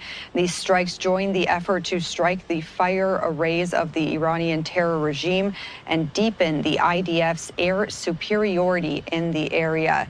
So again, we are hearing now that the Israeli military has started a new wave of airstrikes in Tehran a short time ago. The military stated, in addition to those other strikes that I just spoke about in the Esfahan area. So we're going to be watching this very closely as, again, it is now Thursday morning in the Middle East, and we're seeing some activity already with new strikes starting from Israel towards Iran. Now, President Trump spoke briefly about the situation in the Middle East while he was at a roundtable discussion on the Ratepayer Protection Pledge at the White House. Let's listen to that event. This is very important. This is very important, and we're doing very well on the war front, to put it mildly, I would say. Somebody said, on a scale of 10, where would you rate it? I said about a 15. And we're going to continue to do well. We have the greatest military in the world by far. And that was a tremendous threat to us for many years. 47 years they've been killing our people and killing people from all over the world. And I think we have great support. And I think if we didn't do it first, they would have done it to Israel and give us a shot if that was possible. And if we didn't terminate the worst deal, one of the worst deals ever made, the Obama nuclear deal, I call it the Obama nuclear deal, where he gave everything to Iran, including a nuclear weapon. It was a road to a nuclear weapon. Bad things would have happened 4 years ago, because they would have had a weapon 4 years ago if I didn't terminate that deal. So we're in a very strong position now, and their leadership is just rapidly going. Everybody that seems to want to be a leader, they end up dead. And it's an amazing thing that's taking place before your eyes, because for 47 years we were pushed around, and we shouldn't have been. And I think I can say, and you see it as well as I do, you see the tremendous progress that's being made. Their missiles are being wiped out rapidly. Their launchers are being wiped out. They're attacking their neighbors. They're attacking their, in some cases, allies, or not so long ago allies. And, you know, it's really a nation that was out of control, and they would have used it on us if we let them, if we waited any longer. A big factor was Soleimani, the killing of Soleimani in my first term. And maybe the biggest factor was the rebuilding of the military in my first term. And then the B-2s hit the, and I use the word obliterate because it really was a complete obliteration of their nuclear potential. And that set them back very, very seriously. If we didn't hit within 2 weeks, they would have had a nuclear weapon. If we didn't do the B-2 attack a number of months ago, they would have a nuclear weapon. And when crazy people have nuclear weapons, bad things happen. So we're in very good shape now. I want to let you know that, and we will continue forward. But it's a great display of military strength, and I'm very proud to have, with some of the people in the room, both senators and congressmen, we rebuilt, and women, we rebuilt our military during the first term. And we're using it a little bit more than I thought we would have to. Venezuela worked out really great. We have a wonderful relationship with the president and the various representatives. And we're taking out hundreds of millions of barrels of oil. And that goes to our benefit and to Venezuela's benefit. They'll be doing better than they've ever done before. And we will get a big piece of that. And we'll also make life wonderful for the people of Venezuela who have been very, very badly hit. So that's a lot said in a short period of time, but you can witness it for yourself. And now we'll get on to something that I'm very proud of, because it was sort of my idea, like very much so. Build your own power plant. And everybody thought I was kidding. They said, really, you can do that? How would you do that? I said, we'll get you fast permits, and you'll build your own plants, but we're going to discuss it in great detail with the biggest people in the industry and some of our great leaders and senators. And congratulations on the Medal of Honor for your 100-year soldier. You know, 100 years old, 101 to be exact. And Daryl's been fighting that he get the Congressional Medal of Honor for many years, Daryl, right? Mr. President, I give you all the credit for overcoming the lawyers in the Department of the Navy in a way that I thought was amazing. Yeah. And well, nobody could have done it but you. Maybe it'll be a long. We had to get it to him a little bit quickly, but he looks like he's in good shape. He's got some years left, right? He's planning to come back here for your next Medal of Honor ceremony, and he's also going to be the star at Tailhook this summer if you want to come to Reno. Well, I congratulate you for that success. That was amazing. He didn't stop. I've known him a long time. He never stops. So congratulations. Very nice. We're here this afternoon for a historic signing that will help keep down utility bills very, very substantially, and electricity prices for millions of Americans, and in many cases for a lot of people that don't really understand why they're going up, but they're not going to be going up. They're going to be actually going down. Today we followed through on an announcement I made in my State of the Union address last week, as America's largest tech companies officially signed the Ratepayer Protection Pledge. It's a big deal.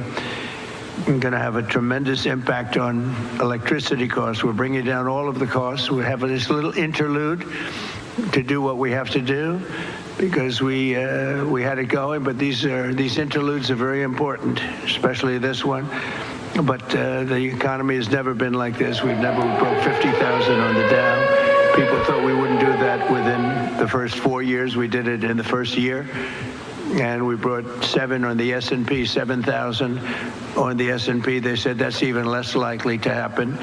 And we did that too, all within the first year. Under this new agreement, big tech companies are committing to fully cover the cost of increased electricity production required for AI data centers, and that would be prices for American communities will not go up, but in many cases will actually come down, and very substantially. Because, you know, the data centers, and you people are so big, you're the biggest in the world, but they've developed a little bit of a bad public. They need some PR help, because people think that if a data center goes in, their electricity prices are going to go up, and that's not happening. It's not going to happen. And for the areas where it did happen, it won't happen anymore, because they never had this alternative. It's actually going to mean the prices come down. You're going to see how badly they want. Some centers were rejected by communities for that, and now I think it's going to be just the opposite.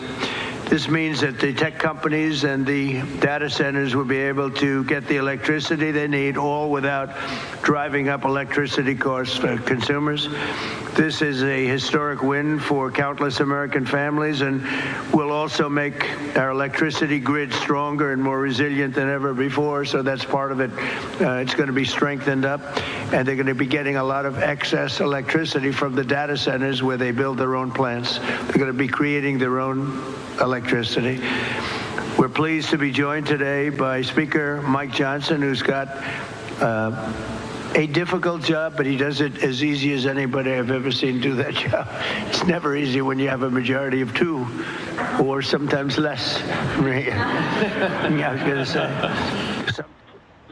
All right, we are listening to President Trump speaking a little bit earlier today at a roundtable on the ratepayer protection pledge to lower electricity costs. We're going to get back to that event for you. That was a pre-recorded event from earlier today, but right now we want to get to some breaking news in the Los Angeles area, a high-speed chase that we are watching live right now.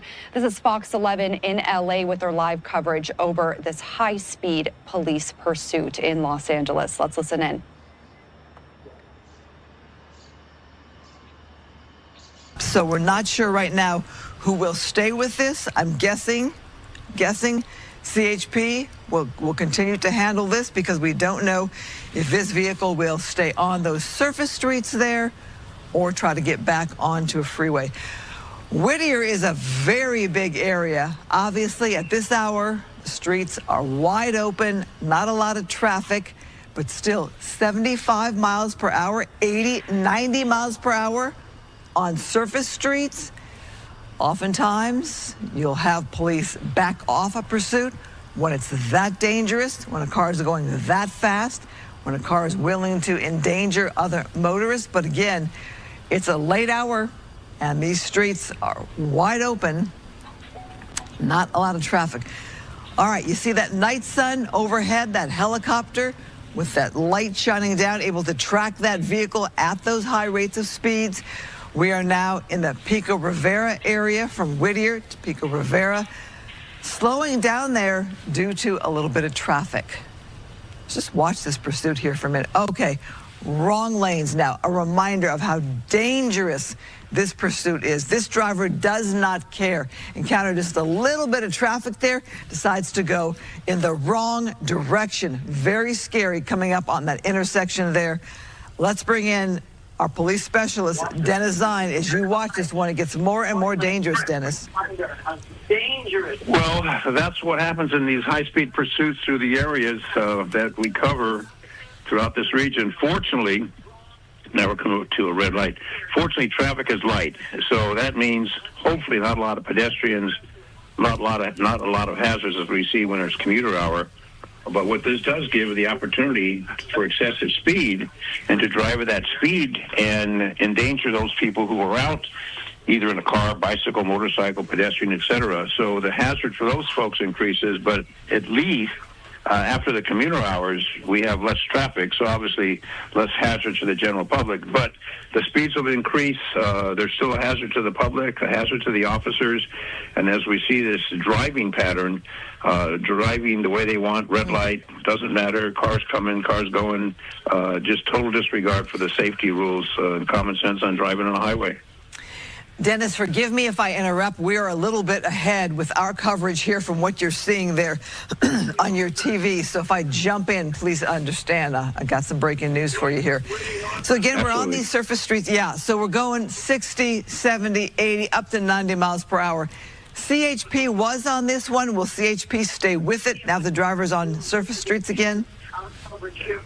Normally, the agency that initiates, if they turn it over to another agency, the secondary agency would maintain the control and the pursuit, but it's not unusual to flop back and forth.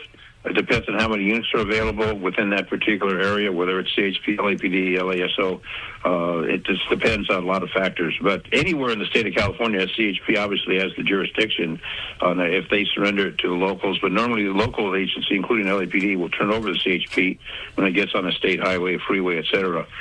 So it depends on how many units are out there, if they're tied up on some other incidents. But once they got the chopper overhead, and I know we've got Skyfox overhead, and we've got the police chopper involved. So hopefully with that, they can maintain control and hopefully bring this to an end before someone's injured or killed. Well, I have two questions for you, Dennis. So we're in Whittier now, which has its own police department. So would LAPD stay on this one since they started it?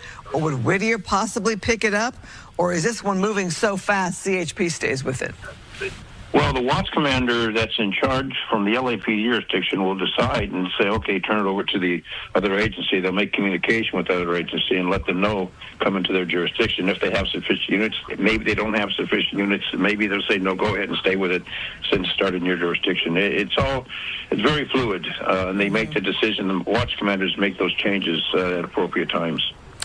You know, I'm watching this one too, Dennis, and I know you've been in, I don't know if you were born and raised in Los Angeles, but in Angelino forever at least. I am thinking of how big Whittier is. Whoa, wait a minute. This driver is a little confused here, making a U-turn. Not sure if they actually drove over a median or saw a break in the road there. You'll see it in just a second, Dennis. But I'm wondering if this person actually knows Whittier, because it's such a big area, and sometimes you get in spots where there's just no freeway close to you. Exactly. They may be totally confused, unfamiliar with that area. Your initial question, I was born and raised in Los Angeles, spent my whole life here, LAPD from 1968, and still with them as a reserve officer. So I've got a lot of years and a lot of experience, motor supervisor, motorcycle officer, and worked the field most of my career, so I'm very, very familiar. But we do know that pursuits are getting more and more dangerous, and the police have a tendency, when it becomes so hazardous, the watch commander will give that command or the sergeant involved to terminate the pursuit and go to a tracking mode. And now we've got the drones, which we can utilize for situations which we didn't have in the past. So technology is changing. But the bottom line is they don't want individuals, public individuals, or even the individual involved in the pursuit to be injured or worse than that, killed. But what we see happen at this particular time, we see the road is clear, not a lot of traffic, probably very few pedestrians, no children out. So this is an ideal situation where they want to continue the pursuit. And when it gets to the point that it's so hazardous, they will terminate. But they still have air coverage, and we'll see what happens at that point. But the speed, as we see, is in the mid-70s, 80s. Now it's showing over 100 miles an hour on these streets, which is extremely hazardous. And those units are going to maybe get a command by the watch commander, let the air unit take over and just follow the safe distance. The bottom line is we want to keep the officer safe as well as the general public. And the individual in that particular vehicle, we want to take that individual to jail and let the court system determine the consequence. Our job is not to be doing something that would be inappropriate or cause a loss of life, even in a pursuit. There's still that system that we have, the court system, that makes that determination. We want to take them into custody, but it needs to be in a safe manner. And what we see with this driving, I wouldn't be surprised if the watch commander at some point determines we're going to just go to a tracking mode and utilize the helicopter to maintain that control. So as we're watching here, Dennis, the driver's gone through the Whittier Narrows area, now upper.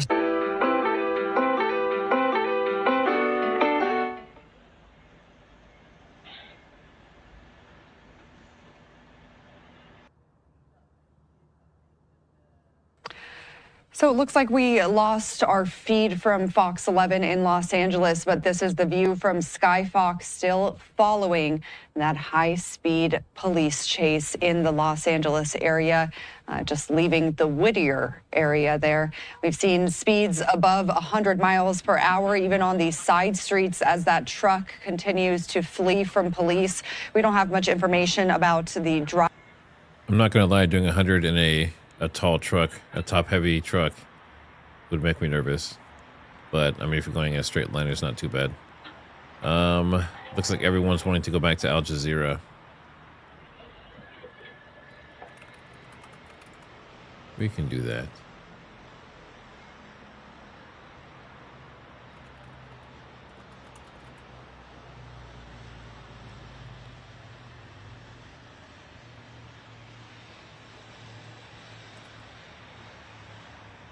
They sound significantly more intelligent just because of their accents.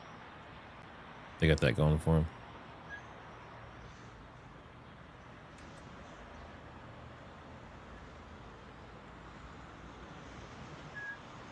Iran, the U.S. Of course, they're playing music. I hear birds or something too.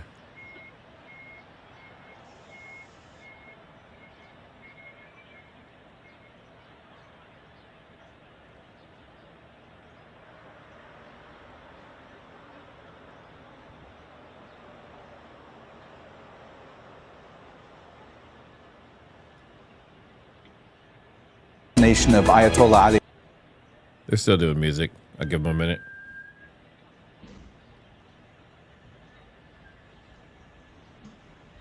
Let's check that.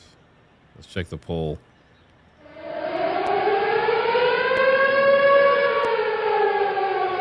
More drones to the same area. It's Arabah, northern Israel, right up by Lebanon.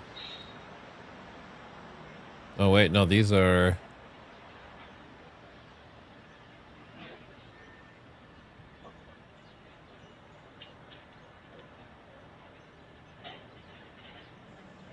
These are southern Israel, right on the coast. You don't see hits down there too often. That's interesting. It's just one small area. What is down there?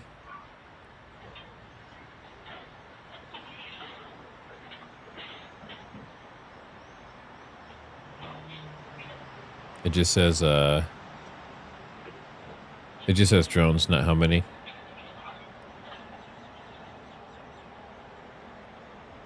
And the ones in northern Israel are clear now. It says incident ended. That usually means that either they hit or they got shot down.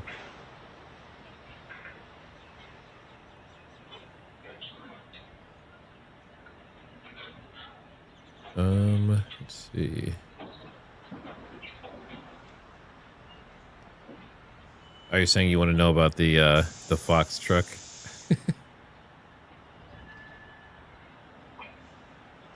There's your poll. According to this, it crashed. I am battling with this a little bit, trying to get it to... I think that one just ended. Let me see if they have another one that just started.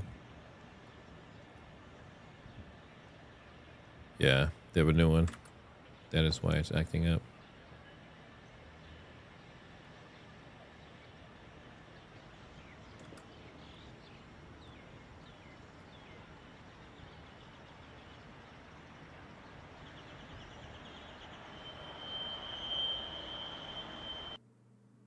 This is where many political opponents of the establishment have been tried. Another key target has been the office of the Assembly of Experts in the city of Qom. Who are the Assembly of Experts? Well, they're a clerical body made up of 88 members who were chosen by the supreme leader. They now have the crucial job of deciding who comes next. US President Donald Trump has also said that the attacks have almost destroyed Iran's entire navy. Most of those attacks have taken place here, across the Strait of Hormuz and the Gulf of Oman. And again, satellite images have captured some of those strikes. This is an image clearly showing an Iranian vessel that's been hit off the coast of Bandar Abbas. But the strikes aren't isolated to military targets or government buildings. We've also reported attacks in the vicinity of hospitals. In the capital, Tehran, at least 2, and also in the city of Bushehr. But Iran's heritage has also been affected. This is a picture of Golestan Palace, and the images speak for themselves. The 16th century site that's crucial to Iran's royal heritage has been affected. Now, the conflict has throttled global oil and gas supplies. Cargo vessels are avoiding the Strait of Hormuz after Iran announced its total closure on Monday. That's caused energy prices to spike. On Tuesday, President Trump said the US Navy may escort cargo vessels and provide shipping insurance as companies drop war risk cover. But that hasn't dampened industry fears. Cargo giant Maersk on Wednesday announced a halt on shipping to Gulf countries around the strait. At least 200 vessels are currently stranded in the Arabian Gulf, unable to carry out oil and natural gas shipments. Well, South Korea imports about 20% of its gas through the Middle East, and people in Seoul have been scrambling to buy fuel following an increase in prices there. President Lee Jae-myung has also ordered the activation of a $68 billion market stabilization fund. Well, for more, let's go to Jack Barton in Seoul. It sounds like, Jack, that all the levers that can be pulled are being pulled at the moment there in response to this crisis.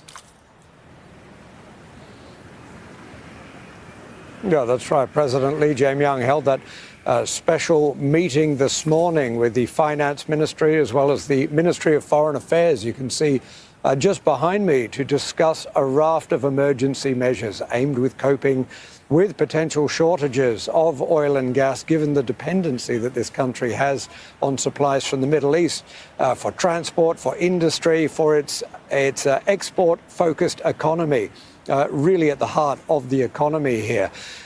Talking about sort of prices, the president said, well, he ordered the diversification, a greater push than is already underway for supplies coming into the country to try and make up for some of those losses from the Middle East. That might help when it comes to supplies, but it won't help with the price particularly because, of course, those new imports would be much more expensive. So he ordered officials to look at the release of stockpiles. The government has about 100 million barrels of oil. The private sector has about 95 billion. So if there were signs of shortages, and he said there weren't signs just yet, then that could be drip fed into the markets to cause price stability. But he said anybody hoarding any petrol or gas would be penalized, as would anybody who was profiteering. And he said there were signs that this was already happening. And of course, this potential for oil shortages has had a big impact on the stock market, the biggest fall in South Korea's history yesterday. That has largely stabilized, but a lot of that off this pledge that special fund worth more than 68 billion will be activated, not just to stabilize the stock market, but also the country's currency, the won, which briefly fell to its lowest level since the global financial crisis. And Jack, I understand there have been claims and some counterclaims about it. We have this Boeing E-3B Sentry scope on the battlefield. It's a command and control type plane, and it's basically doing like a 360-degree picture of the battlefield.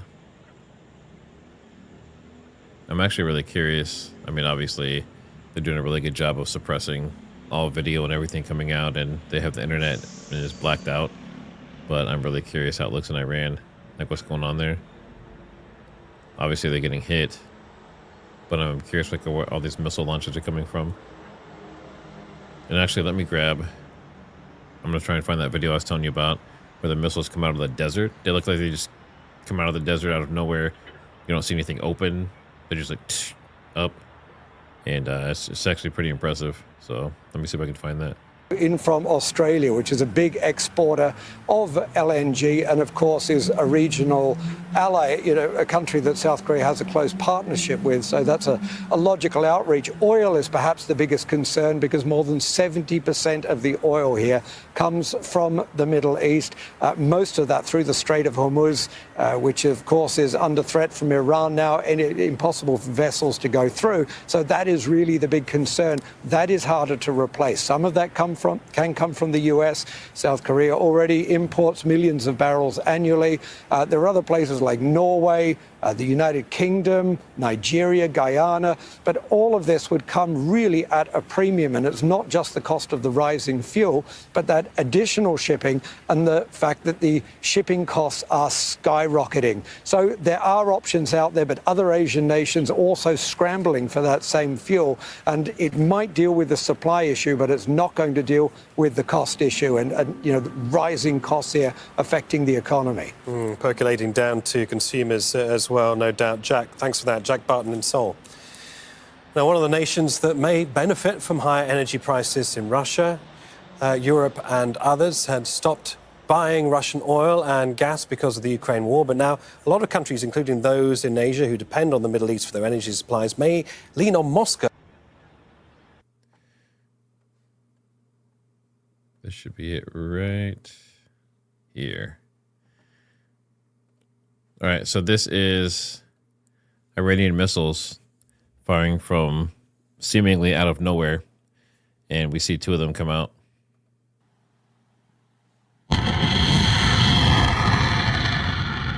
Where did that come from? Now watch the second one.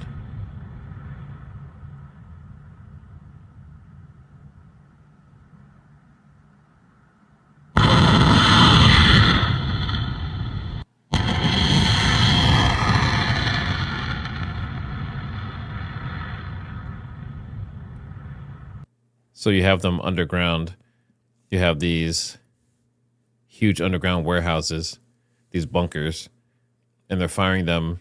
And it looks like they're coming out of like, just like poof and pop out. So yeah, someone says kind of like those, I don't, what are they called? Trapdoor spiders or something. You know, it's like I'm assuming that based on the fact that there's sand there, obviously when the missile comes out, it has to open something. But yeah, it looks, sophisticated. That's one way to put it. But if you can't see where it's launching from, and you just see a cloud of, smoke and sand and stuff coming out of it from the exhaust, I mean, how are you supposed to trigger them? How are you supposed to hit them? And then if they're probably huge steel doors or something that are blocking it. Someone's saying sand pours in. That's probably a possibility. But I would assume their whole design accounts for that. Maybe they have to clean up a bunch afterwards or something, but it's pretty impressive. Sarah Bryan. I mean, the Minuteman missiles are similar, but they're very obvious. Like, let me see if I can find a picture.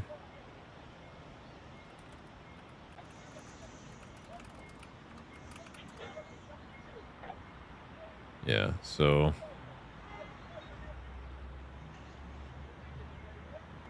that's not a good picture.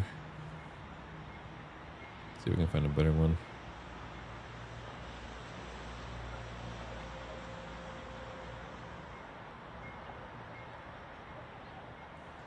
Yeah, so we have this. So we have some, like they basically look like some variation of this. I'm trying to find, let's see. Trying to find a better surface shot for you. Let me open this image. Okay, so I think this is actually a video on it. Shows the whole process, but it's very obvious from the surface. You can see it, and there's no way you're gonna mistake it for anything else. August 19th, airmen from Minot and Vandenberg Air Force Bases conduct. And you can see it open up. Kind of a slow process, to be honest, too. Then it fires out, and then it closes. So you can see how obvious that is. And you can see that, I don't know if it was a cold day or not, but there's a lot more of a trail behind it. And it's very obvious when it opens and all that. So the way they did theirs compared to that, obviously they had the sand to kind of mask it and pop up. But I thought it was pretty impressive. And they're saying they're not even using their best stuff.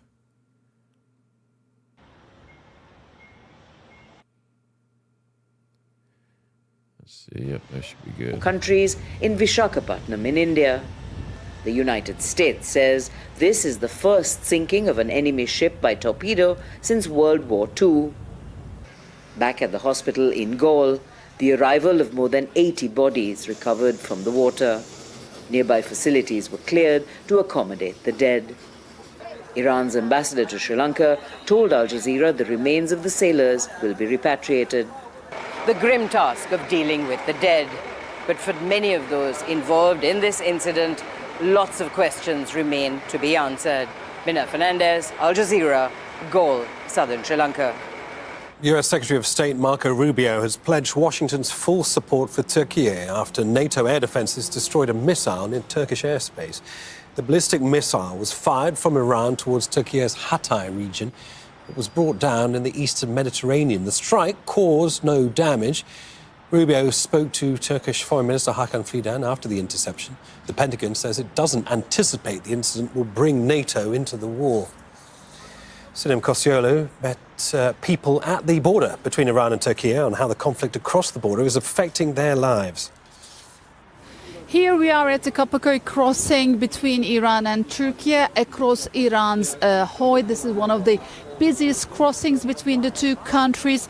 Today, the crossings have been steady but controlled, as we have been informed that there's a technical failure on the other side of the border, Iranian side, and there are a few hundred people stuck to wait for their paperwork to be finished. We have been speaking to people who have been crossing from Iran to Turkey. Some of them are only Iranian citizens. Some of them also hold other nationalities, like European nationalities. The opinion is divided.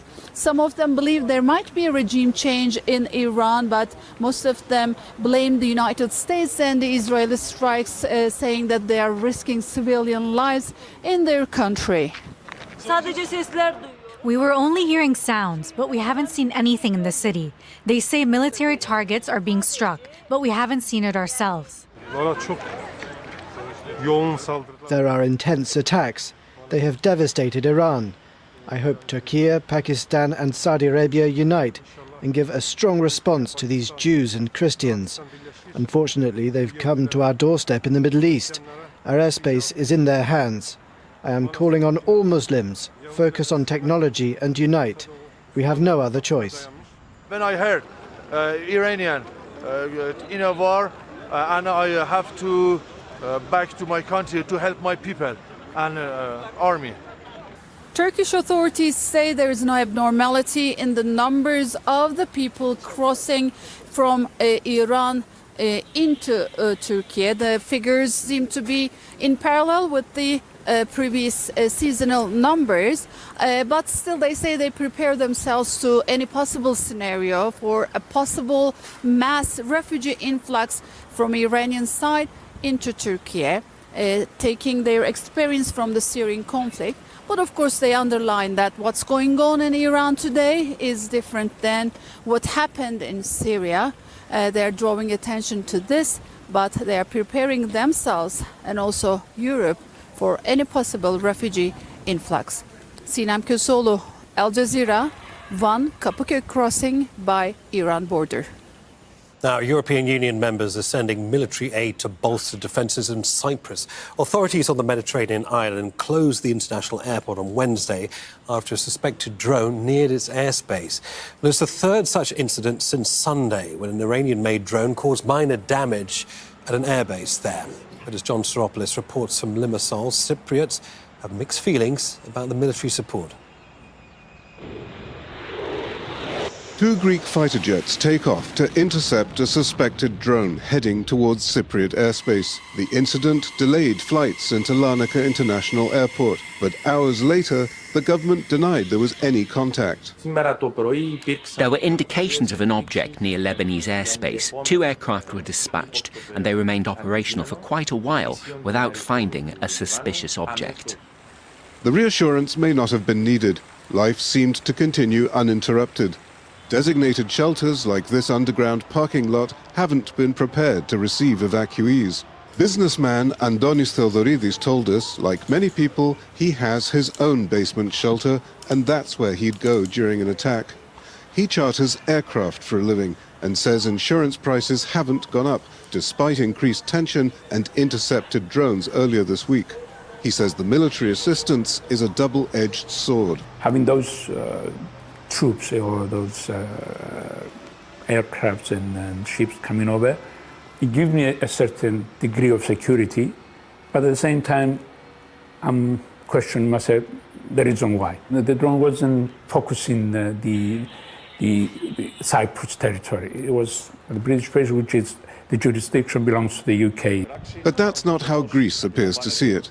Prime Minister Kyriakos Mitsotakis also sent 2 frigates to the island, a decision MPs praised on Wednesday. France has promised to send an aircraft carrier and anti-missile systems, while Germany has also pledged support, which means that Greece's actions have triggered an EU response. And that's important because Cyprus isn't a NATO member and relies on its European partners for support. The EU is deciding how its own mutual defence clause would work independently of NATO, which sees an attack against one member as an attack against all. Defense autonomy may be gaining traction in Europe, especially given President Donald Trump's insistence that European nations need to be able to defend themselves without US help. But many here wish life could just return to normal. John Psaropoulos, Al Jazeera, Limassol, Cyprus. Now, tensions between the United States and Iran have put the focus back on Tehran's nuclear program and a deal that was meant to stop it from developing nuclear weapons.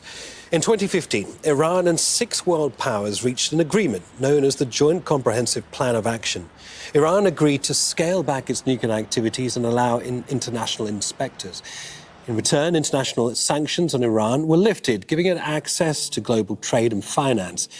Well, the agreement began to break down in 2018 when Donald Trump unilaterally withdrew the US from the deal and reimposed all US sanctions on Tehran.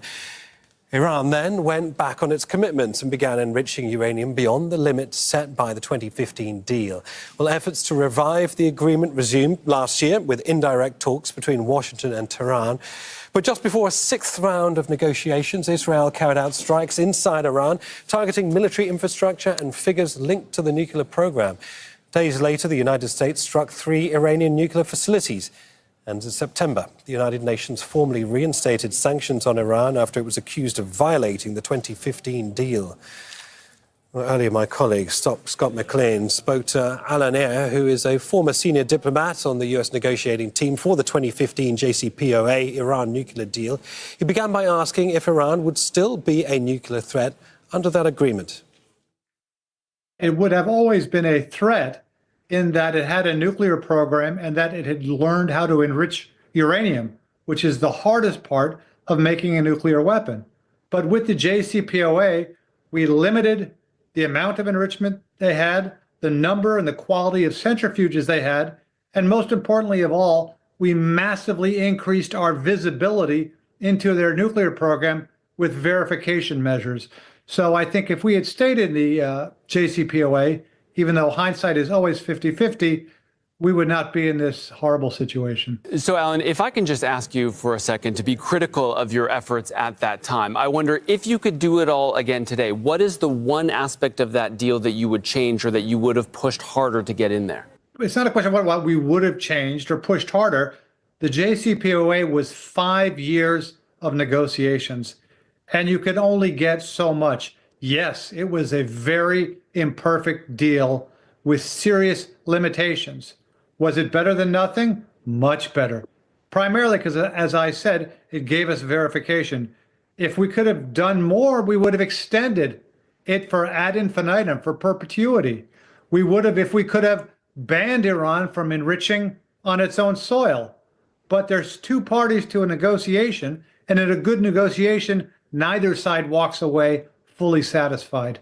So the Omani foreign minister, of course, Oman was helping to negotiate this latest round of negotiations between the United States and Iran, indirect negotiations, of course, had said that Iran had actually agreed not to stockpile enriched uranium material, meaning they would only keep on hand what they actually needed for their immediate domestic civilian purposes. That went further than the JCPOA had gone. And I wonder if you would concede that perhaps the huge presence of U.S. military buildup in the region helped push the Iranians in that direction.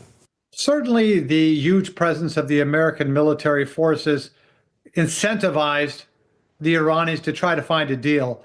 But it's incorrect to say that the Iranians had agreed to do something. They had put it on the table. But as Wendy Sherman, the previous negotiator for the JCPOA, once said, nothing is agreed till everything is agreed.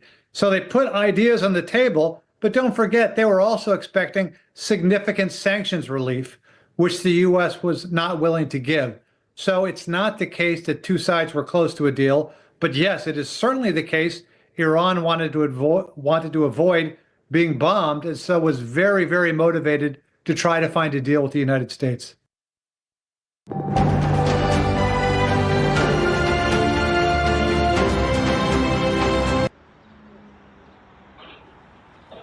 They love their music. Is it still going? In Nepal, millions of people are voting in the first election since the government was toppled last year. Security is tight, with thousands of extra police and troops joining regular officers. In September, crowds of young protesters ousted the government of KP Sharma Oli. But the former Prime Minister is also on the ballot in an attempt to stage a political comeback. Tony Cheng has more from Kathmandu. We're right in the heart of old Kathmandu, and what appears to be a very traditional election is already well underway. But this is far from a traditional election. It's happening because 6 months ago, tens of thousands of students took to the streets protesting against government corruption, cronyism and nepotism. They burnt down Parliament and many other public buildings and forced the Prime Minister out. And it's been not a traditional campaign at all, most of it taking place on social media platforms. That hasn't favoured Nepal's traditional political parties, who are being caught rather flat-footed by these changes. New parties have emerged and new political characters, particularly Balendra Shah, a former rapper and former mayor of Kathmandu. He's rather an enigmatic figure, but he certainly captured the public imagination. Now, Nepal's election commission keep polling information very tightly controlled, so we don't know who's ahead. But the word that we're getting from the people on the streets is they feel it's time for a change in Nepal. Tony Cheng, Al Jazeera, Kathmandu. China's unveiled its targets for the year ahead at its most important political meeting. Xi Jinping is presiding over the National People's Congress. The week-long gathering also lays out policy priorities for the next 5 years. Beijing wants to grow the economy by up to 5% in 2026, its lowest target in decades, believe it or not. China's recent economic growth has been slow as it tackles a trade war with the US and a crisis in the property market there.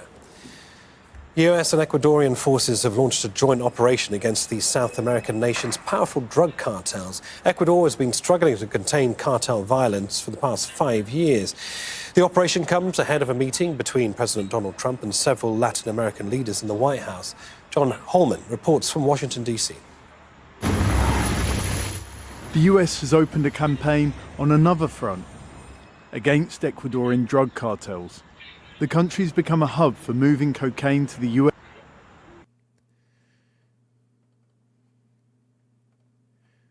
It looks like the U.S. just tested a Minuteman III ballistic missile off the coast of California. So earlier I saw something they call the Doomsday Missile, and I wasn't sure which missile they were talking about. Apparently we tested one of our Minutemen.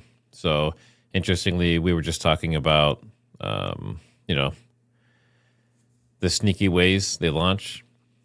And apparently we snuck one out too. Obviously, the nuclear warhead wasn't on it, but it says it hit the target near Marshall Islands successfully. It was routine and scheduled years in advance, but the timing's interesting, right? Now, we do test these.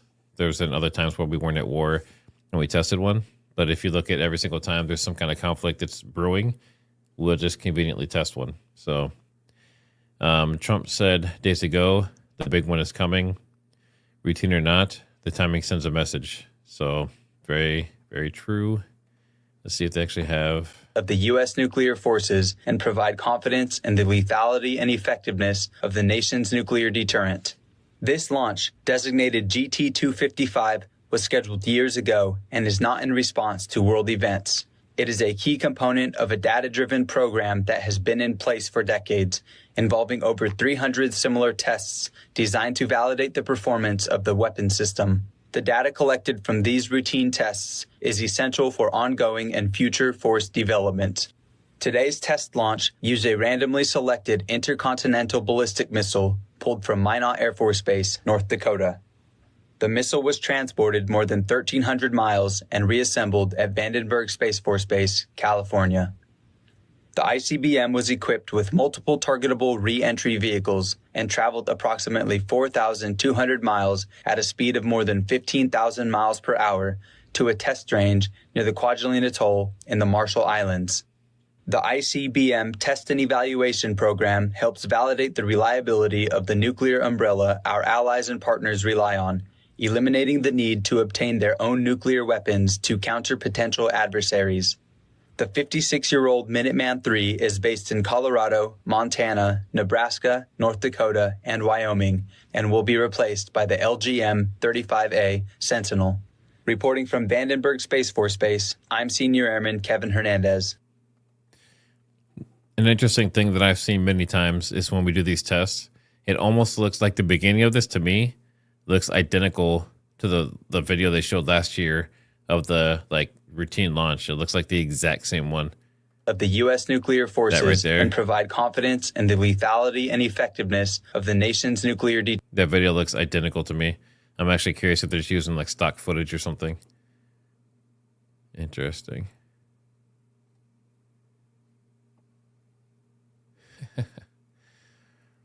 But apparently, we have 50-year-old missiles, 70-year-old B-52 bombers. I mean, we're very outdated. I think the Air Force One planes, I think they're 40 years old too. So it's I don't know. It's interesting. You said, Bay said it best. Let me see. What did Bay say? Why are we having to test out things? Testing out weapons in war seems kind of counterintuitive for our goals. I mean, the amount of maintenance and stuff they do on these missiles is insane, and it's ongoing. And apparently some of the people that work on them have had some very strange health issues, including cancer, obviously. That's just kind of something that goes along with, goes along with the territory of working around weapons, unfortunately.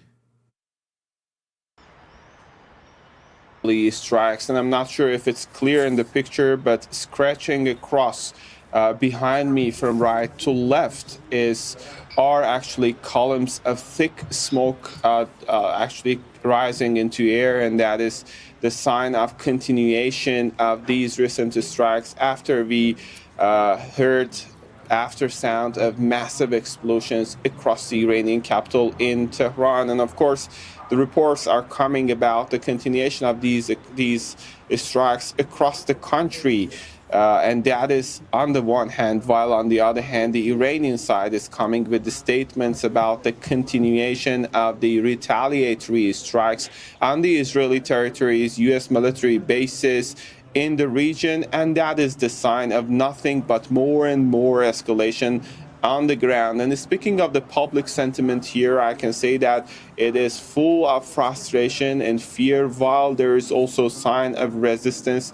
Last night I was in the downtown and I witnessed in different locations of the city some people coming out carrying the flags of the country and chanting against the Israeli and American strikes in the region and in the capital in particular. All in all, we know that there are casualties on the ground. The latest reports are saying that at least more than 900 people were killed, but this is the report that we had yesterday from the Red Crescent. Seeing the very fact that we are witnessing the ongoing strikes, we can rest assured as a matter of misfortune that these numbers could easily grow up. Of course, when it comes to injuries, we know that more than 6,000 people have been said to be injured, and the scope of actually these strikes is not limited to target just the military places, military headquarters, or even political centers, but very residential areas,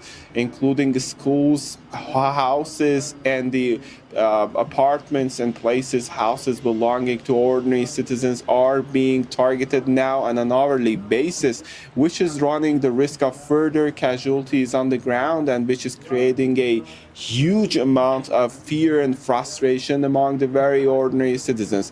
This is a very complicated situation, and this is a developing story, and Iranians here are closely watching to see how future could unfold. All right, we'll keep an eye on Tehran, and for the time being, we'll go to Ramallah, speak to Noor O'Day, who's tracking Iranian retaliatory attacks on Israel. Good to see you, Noor. So we've just been hearing, of course, about this new wave of attacks that the Israelis have launched against Iran, but also, once again, Tel Aviv has been the target of Iranian attacks as well. Nevertheless, apparently a 70% drop in the volume of incoming fire. What does all of this say to us?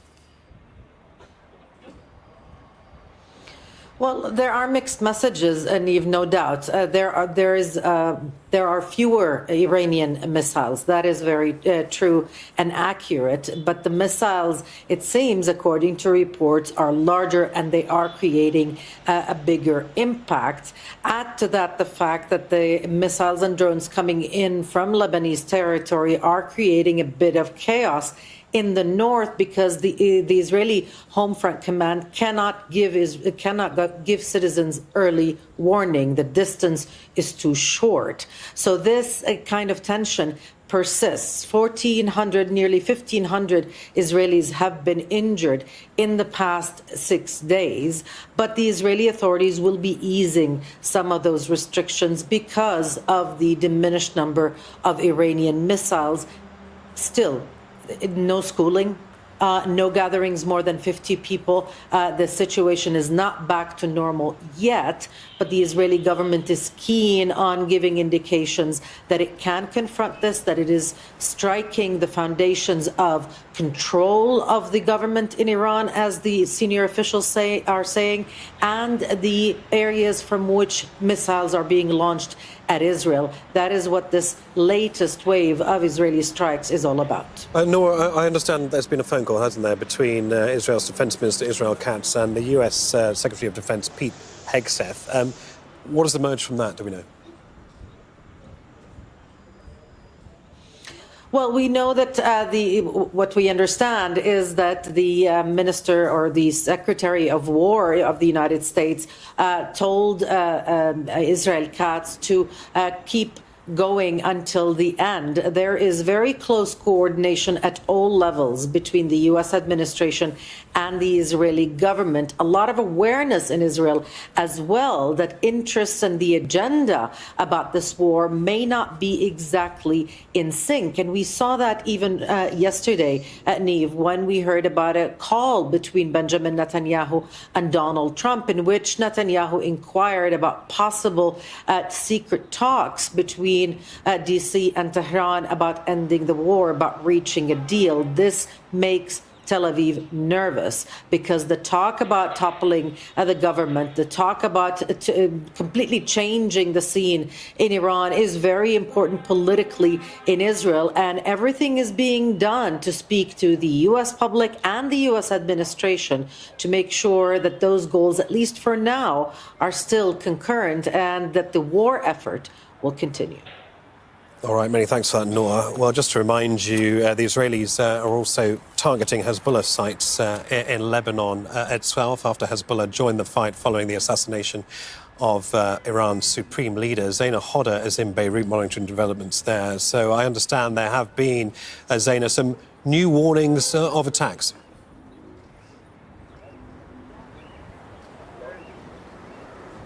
Well, the Israeli army has issued a new warning to residents living south of the Litani River until the border with Israel. It's not the first warning of its kind. They issued a similar warning last night. But this time, in the statement, the Israeli army spokesperson points out or singles out the southern city of Tyre. Now, Tyre does lie south of the Litani River, but what we understand is that not everyone left the city when the initial warning was issued, and that really could explain the intense airstrikes that targeted the center of Tyre late yesterday, giving yet another warning for people to leave. There's already more than 80,000 people displaced in this country. You see behind me people sleeping out in the open, in the streets, in their cars. There are shelters, but it's just not enough. A lot of people here are from Beirut's southern suburbs, which continuously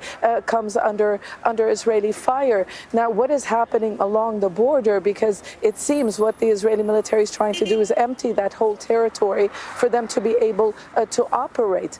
But even though tanks have advanced into Lebanese territory, what we are understanding is that they're facing some sort of a resistance from Hezbollah. Hezbollah claiming to have attacked Israeli troops inside Lebanese territory, something the Israeli military acknowledged. They acknowledged that 2 of their soldiers were wounded. So we have a front in the south of the country, here in Beirut, and those strikes are just widening in scope.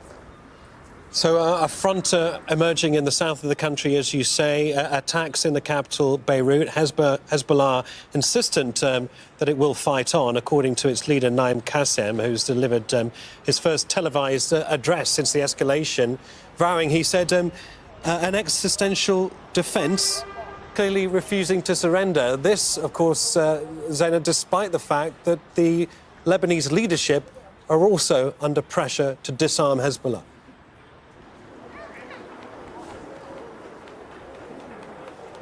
Yes, there doesn't seem to be a window to find a way out of this crisis. You mentioned Hezbollah Secretary General. We will not surrender, even though we have... This is pretty interesting. Look at this. So I don't know if you were here on the last stream that I did, not the White House, but the one before that. But we were tracking this drone that was doing some crazy patterns, just circling in this one area out in the middle of nowhere. And we were thinking it was maybe some recon or something. But this one right here, this Unident 2. Oh, it's switching on me. This Unident 2 is, let me disable that auto change. Look at this pattern. This is insane. I've never seen a pattern like this.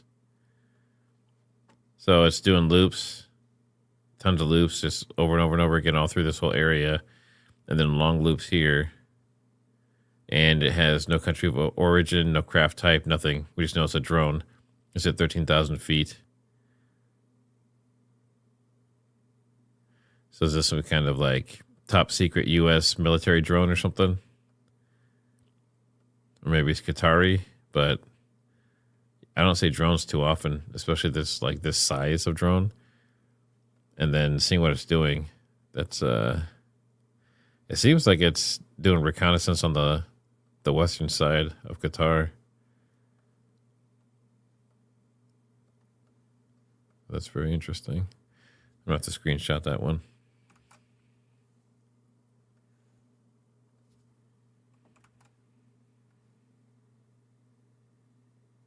Oh, you know what? Actually, because they said Doha was being evacuated because they had some warnings there, and they were trying to evacuate everyone from this general area.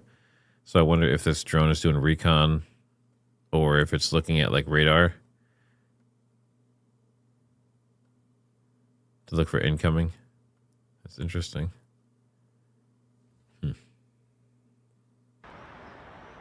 A submarine strike could not be confirmed for several hours. Until this. In fact, yesterday, in the Indian Ocean, and we'll play it on the screen there, an American submarine sunk an Iranian warship that thought it was safe in international waters. Instead, it was sunk by a torpedo. The frigate and two other Iranian ships were returning from the International Fleet Review 2026, a multinational naval gathering attended by 54 countries in Visakhapatnam in India. The United States says this is the first sinking of an enemy ship by torpedo since World War II. Back at the hospital in Gaul, the arrival of more than 80 bodies recovered from the water. Nearby facilities were cleared to accommodate the dead. Iran's ambassador to Sri Lanka told Al Jazeera the remains of the sailors will be repatriated. The grim task of dealing with the dead. But for many of those involved in this incident, lots of questions remain to be answered. Mina Fernandez, Al Jazeera, Gaul, southern Sri Lanka. Back to Towed Asadi, who's in Tehran for us. Towed, getting some reaction from you on the torpedoing of the ship. I mean, it's extraordinary, isn't it? It's the first time, according to our correspondent, Minal Fernandez, since World War II that the US has torpedoed an enemy vessel. Any clarification from Iran on what the vessel was doing here off the coast of Sri Lanka and what the military and political implications of this torpedoing are? Well, actually, the latest reactions regarding the continuation of the American strikes on different targets, Iranian and some non-Iranian, is coming from Iranian Foreign Minister Abbas Araghchi on his X account, quote-unquote, saying that the United States has perpetrated an atrocity at sea to 2,000 miles away from Iran's shores and deny guest of India's Navy carrying almost 130 sailors was struck in international waters without warning, Abbas Araghchi says. And he also reiterates, mark my words, the United States will come to bitterly regret following what took place. This is one reaction that we had from Iranian Foreign Minister Abbas Araghchi. Added to that, related to this context, is the statement that we recently received from the public relations of IRGC, talking about the firing of a missile to a U.S. Oil tanker in the northern parts of the Persian Gulf region. These are all in all indicative of the very fact that Iran's retaliatory strikes. We were just talking about these underground little missile cities, and it looks like Iran's underground missile city tunnels, they're obviously very complex and that kind of stuff, but they said they're becoming key targets for U.S. and Israeli strikes. It looks like they've slowed down everything on the surface. And some of you were mentioning before, and I saw it as well, that it seemed, I still don't know if this is 100% true, but I wouldn't be surprised because I think Ukraine did the same thing. But they would paint, like their F-14s or their helicopters, they would paint it onto the ground in a certain way that when the satellite looks at it, it looks like it's a real, like a real target. And then they'd fire a missile at it and just hit concrete. And it's pretty entertaining to watch. I don't know if it's true or not. It looks like it might be. But in this case, aircraft and drones are destroying launchers as they leave the tunnels, while bunker buster bombs hit entrances and surface. So they are tracking it, and they are trying to take them out as they leave. And they're also, obviously, then they get the position, and then that position is going to be sent to your bombers, and they're going to drop those big boys that we were seeing earlier. But pretty interesting. Things in the back. The compound has large setbacks as part of their security perimeter, but it is in the heart of the city, in the heart of single standing residential houses, of housing compounds that are home to so many so many families. There's shopping areas, there's a gas station, there's a main road connecting the embassy to different parts of the city. It's close to a highway, so it is an essential part of the city. And I think what the government here wanted to avoid was any sort of fallout from what they've seen happen in other cities. In Riyadh, the embassy there, the U.S. embassy in Riyadh, came under attack. There was a fire that started. It is smack dab in the middle of a diplomatic compound housing many different diplomatic missions. In Dubai, the U.S. consulate came under attack in a very population-dense central part of that city. So the decision to clear out this area that saw buses and police and Ministry of Interior crews there to assist, it was done out of an abundance of caution to avoid the risk of any sort of threat that other embassies in the region, other U.S. embassies, have seen in recent days. There's been a number of other developments as well. Earlier this morning, the Saudi government confirms that it shot down a drone in the Al Jof region in the north of the country. The UK Maritime Agency reports that there's a large explosion in oil spills in the water off the coast of Kuwait, where a tanker was hit with a large explosion. Unclear exactly what happened there. But what we are also hearing are developments with regards to people trying to leave Doha, or I'm sorry, leave the region.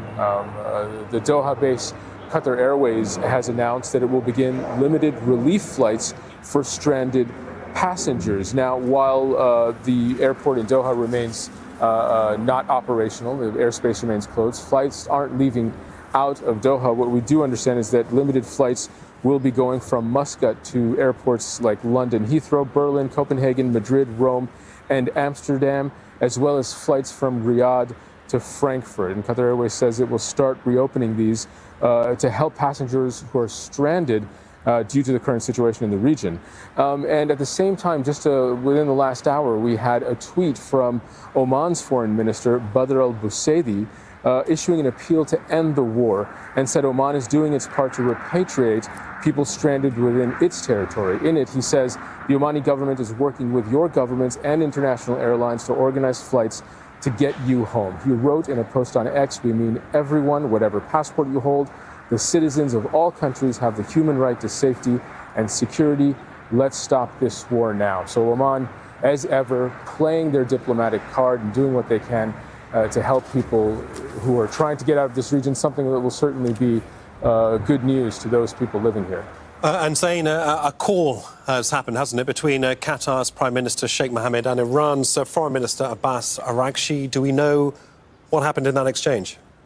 Well, during that call, Iran's foreign minister initiated it to reach out to longtime ally, his counterpart in Qatar, to explain to him that as far as Iran is concerned, they don't feel that they're attacking their neighbors. They are not attacking civilian infrastructure. He also denied attacking oil and gas refineries and facilities in Saudi Arabia and in Qatar, saying that it was not them that fired those shots. Now, the foreign minister of Qatar, the Qatari government, has been very bruised by the attacks, by Iran's retaliation.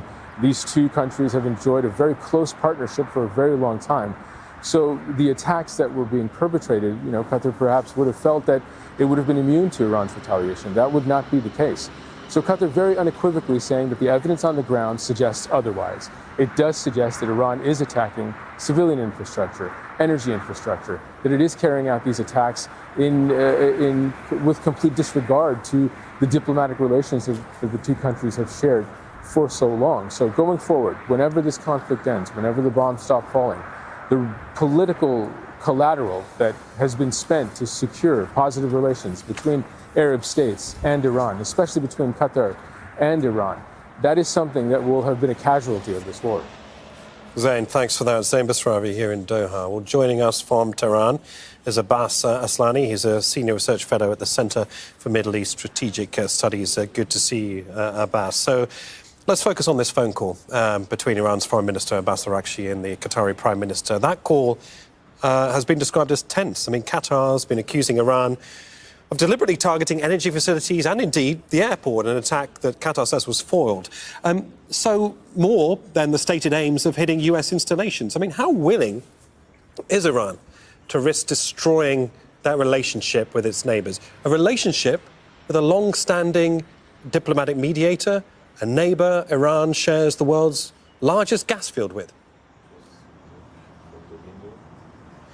What Iran is saying is that it is targeting American presence or assets or military bases in the region. And, in addition to the, classical method that Tehran used to target only military bases, this time it is only targeting the facilities which have been used by American forces in a number of countries in the region. And the point is that some countries in the region also have been giving, airspace or territory for the U.S. to initiate the aggression against the country. And but Iran has been trying to be in touch with regional leaders and officials to ensure that this is not, hostility from Iranian side toward those countries, but the problem is the U.S.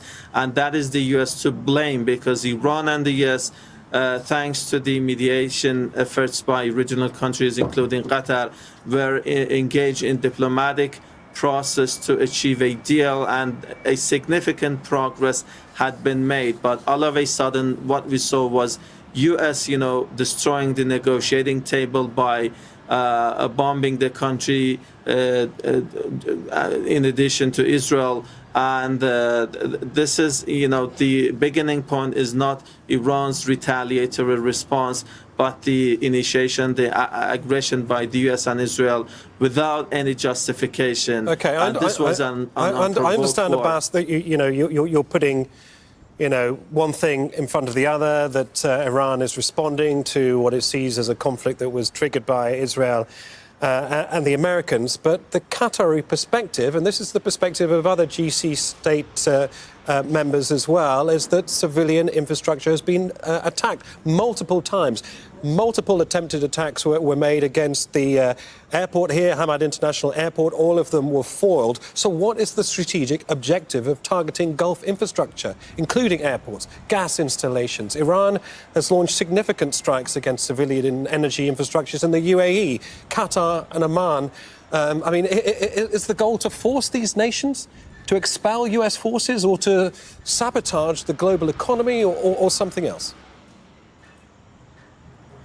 Iran is saying that some, infrastructure facilities are being used under military cover for military actions, or American forces are using those facilities as shelters, or they use for commuting, or somehow facilitating the process of, let's say, initiating an aggression against the country. But we're talking about an international airport. We're talking about a gas facility in which a water holding tank or something like that was struck in one of these drone attacks. I mean, how can we keep saying that the targets are always American focused and American based, these American installations, or at least being used by American forces? These are used by all people in the state of Qatar and indeed other GCC states. Well, Iran's perspective is that the countries should not allow the United States to be present there. A type of presence that is not peaceful, but to attack other countries. And, here in Tehran also, the places that are being targeted are not only military ones, but we have been seeing hospitals, schools, residential buildings have been targeted. Large number of children have been killed. So this is not something which was intended by Iran, but Tehran has no option but to target American assets in the region. So I think the best way would be to stop the aggression, to stop the war, and in that condition, I think we will be in a better situation. And Americans are using those facilities in the countries, but the costs is somehow being borne by other countries as well. Tehran has been critical of regional countries, despite saying that they are not enemies of Iran, that they are giving airspace or territory to the United States. And but this qualitatively have been impacting the relations between Tehran and those regional capitals. This is not a good...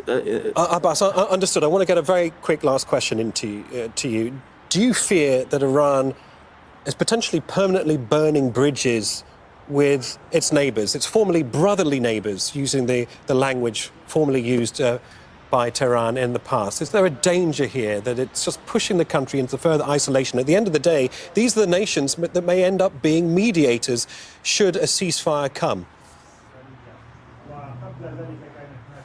The messages we were hearing from high-ranking Iranian officials, including the president, the speaker of the parliament, and the foreign minister, that they are saying that they have no problems with those regional countries. But yes, these relations are being impacted.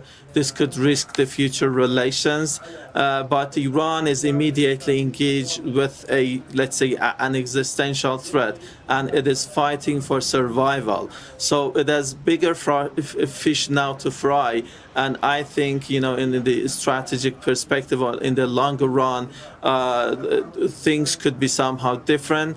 And the point is that as the war goes on, there will be there is a more urgent threat that Iran needs to address than just to take care of these relations. However, it has been trying to manage the situation, the relations, but it also expects those regional countries to somehow address Iran's concerns that their territory are not used to, attack the country as well. Okay, Abbas, thanks for that. Abbas Aslani there, Senior Research Fellow at the Centre for Middle East Strategic Studies, joining us from Tehran. A bipartisan resolution in the US Senate has failed to limit President Donald Trump's power to wage war on Iran. Democrats argue that Trump has sidestepped Congress without offering a valid reason for the conflict. But Republicans voted down the resolution. Rosalind Jordan is in Washington, D.C. Ros, so Democrats who have been privy to government briefings say they've seen absolutely no evidence whatsoever that there was an imminent threat to the U.S. However, the U.S. Senate's rejected that push that would have forced a withdrawal of U.S. forces from hostilities against Iran. So where does this leave all of that momentum to try and bring an end to this? Well, the House of Representatives is expected to take up a vote at around 21 GMT on Thursday on its own version of a war powers resolution that would limit what the Trump administration has been doing in Iran. Congressional Democrats who put together the resolution wanted to have a vote on Monday, but they were out of session. And the Speaker of the House, Mike Johnson, did not call them back until they were previously scheduled to be here in Washington on Tuesday. But even if they were to pass this resolution in the House of Representatives, because of the Senate rejection, the motion would be dead. That does not mean that those who want to put limits on what the Trump administration is doing could not bring back the resolution again in both chambers if they think that they can get the votes needed, not just to pass the measure, but ideally to get 2/3 of the membership in both the House and the Senate so that this resolution could survive an expected presidential veto. And Ros, we understand that Pete Hegseth had just spoken to the Israeli Defense Secretary Israel Katz. At the same time, military chiefs are reporting a significant drop in ballistic missiles being fired from Iran. The message from Hegseth to Katz is keep on going for as long as necessary. Is the insinuation that the strategy is working in the Trump administration's eyes? Well, certainly there are a lot of cheers coming from the Trump administration about the conduct of this war that has been going on now since February 28th, even without explicit and required congressional approval. That said, they are not indicating what the next phase of the war against Iran will look like. But overall, they say so far they're pleased with the progress. This war is not ending anytime soon. That was a point echoed and reiterated by the U.S. President Donald Trump speaking to reporters on Wednesday. We're doing very well on the war front, to put it mildly, I would say. Somebody said, on a scale of 10, where would you rate it? I said about a 15.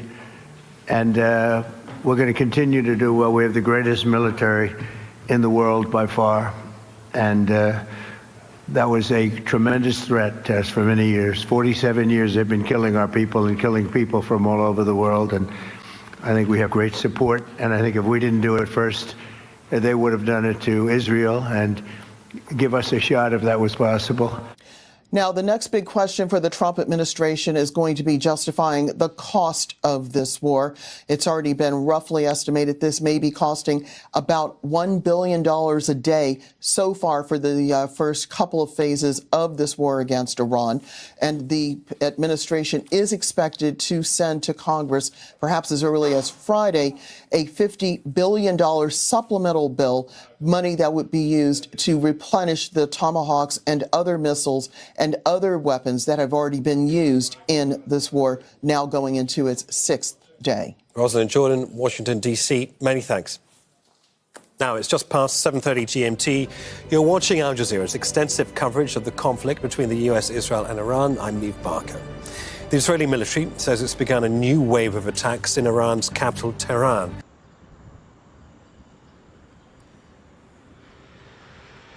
You have to let that music finish out.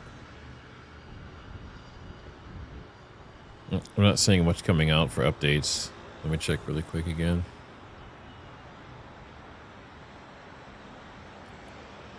It looks like Italy is planning to send defensive aid to the Gulf. And I heard the same from France. And it looks like nuclear command and control planes are heading towards Eastern Europe now. And it's interesting because it's so close to Russia.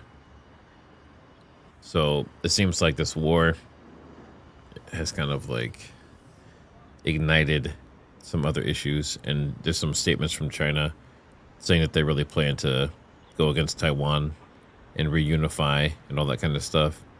So like a lot of people said, they estimated that they would probably try to make a move during this, but everyone's vulnerable.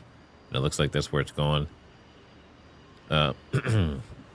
The Assembly of Experts says Iran's new supreme leader was chosen and will be introduced as soon as possible. So it appears that they have chosen a new leader.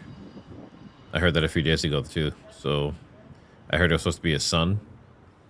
And then I heard that Trump had some people in mind, and they decided not to go with them. Or I think he actually said they all died in the strikes. So that's not good. And so far, the Pentagon says the war is costing about $1 billion per day. That's insane. And if this goes on for months, you know, if it hits a year, that's just our tax money going to that.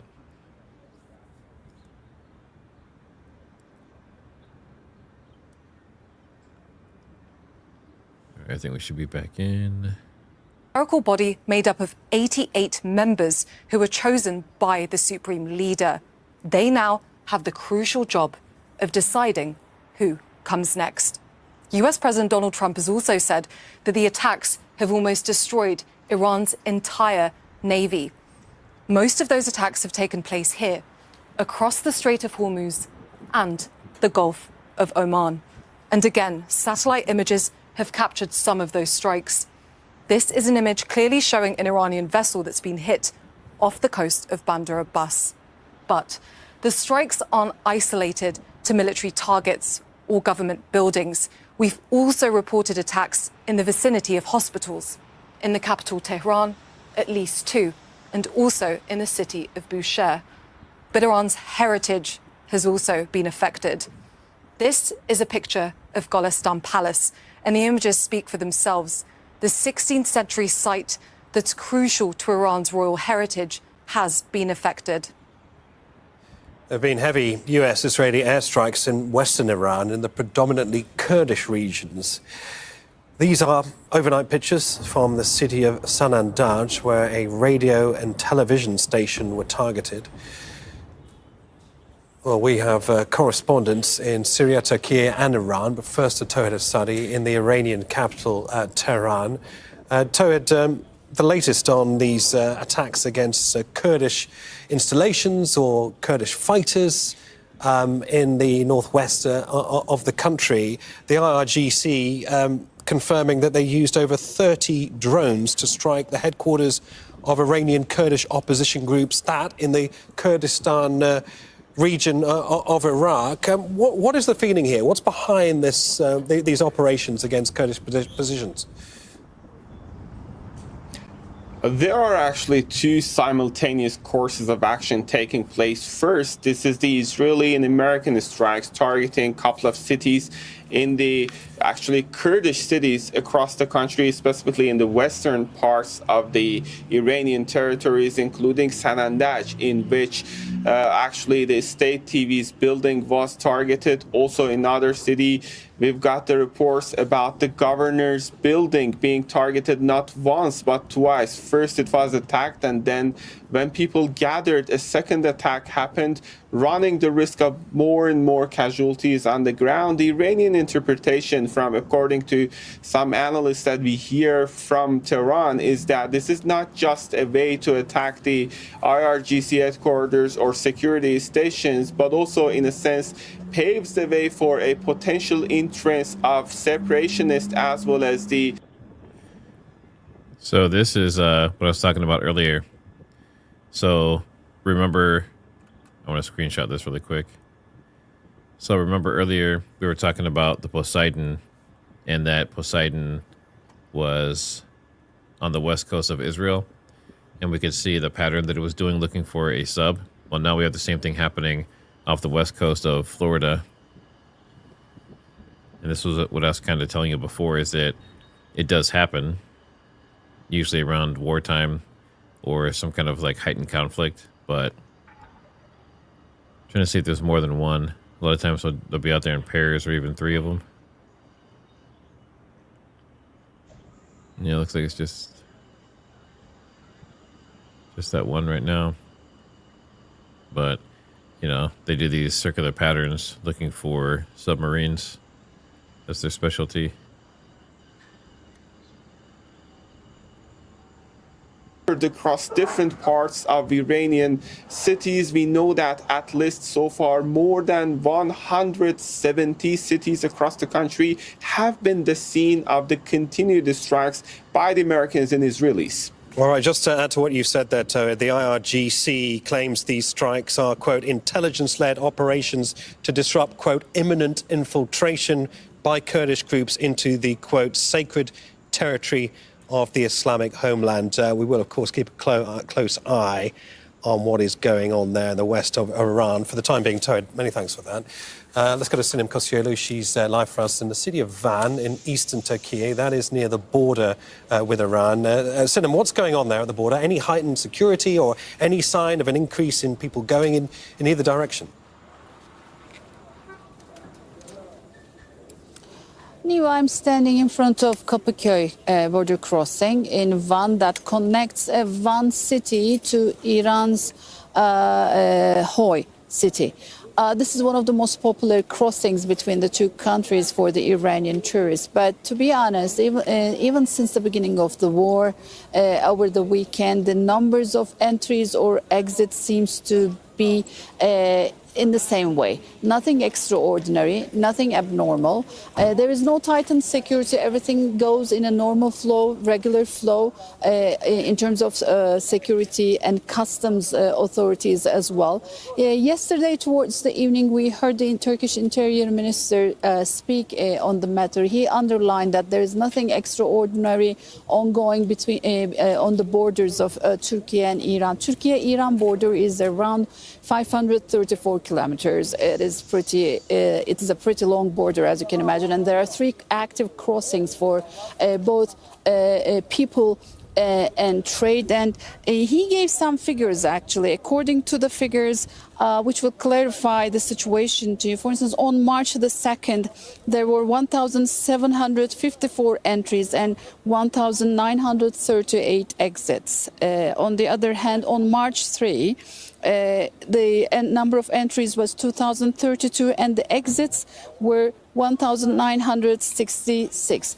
For the last 1 week, the figures tend to be in the same way. It seems like both the entries and the exits balance each other. However, it is still the same. The Iranian authorities have banned Iranian nationals exit the country. They allow the Iranians who hold another country's residency or passport, let me say, to exit the country, while Turkey allows Iranians and Turks enter Iran as well. So this is why the numbers are pretty low. But at this season, usually the daily numbers are around this. But of course, the Nowruz is coming towards the end of March. We don't know what's going on with the war. Usually every year during Nowruz time, towards the end of March, there is a tourist influx from Iran, and there are shopping fests in the city of Van. We don't know how it is going to shape out this year, but for now, everything is quiet. Everything is ordinary until the border cities are hit hardly. But when we speak to the people exiting Iran, they tell us that, they love their country. We face some people who want a regime change, but even those people, they say that they love their country and they would love to defend their country. This is the situation on the border. And one extra thing, which is the missile that was intercepted by the NATO air and missile defense systems yesterday. Turkish Defense Ministry announced that a rocket launched from Iran was intercepted in the Eastern Mediterranean by the NATO vessel. But this morning we heard the Iranian authorities deny that they fired a rocket that targeted Turkey. Back to you. Right, Sinem, many thanks for that. Let's take you to a very different border. That's the border between Syria and Lebanon. We have our correspondent Abaida there, Hito. And Abaida, I mean, you're near Homs, is that right? That is, just for our viewers, kind of northeast of the very northern edges of Lebanon, given that there's been a vast number of people on the move because of Israeli strikes in Beirut and also these forced evacuation orders in the south of Lebanon. We're now got a situation where many Syrians who had been in Lebanon seeking refuge are now trying to get back across the border to Syria where you are. What's happening?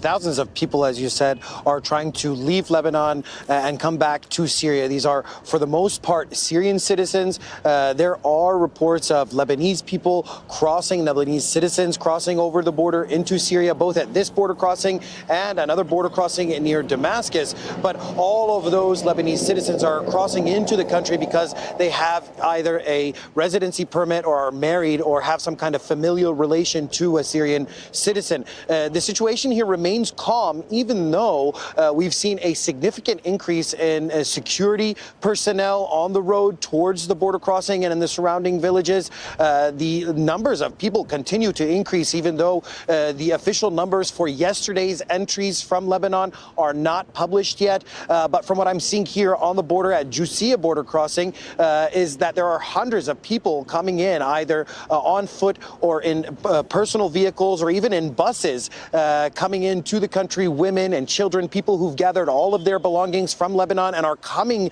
back to Syria for good. For many years, many of these Syrians were going back and forth between Lebanon and Syria, depending on their situation financially, or even if they had the ability to enter Syria or not, without any trouble with the former regime. But most of the people that we're talking to now are saying they are returning to Syria for good. Now, the estimates are about 25,000 people, Syrians that is, have returned over the last 2 to 3 days. But as I mentioned, that number has not been updated. So I imagine that number is going to grow significantly once we get the updated numbers from yesterday, and they include today's numbers. This is the 5th day of this, what's turning out to be a regional conflict, and that's causing lots of people to go on the move, especially on the Lebanese side of the border where attacks are intensifying. We've heard from people that they've been on the road, some of them for 1, 2, or even 3 days, trying to reach border crossings that they can actually access and get. Gerard Latina, is it concerning that they're looking for submarines on our coast? Thoughts? So even during times when we're not at war and things aren't escalating like this, we'll have it happen. So I've definitely seen it in the past. And when you start to get really worried is when you'll see like 3 or 4 of those planes on the coast. A lot of times you'll see it from Florida all the way up to Delaware. Like the entire East Coast will have like 2 or 3 planes, and they'll be circling out there for several hours. Typically, I mean, just because they circle and leave doesn't mean that they didn't find something. But I would say, is it any more concerning than usual? Probably not, because it's happened before. But because we're in this war, and because it's down by Mar-a-Lago, or they could at least hit Mar-a-Lago, that is concerning to me. Yeah, there's been a lot of Russian subs, and obviously the subs dock in Cuba, the Russian subs. So it's very possible it could be one of those. And let's see, just checking chat. So then we have this meme. Our Navy is not sunk. It's just conducting underwater operations. That's interesting. Kind of messed up, but I get it. So let me see if there's any final news here. More missile launchers. So Doha, they're saying there's explosions in Doha, and that's what I was talking to you about before. It looks like Doha here. Let me turn off this auto switcher. So this is where that little drone was that we were looking at earlier. So the drone has been doing this pattern. I'm not sure what it's doing or what kind of drone it is. Everything is NA, so it's not giving me any information about this except its speed and altitude. But Doha is right here. So this is what has been hit by something. And that's where they were evacuating people from before.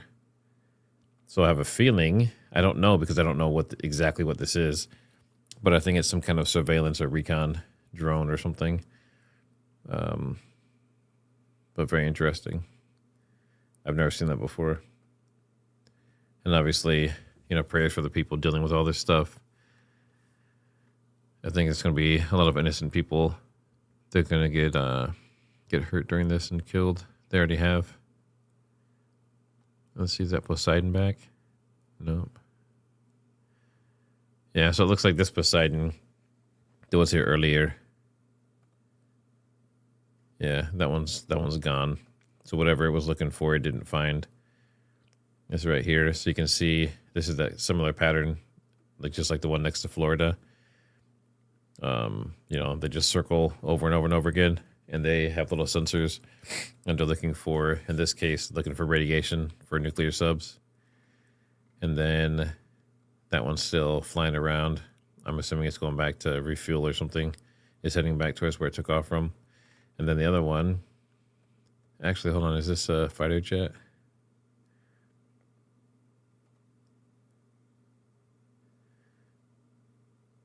A T-346 Master. Is that?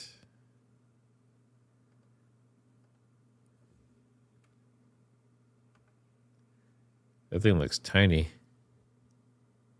Is that like a little Italian mini jet? Yeah, it says Italy. Interesting. I've never seen one of those before. But over here by Florida, that one's gone. So we saw earlier it did all of its circling around and flights and all that stuff. Actually, I think I took a screenshot of it. Let me see if I can pull it up real quick. Yeah, so we had this here. So this is the Poseidon, same kind of plane that was over off the west coast of Israel. And it's doing its loops, looking in certain spots. And then it, after it's done its route, it's looking for that nuclear signature from the sub. And if it doesn't find anything, then it takes off and goes back. And when we were monitoring it before, the transponder was turned off. So I don't know if they were just done. They could technically still be looking, but trying to make themselves not be seen. But that kind of stuff, you know, if you live in Florida, I think a lot of those subs, if they're that close to the U.S., they can basically hit anywhere in the U.S. with nuclear missiles and stuff. So this is not to like scare people. It's just information. You know, obviously I don't want to, like, if you're not used to hearing any of this stuff ever, I don't want you to freak out and think this is like worse than usual. This is kind of business as usual, to be honest. So very interesting though. And okay, yeah, I don't see any other ones around the U.S. right now, but like I said, a lot of times they'll be all up and down this East Coast, and you'll see them just looping all over this whole area. And we know the Bermuda Triangle is known for some crazy events, so it'd be the perfect place to hide. Messes with electronics and radar and everything.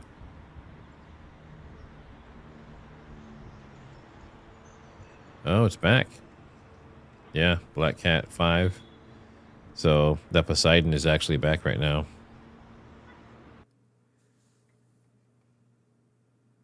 Still going.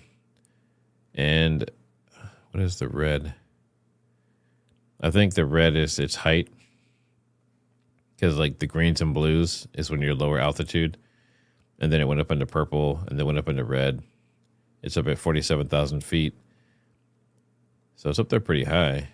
I think, let me see what height they're usually at. Because that seems like it's higher than it would usually be testing at.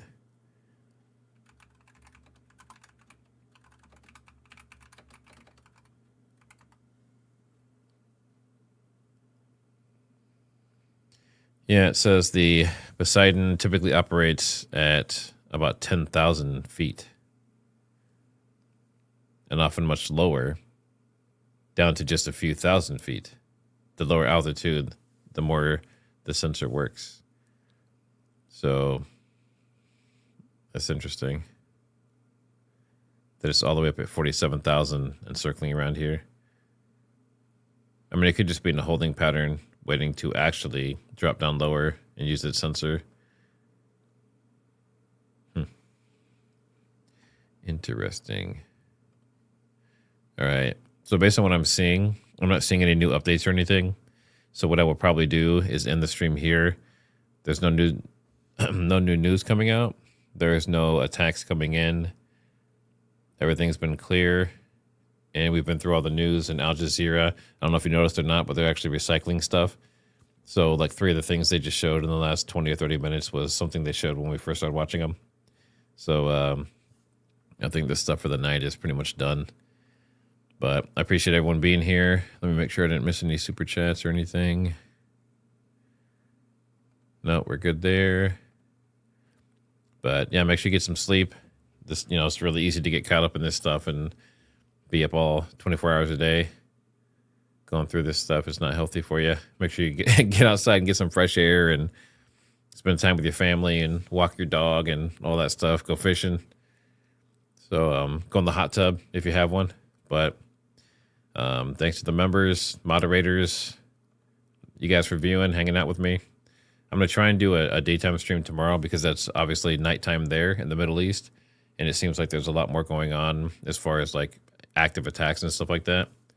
But I will definitely be live tomorrow.